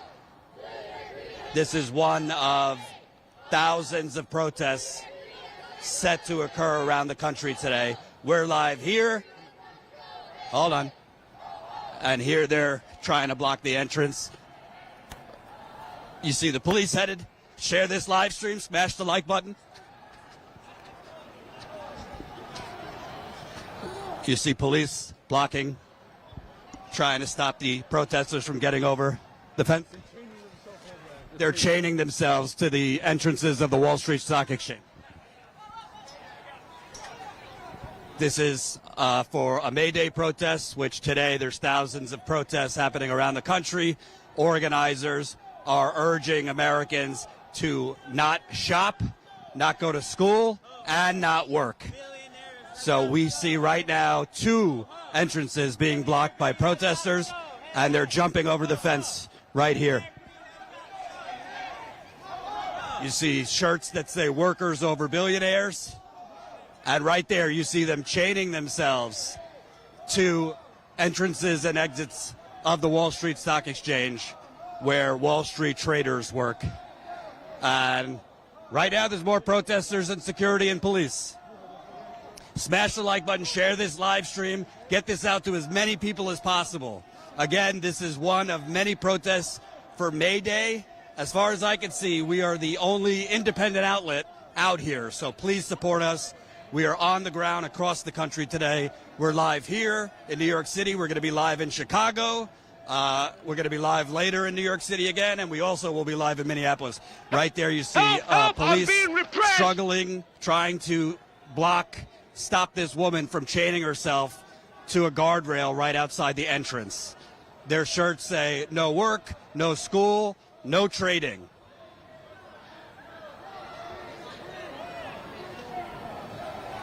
And whoever's editing right now, definitely get this out on social media, these moments. You see folks waving over here. And what's interesting is there's protesters, but this is also an area where there's commonly tours. There's commonly tours given for tourists by the Wall Street Stock Exchange. Yes. What a sight. Gotta see all of the corruption up close. Gotta see what all that Wall Street money buys in person.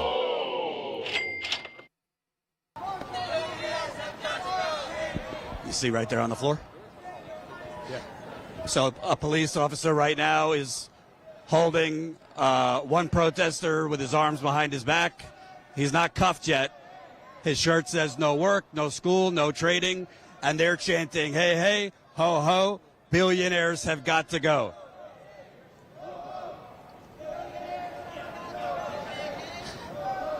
And let me just give you a couple stats here on May Day so you understand why the hell these people are out here and why. Okay, we're not going to watch this whole thing, but a number of these protesters were eventually arrested by police.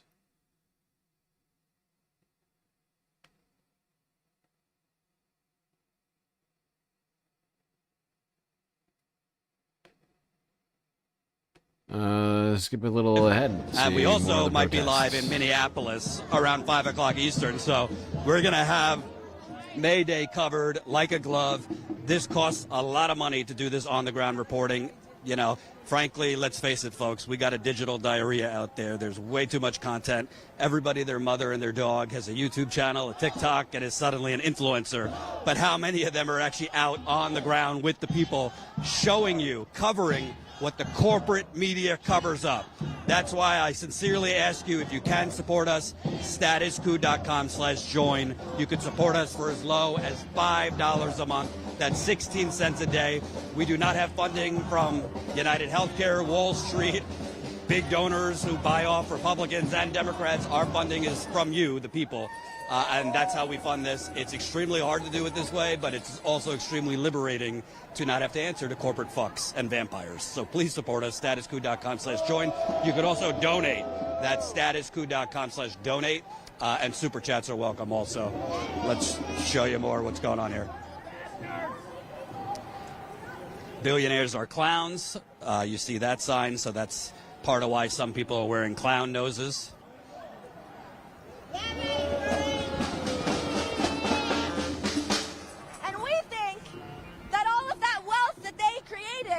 Were created on the backs of laborers, of workers, of healthcare workers, of teachers, of construction workers, of restaurant workers. Yeah? Amazing. Can we name a couple other people that worked off the backs of? Indigenous people. Who else?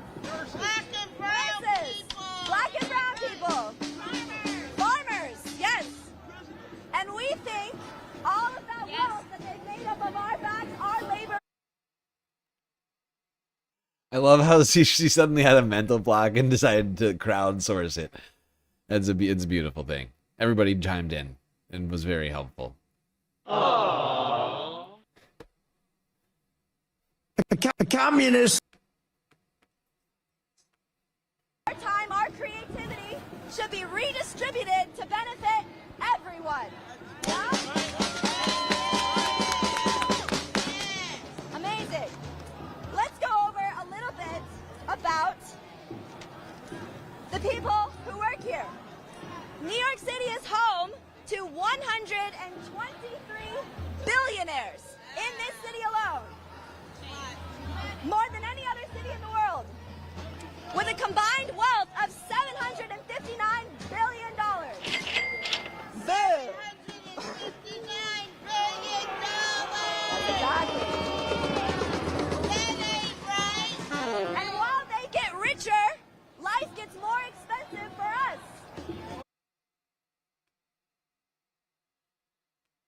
It's true. All right, I'm skipping ahead. See what else So right here is a pro-Israel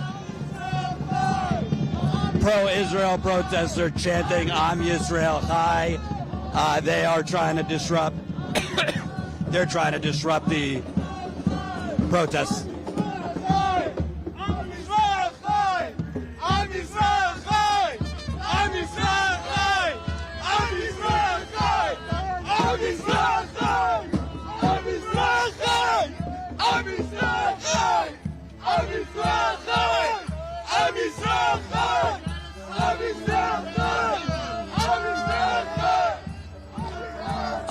Others are chanting genocide. This is deranged and idiotic. That they've detained. I love that the police detain the protesters, but then let the counter-protesters just do whatever they want. It's always great. Just gotta stay. I don't know why, because consistent. she's just covering the event. And to your right, you see 5 protesters, including one with a nose clown, locked arms in front of that entrance. There are, they got confetti too. And there also are protesters down to our left, blocking the entrance. So this is well organized. I would say they always find an excuse and rationale for why they can't do big things when they do have power. But I just want to read to you some of these stats because it's just shocking and explains to you why people are out here.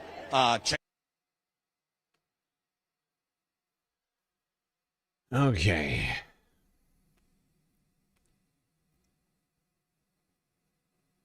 You just posted 2 links of poll numbers and stream suggestions. Poll numbers. Poll numbers? Poll numbers for what?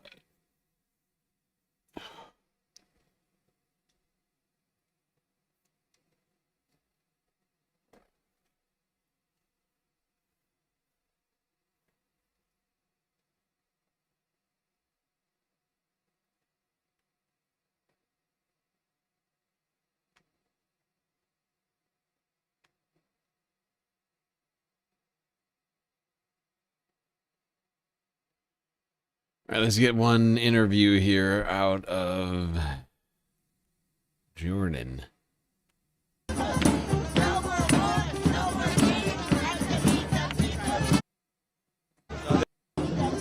Ma'am, can I ask you, you're so passionate, what brings you out here today? Because people are suffering, people are dying, the rich get richer off the backs of poor and working class people, and it's time that we stand up and there has to be a change. There are people that are literally suffering. You have homeless people. You have people that are losing their health care. You have people that are overdosing. You never hear the president talking about that. You have, if they tax the rich in New York State, we're only asking for a tax on people that are making $5 million or more for a 0.2% tax on them. And that would generate enough money to fund HABP, to fund seeding vets, and to feed literally thousands and thousands of people. And so we're out here, we're fighting for not only ourselves, we're fighting for our communities, we're fighting for our future generations, and we're saying no more, no more. Tax the rich and feed the poor. We're not asking, we're talking about tax billionaires. Immediately, if not sooner. Not people that make $5 million or more. And that's not a big ask. That's not a big ask. It's just about being humane. It's just about being empathetic. Like, come on. They won't even... Come on! Feel it. Their children's children won't even feel it. So we're out here, we're fighting. We fight in the rain, we fight in the snow, we fight in the sun because we care, and our people, our communities are crumbling. You have the elderly, you have the HIV positive people that are losing their housing, they're losing their health care. And if you don't have health care coverage and you're HIV positive, that's a death sentence. And who decides who lives or dies? Who decides who eats or starves? It's not right. And all this is happening as we're spending. It's not right. She's right. All right, now.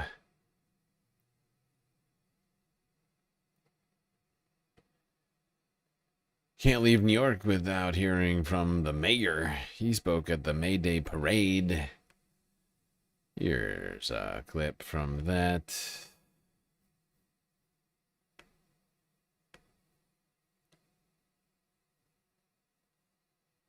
Please give a loud May Day welcome to New York City Mayor, Zoran Kwame Mamdani.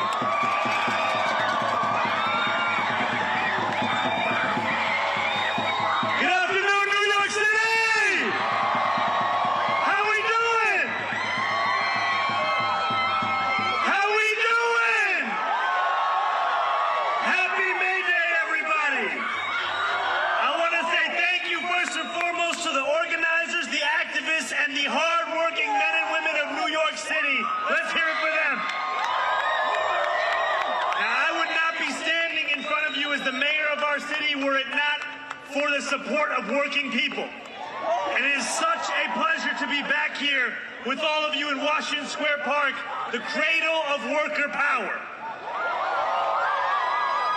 Time and again, New York City workers have shaped history from where we stand right now. We speak of Eugene Debs calling for the 8-hour workday and the end of child labor, where 20,000 plus called for change after the Triangle Shirtwaist Fire in 1911. Workers have won the rights that are taken for granted today. The 40-hour work week, the weekend, overtime pay, minimum wage, Social Security, workplace safety standards. These have all been won by the workers who came before us. And yet we know that those rights are not inevitable. We have to work together to not just protect them, but to advance that same agenda. And our City Hall is committed to doing everything we can to put working people right at the heart of that agenda. That is why we have delivered millions of dollars to workers and small businesses who are being ripped off by mega corporations. That is why we appointed the first ever deputy mayor for economic justice, Julie Sue. That is why I stood there alongside NYSNA nurses and Starbucks workers on the picket line.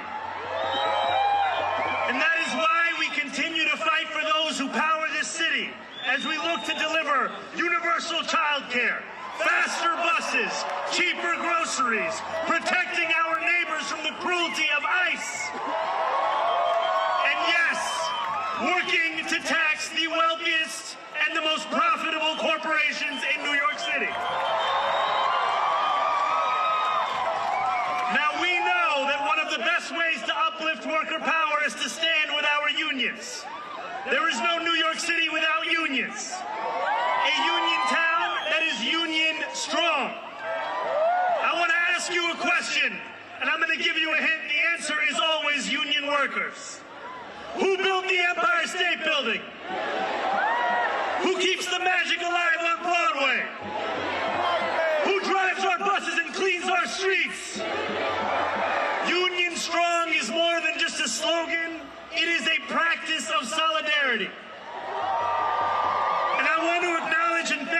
the president of the New York City Central Labor Council, Brendan Griffith. Let's hear it for Brendan. Let's hear it for Murad Al-Wahdeh, the executive director of the New York Immigration Coalition.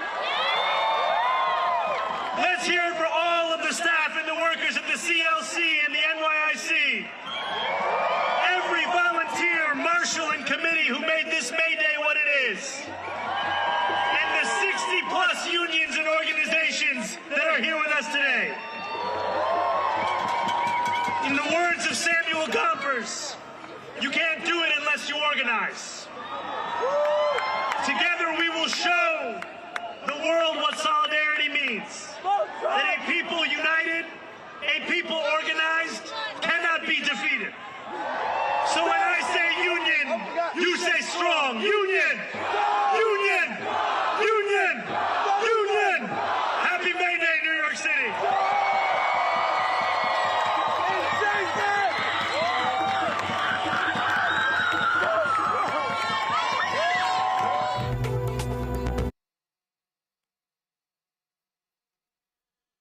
Well, there you go.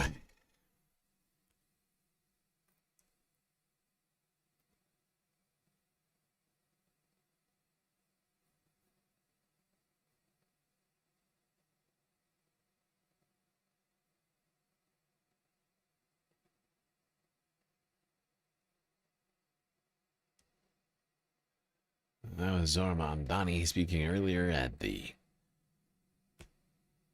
May Day Parade. I don't have footage of the parade. I'm sorry. I screwed up. Look, I assumed that the status quo clip that I had was the parade. Not my fault. It's Jordan's fault. But we got a different view of things. We got both. We got what's happening in multiple places. So in a way, it's like we've won. We've won something. I don't know what it is. Alan's gonna look at some of the May Day protests around the world.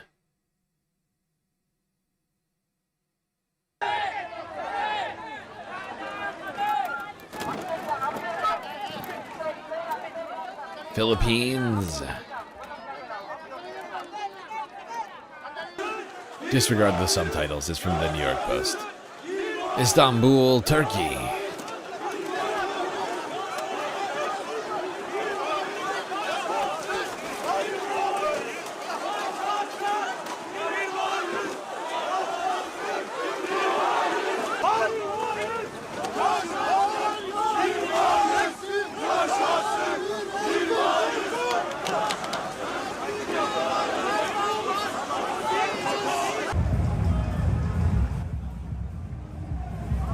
Chile.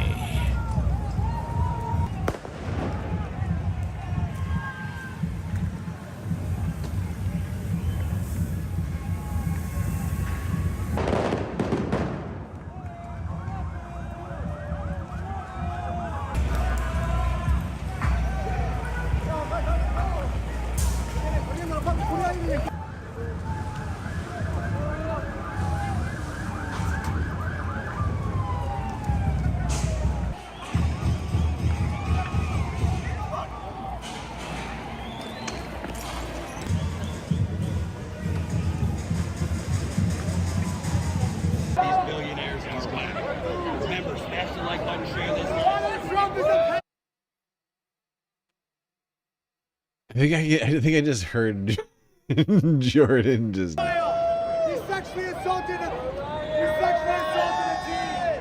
teen.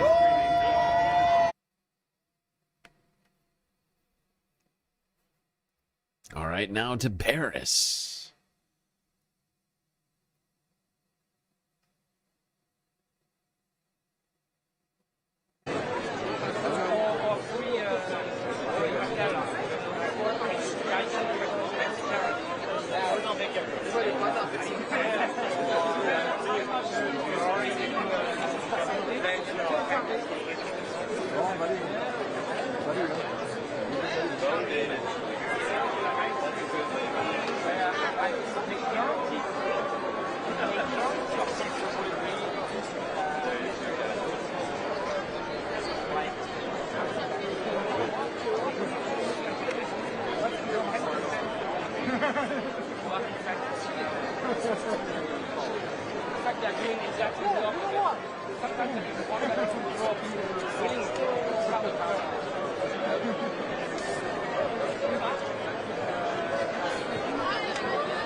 By the way, here's some fun facts.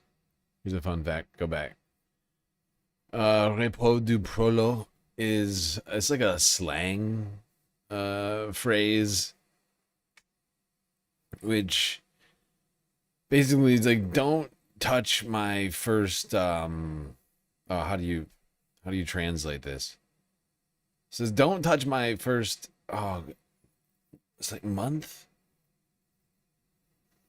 The 1st of May. No, if my 1st of May, Repos du Prolo is like it's like referencing the proletariat, right?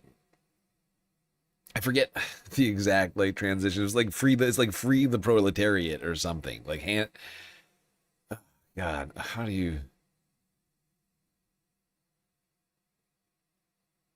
I can't. Literal translation is I'm losing it.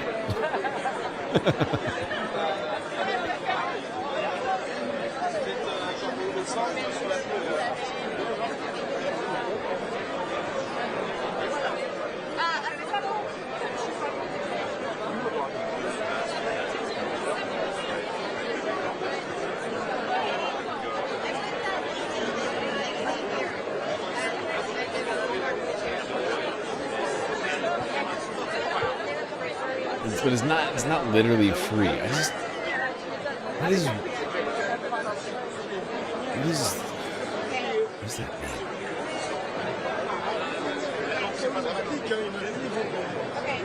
Alors si je continue à payer un loyer, ils vont être obligés du coup de autant là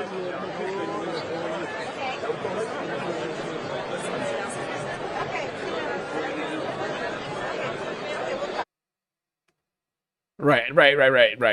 I think it actually means rest. So it's basically saying like give the proletariat a break. But I think it's slang technically.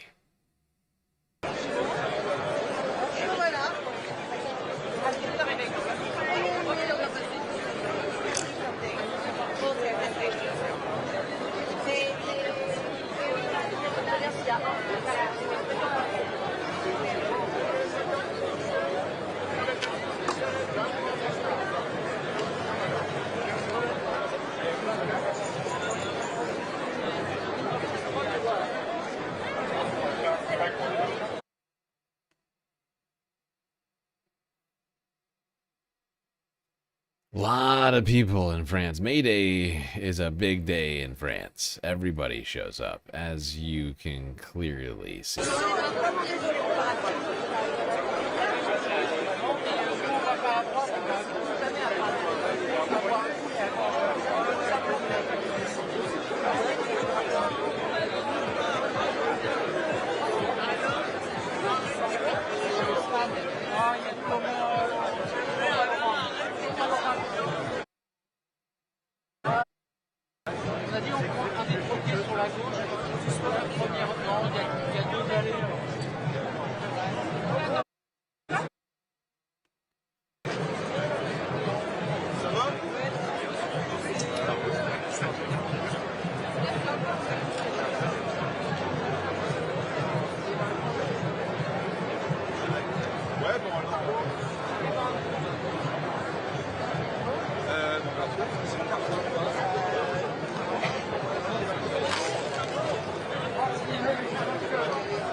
Take back the money.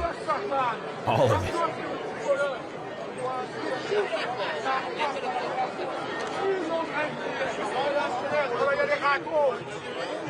tuer ma fille, sacrée culture, par 100 000 ans de conneries. Allez, va-t'en. C'est des écolos, les connards. Some of the that's some of the most French yelling I've heard. I want to hear. Wait, go back. So some of the French is yelling. Sacrée culture, par 100 000 ans de conneries. Allez, va-t'en. C'est des écolos.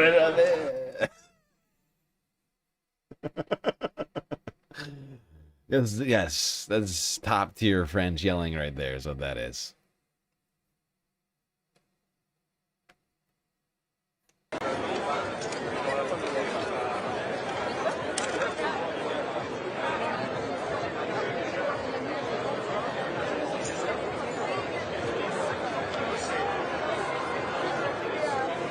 You can see there's something burning quite furiously in the background. You look over here. There's a cloud of smoke. Of what, I do not know.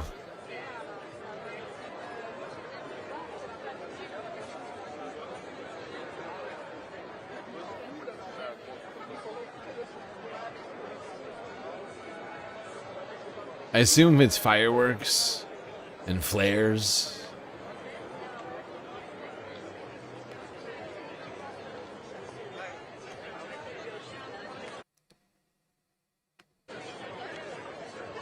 There does tend to be not just normies enjoying the day as it drags on.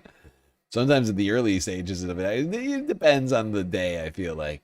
But things do get out of hand in the Paris. Well, I don't know about out of hand, but they get pretty chaotic, I guess perhaps is the way to put it. Pretty chaotic. A lot of fireworks and flares and things. Not from the police. Well, the police too, but the protesters. Constantly bringing things like smoke bombs. Mostly because they're... most years they're just facing off against the police. It's just like May Day is the day when Parisians come out into the streets to face off against the police. I mean, sure, it's also a day that everybody celebrates because French love a break, but at some point there is like small skirmishes, I guess you might call them.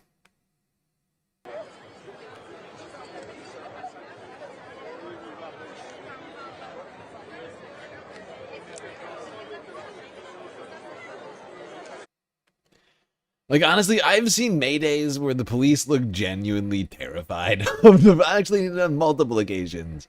In fact, I've seen the police look like utterly terrified on May Day. Like, of just the French people. Which I think is technically the point of today. When you think about the history of the day.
Well, there you go, the French police on the scene.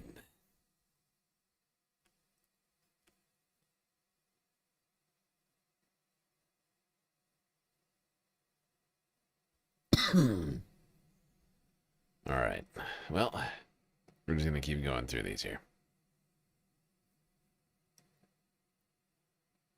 What else do I got?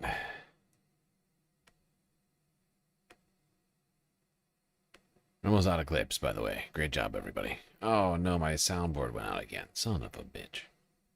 I'll pretend that I'm clapping for you all right now. I just can't do it. This is very annoying.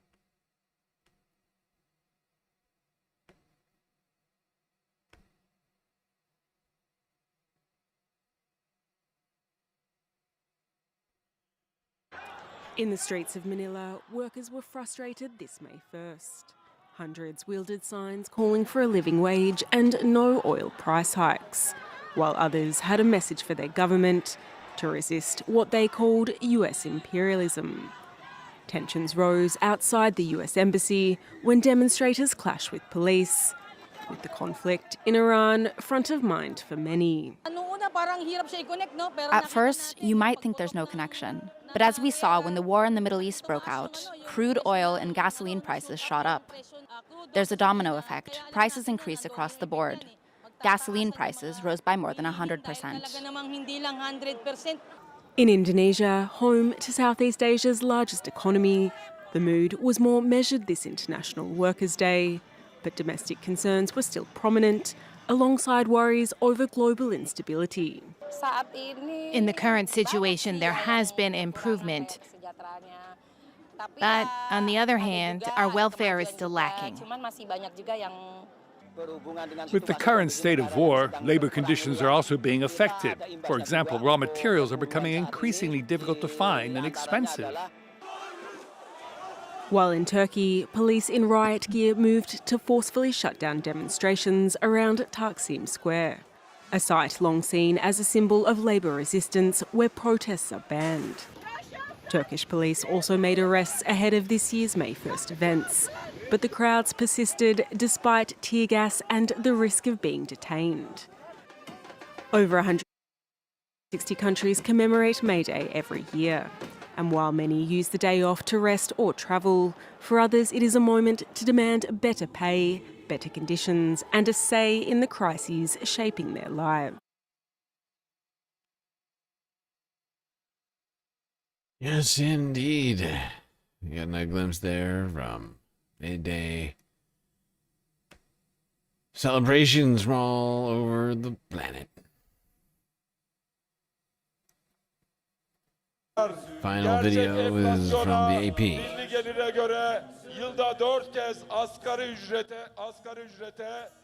This is just a live stream that they posted of different May Day celebrations, I believe, from across the world.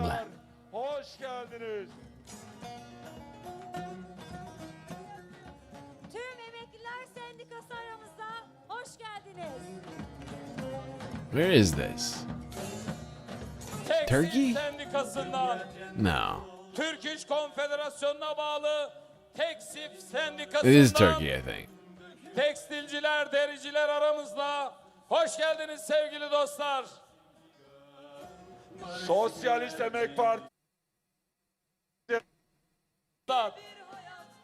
1961 yazı ortalarında Küba'nın resmini çok şükür bugünü de gördüm. Ölsem gam yemem gayrının resmini yapabilir misin üstad? Göle Demokrasi Platformu aramızda. Hoş geldiniz arkadaşlar, hoş geldiniz.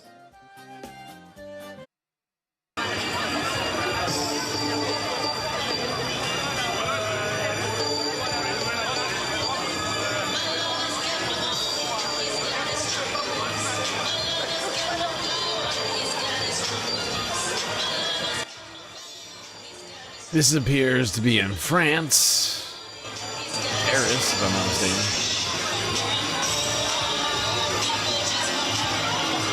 Which we just got done looking at, so.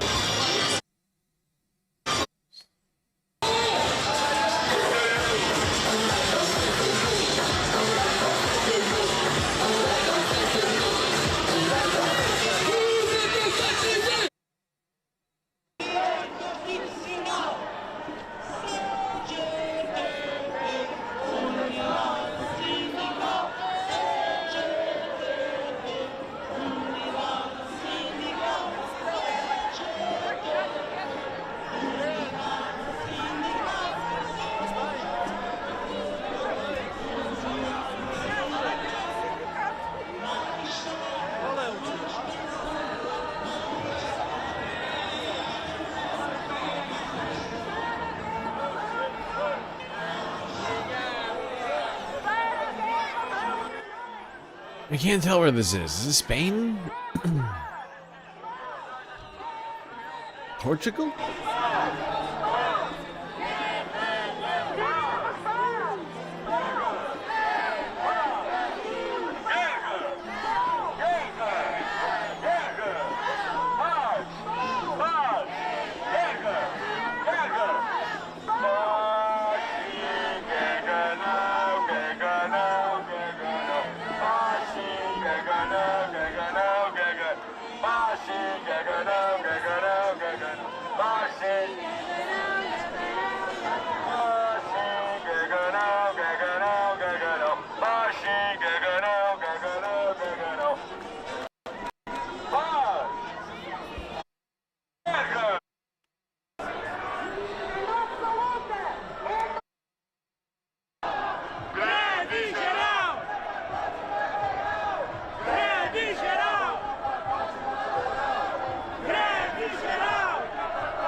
As you can see, millions of people worldwide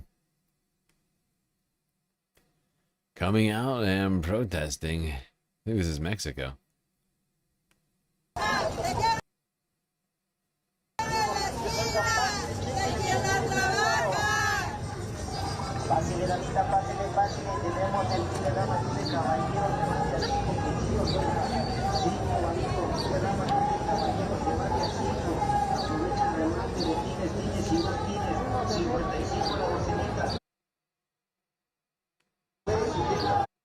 Y compañeros de la flotilla que fue para Palestina a dejar alimentos que no están solas, ¿verdad? Entonces gritamos, no están solas, no están solas, no están solas, no están solas, no están solas. Para todas las trabajadoras sexuales.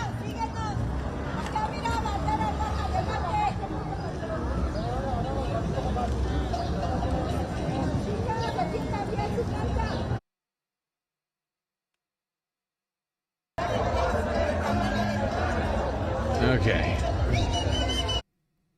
Perfect. And I think we'll end it there. 6.5 hours. Good God. Wasn't sure how long it would take to get through all of that, but we did it. Great job, everybody. It was a pleasure having you all here on this May Day to celebrate together. By the way, if you haven't already, hit that follow button on Twitch, subscribe on YouTube. And don't forget that programming like this is brought to you by viewers like you. Without your support, we would cease to exist. A lot of great ways out there for you to do that. Twitch, Cash App, PayPal, Throne, and Patreon. Still makes me sad not to be able to say YouTube. But that's where we're at right now, unfortunately. Maybe one day that will be rectified.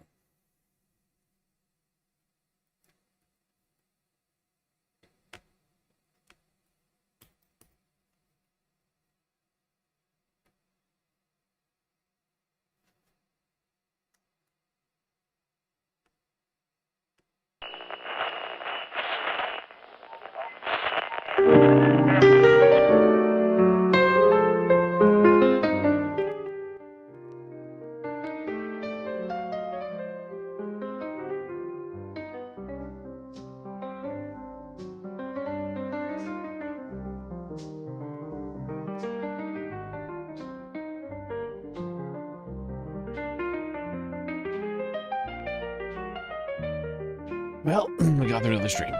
It's quite long and also difficult, but thankfully we had each other to get through it. Till I see you next, you stay classy, Galactic Stream Nation.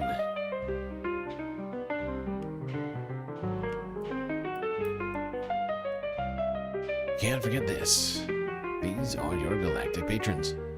Gabby, Goth Dogs, Aaron W, Schmegley, BB, Midi, Afroponics, Narwhal by Nature, Interplanet Janet, Godcat, Robot Cat, Disco Wolf, Cali Braiding, Sammy, Geodragon, The Anti-Corporatist, Obsessive Audio, Moanoa, Nadia, Jokey, Scout, Selena, Omegastar, Sasha G, Pitchfork Dragon, Vincent Morales, Donald James X, Evan from Portland, Lovely Pariah,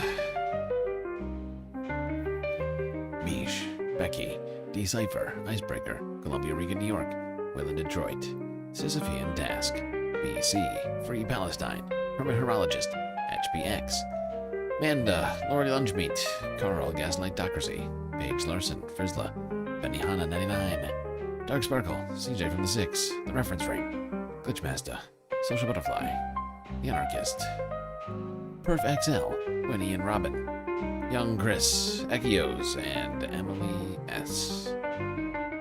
That's right, all these people here have helped produce the show, which your eyes and ears just got done enjoying. You can do for just a few US dollars a month.